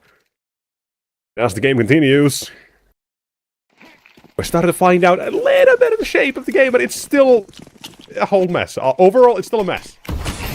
A good one. For this one, we start things off pretty much basic, same as every other round we've had for a good while, it feels like now. All this basic utility we've already got to meet, get familiar with. And another B-pop coming in for X-Ruby. Focus here, but they know Alex is going to be up close. The flashbang from Martinez will save him, get one. No second, not yet. Mopos in a position, will drop one. Second, hasn't turned. Yumsan down. Now you need to relax to stand up, get you some more map control. But it's down to just him. In this 1 versus 3, he will fall. Mopos pushing forward. And a gentle maze to ones with the advantage this time. A little bit more polish. Here in this Ancient that just will never end. Started out with Ruby getting a great round. 2 come the way of Gentle Mates off the back of it. I'll just say, in what opportunities you have seen missed, Ruby aren't exactly arguable to, I think, deserve this Ancient. Deserve just a buzzword anyway. They can still beat it. Leg spotted. I know Robo's here. There's a second smoke for it. Or a second nade, excuse me, but Martinez, an arm spotted, taken down. Advantage early on to X-Ruby. You do have problems with the timing of the smoke and when it might fade. What other T-side presence is going to be available? Mopos is going to walk out. This is ridiculous. Hold on, hold. Oscillator smelled it. Something slipped past him, and it was Mopos. Now it's going to be Alex as well. A fight of his own and will take down Robo. Important, but they've now got him cornered all by himself. And there's even assistance coming through as well for this Shine Yez. He gets one, relax, he can turn around, assist him for this crossfire if need be, but it's also a quick trade.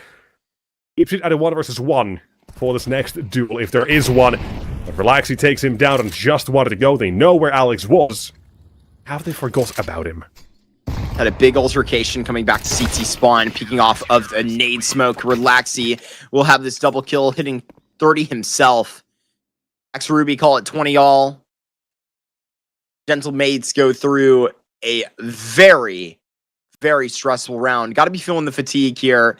40 rounds deep into this Ancient. Into the 41st. Somebody's got to come up with a lead now.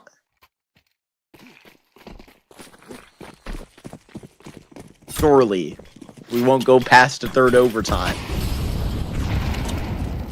Thing is, Gentle Mates made for this. Had a big overtime game versus Eternal Fire not long ago. In fact, in Series 3. Here goes Relaxi, one shot over the top against Dabiji. Unreal look from Robo. And he is dodging every bullet at the moment until 2 turn and spam that smoke.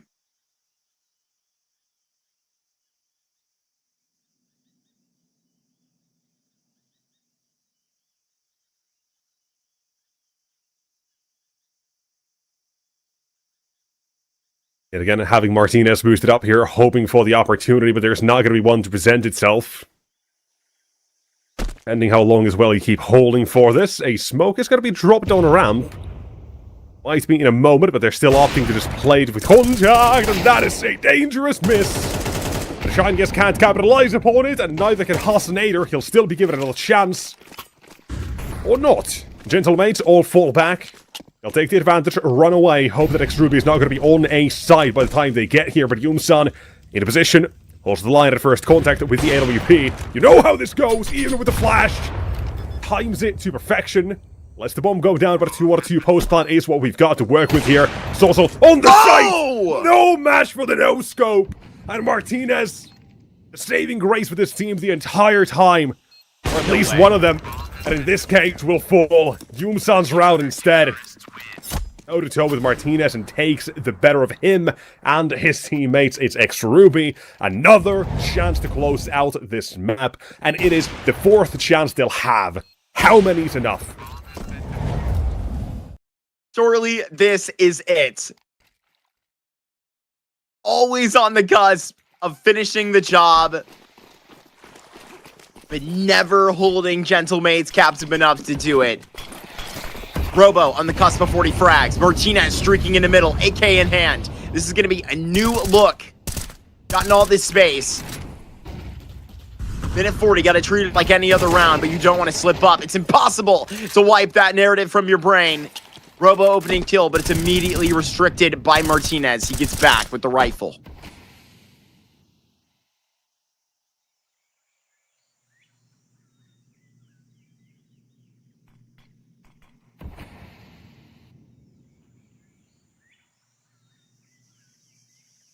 Liking this move for X-Ruby. I'm going to clear out mid control.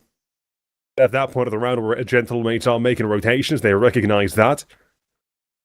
Not finding even a inkling of anybody in mid. Making them consider which way are they going. Agility will be the one to warn them. Oh, now Molly's in. Gentlemates, a bit of a sloppy approach to try to make this look like a fake instead now. Not everybody's ready to go. Hope that X-Ruby will be fooled or present with another option, another opportunity if somebody decides to push too far. This, here and now, Robo walking through the smoke toward the site! And there's even a wallbang. Martinez the one to get the kill! Make it a double! No goddamn way they're gonna try to make this work. By the grace of sheer timing. Oh, man. Martinez, they've got the advantage. Alex extends and Doomson not gonna close it ever. Say the line, we're going another. Lay the line, Bart. It's an overtime 4 that's dropped into our lap. 21 all. And this is a purgatory that nor us, nor Gentlemates, nor X-Ruby can find themselves the hell out of. Gentlemates, they can secure overtime. More play in it. If that was even English. But they can never find themselves on a map point. This is, I don't know if it's fate. Something definitely a little bit more frightening than that.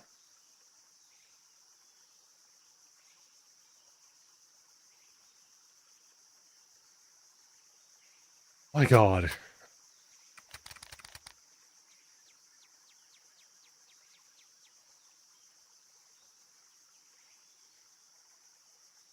Okay, so 4 match points is not enough, apparently. We know that much now.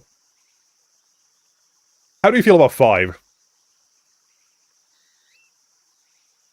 How many do X-Ruby get before Gentlemates say, this is it, we're done with this map?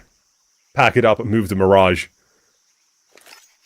Because at some point, those wasted opportunities, they don't pile up, or they do pile up, but they're not just almost had it. Those are you should have closed it out moments instead. How long can you persevere?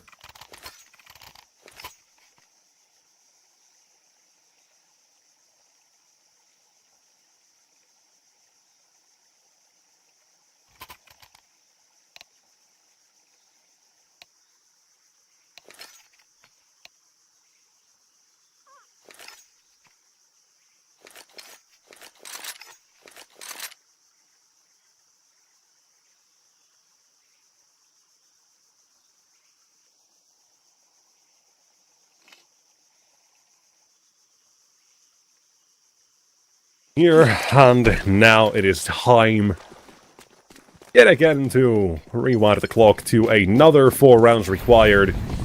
We're getting used to it. Magic number's 25, whoever gets there first. I'm the victorious out of this map, and if, yet again, if we go to 24-24, well, we run it back for a 5th overtime.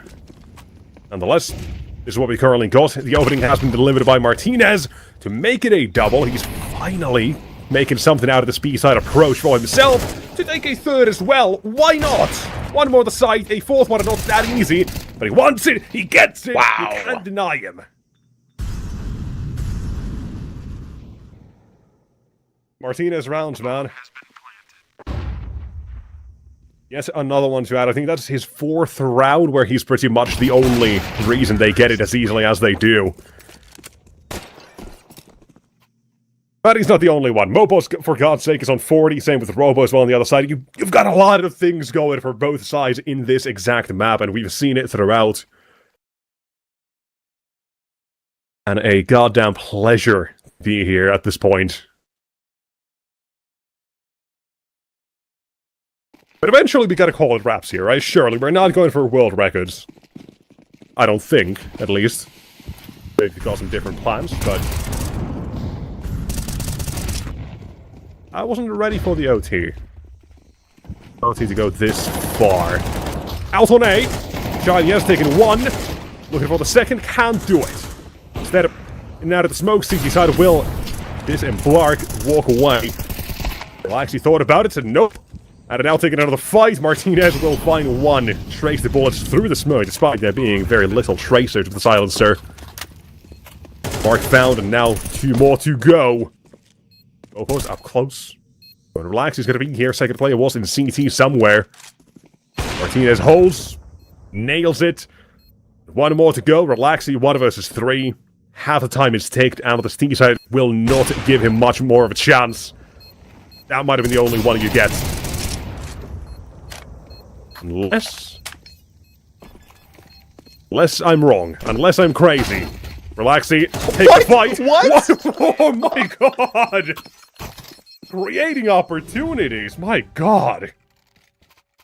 Still 1 bullet away from going differently. The time might have just been there. But gentle mates, this might be the first overtime they've actually had the lead. I don't even remember anymore. Maybe the first one, but I know for the last few at least, Ruby were the ones in the lead with these overtimes. When we switched halves, but... Gentle mates.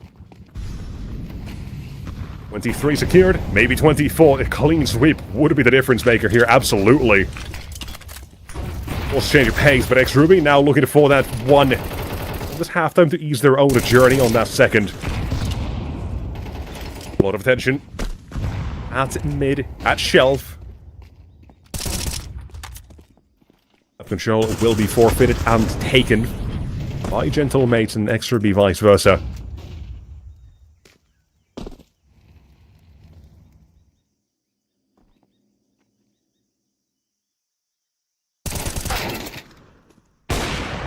Alex on to shine. There it is. They make this thing a clean half. Martinez is just... I don't even know what to say. He's on a different level from every other player in the server, and I am even feeling that pulse out of Mopaz. Just on those rifles, so quietly consistent, and that is just ridiculous when you see it in live action. Gentlemates pull out a 3-round clean half, and surely we got to be done with overtime now. Surely. Right? Surely. Right? I think 4 is enough. In terms of opportunities that you've got here for ex-Ruby. At this halftime, 1 mistake, it's done. Ex-Ruby have to play flawless, and for once it's them who have to make this final push and stretch to get us to continue again. Here we go. Out control, fought for it instantly, and shot down.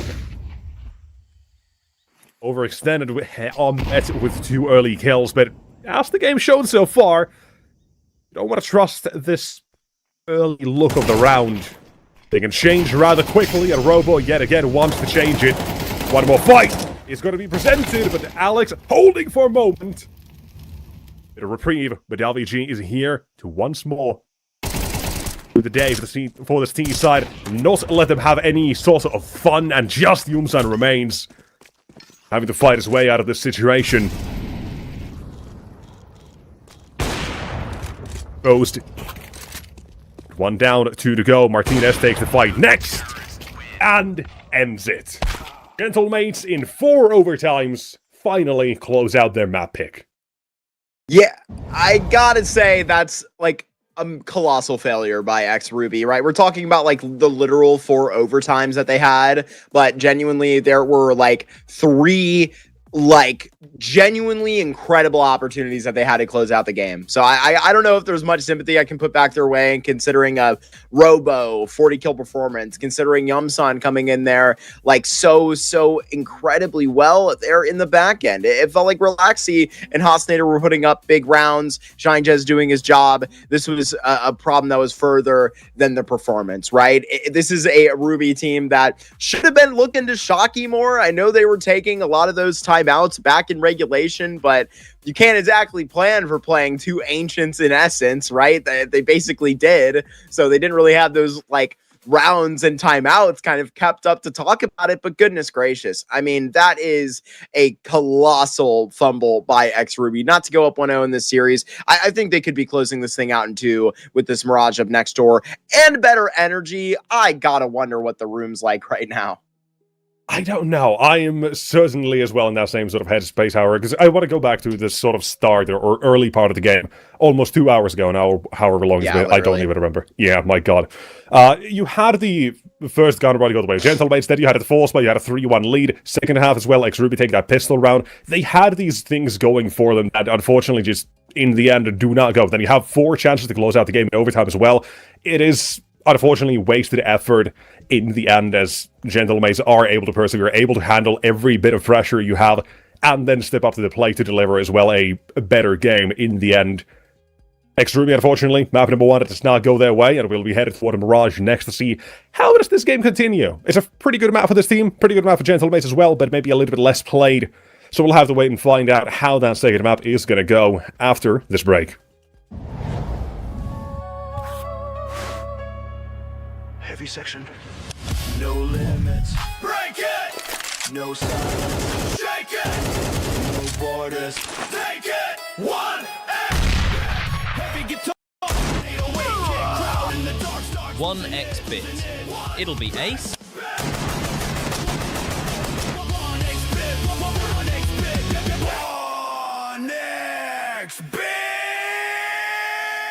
How to get a free kill in window on Mirage. First, position yourself behind the bench. Aim here and right click jump throw. Make the jump and dodge the flash. Easy kill. If you want to see more Mirage Pro plays like this, or you just want some free elo, go check out metastack.gg. There are thousands of strats and nades that you can filter so you find exactly what you need fast and easy. And all of them are taken from real pro matches, so you know they actually work and can win you rounds. metastack.gg. And another. He's got full control of the A side. Who needs a stack? 3 kills, make it 4. The last one left is Zywoo. Zywoo's got a second, still 76 health to play with. Looking to cut down Vipery. Zywoo 3 kills into this 1v5. If he can. And the best.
Well, we're finally here. You can actually believe it. 2 lengths of that ancient necessary. I lost track at one point, Nexus. We had 4 overtimes. We had 3 legitimate opportunities for X Ruby to be up 1-0 in this series, but they fumbled each and every one of them. Have to, baby! It's 2 hours later and it's only map 2. Mhm. What is the World Cup to? I do not know, but I'm here for it. I am here, ready, and willing to see exactly what we can get done with the pistol around us. XRuby make favorite choice toward the B side. A Ollie and a nade has been deployed, but no damage has been done from them. But alive with the rotations, every single player is going to be here. Got 2 in the flying for Gentle Base. If you can buy a little bit of time, get a kill or 2, that'll be enough, I'm sure. But they've got a different plan in mind. Wipe out most of everybody. They would adjust this flank to watch, but XRuby have quickly recognized this. Mark's flank has done nothing. This is crazy. I mean, they just immediately eject. Martinez, he's going to be back in the way, and if he is really, really tentative to getting to the site, he could have really beat them to stairs, probably put a lot of pressure on this plant. Only 1 kill.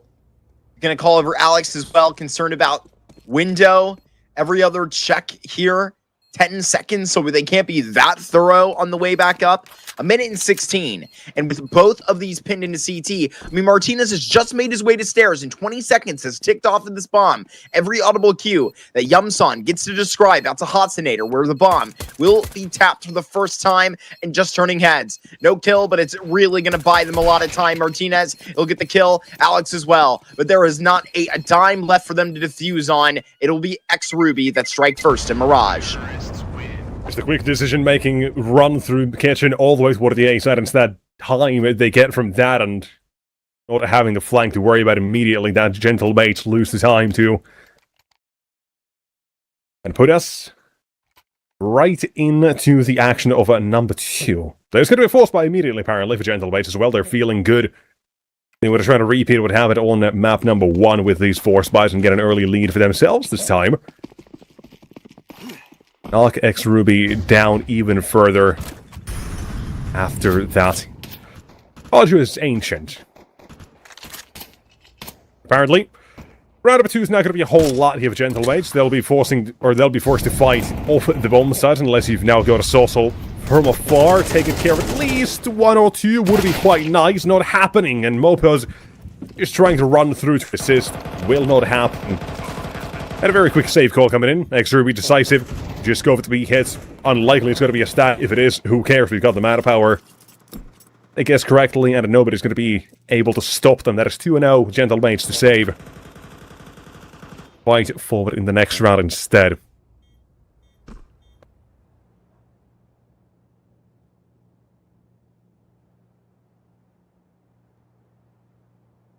We'll just get comfortable here. It was an amazing... Dude, do you remember how good regulation was back on Ancient? Do you remember that? I remember. We were getting the sort of outplays, good timings that weren't just going one-sided all the time. These wonderful little clutches and versus X situations. They were so fun.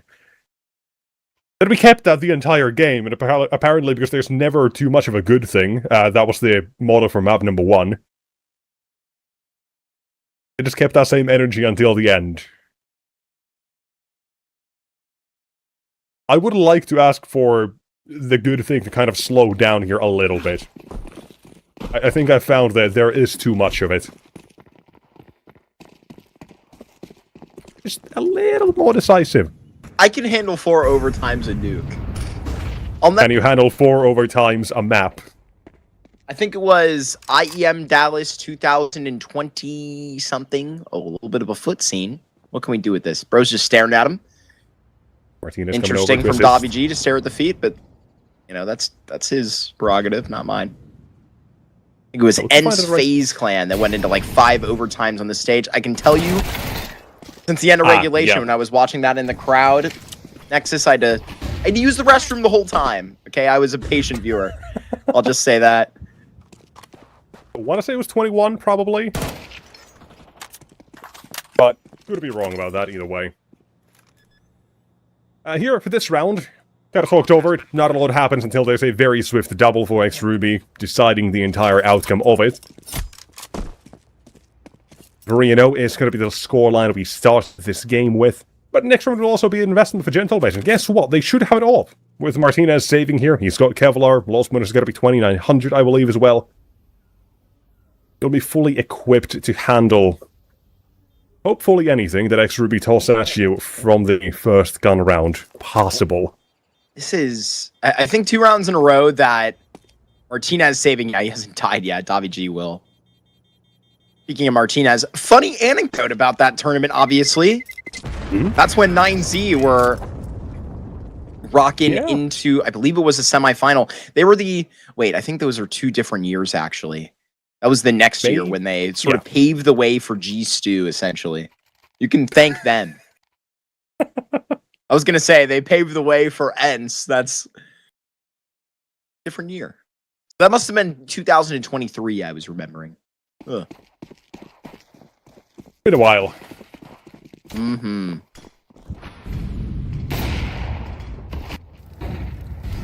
Early miss from Martinez.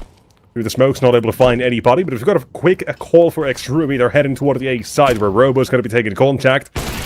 Martinez and Martinez with the miss, but he's got Alex to assist. Enough to adjust for the second. But where's this play from Rampant Palace? It's just so far behind the rest of it. We were hoping and expecting that connector play to work out for at least a kill, or hopefully the second by more time. The fact that it hasn't, this post plan is going to be really difficult to even achieve. Barely able to get it, but they've lost Shinias in the process now, and having no post plan position to really work from.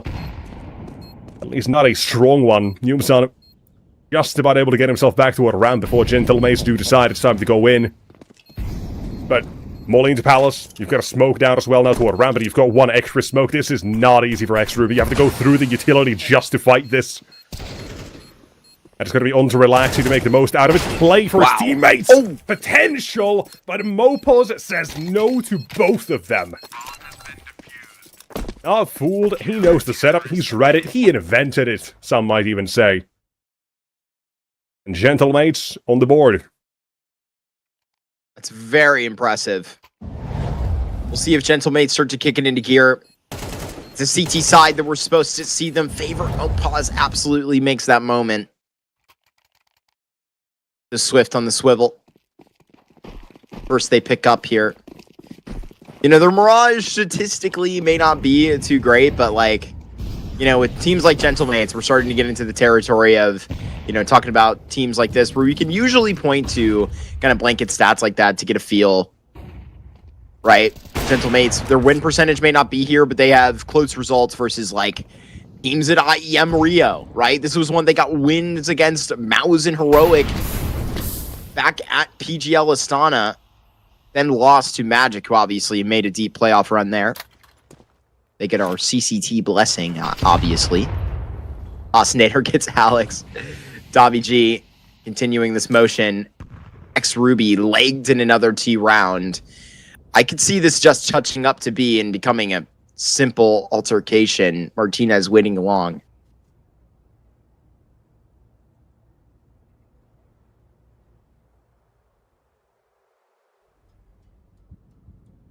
Got a decent enough position as well for Soulsol. Staying alive is the name of the game for him. Get contact. Let his teammate adjust as well as Martinez with that range. There's contact. Should have recognized it. But taking the fight. Soulsol down. Martinez quick trade. Yunsan, however, is going to be the one to shut him down. Well, the axis now for Relaxy. Retake coming through. Bomb planted for short as well. CT side currently split on their approach. Mopos try to soften up his opponent, but will actually dodge the nade. Flashbang as well to make the cross easier, just about allowed. Big Molly and Yumsan. Enough to hold him back for the moment, but you're just waiting now for the second to play to poke his head up. Is he a Palmas? Is he short? There's contact. You hear the footsteps. But it's not going to be easy, and Relaxy taking care of the first. 2 needed for Davi G. Doesn't get a chance. Quick trades coming through an X-Ruby. They're going to be the ones to bounce back immediately. Low approach toward the B side, and it does work out for them.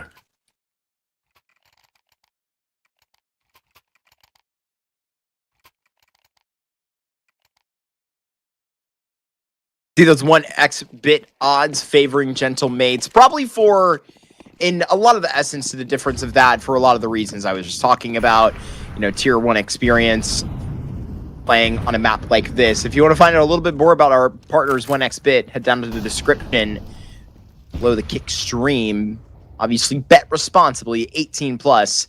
Terms and conditions apply.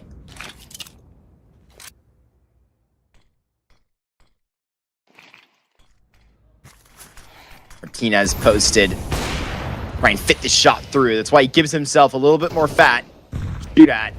Robo, one shot over the top to Alex is pretty impressive. Martinez, we see on the X-ray that he's getting closing track. Very much a timing that could have been presented his way is shattered, and Relaxi actually will take advantage.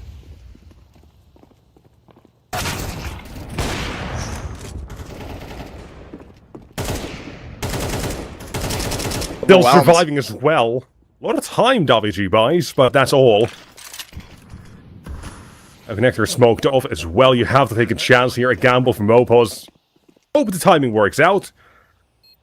With this staircase, they'll get a chance, but it needs to be quick on this. They're gonna play your own around, Relaxing dinked. But his weapon's better. Honestly, really good effort as well. If you manage to dodge that headshot from Relaxing, that's game on. He knows what the second play is going to be as well. He can rush toward the bomb side, try to catch him with a cross. Make it a real shot, but X-Ruby withstanding. Not letting Mopos make it too far in the clutch. We've got a 5-1 lead instead now. X-Ruby doing really well to make this map different. Unlike that fast back and forth we had going throughout the entirety of Ancient. We're still waiting for that. And while we had one really good round for Gentlemates, need a couple more of those. And all you gotta do is, you know, preferably win that next round. Deal some damage here. Get rid of that money they've got building up. Because right now it is still feeble enough that you can take control of this game without too much hassle.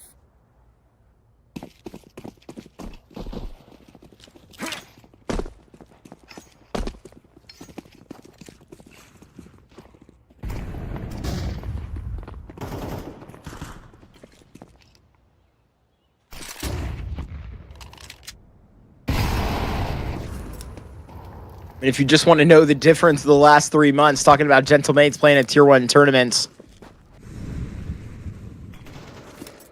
Counting it correctly, X-Ruby played 31 maps to Mirage, right?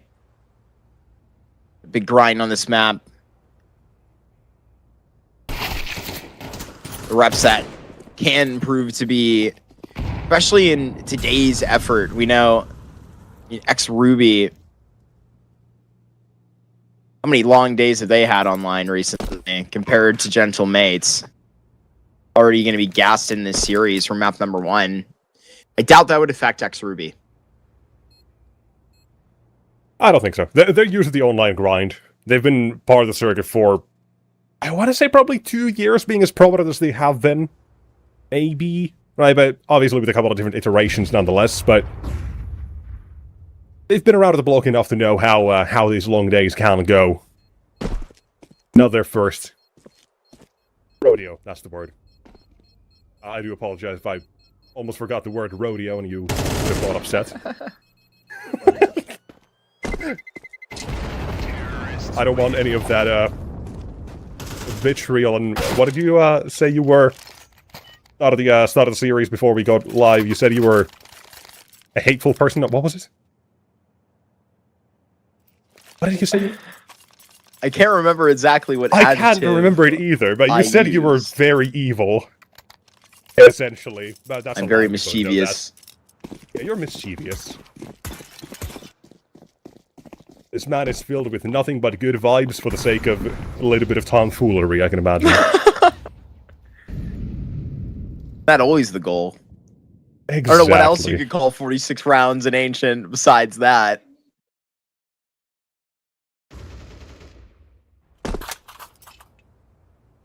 Good vibes, a little bit of mischief, tomfoolery. A good time. Here we go, out toward the A site, having found their timing through Palace. X-Ruby have taken control, while in mid, you've now lost one of these big players in Robo. Relaxing is going to be dead next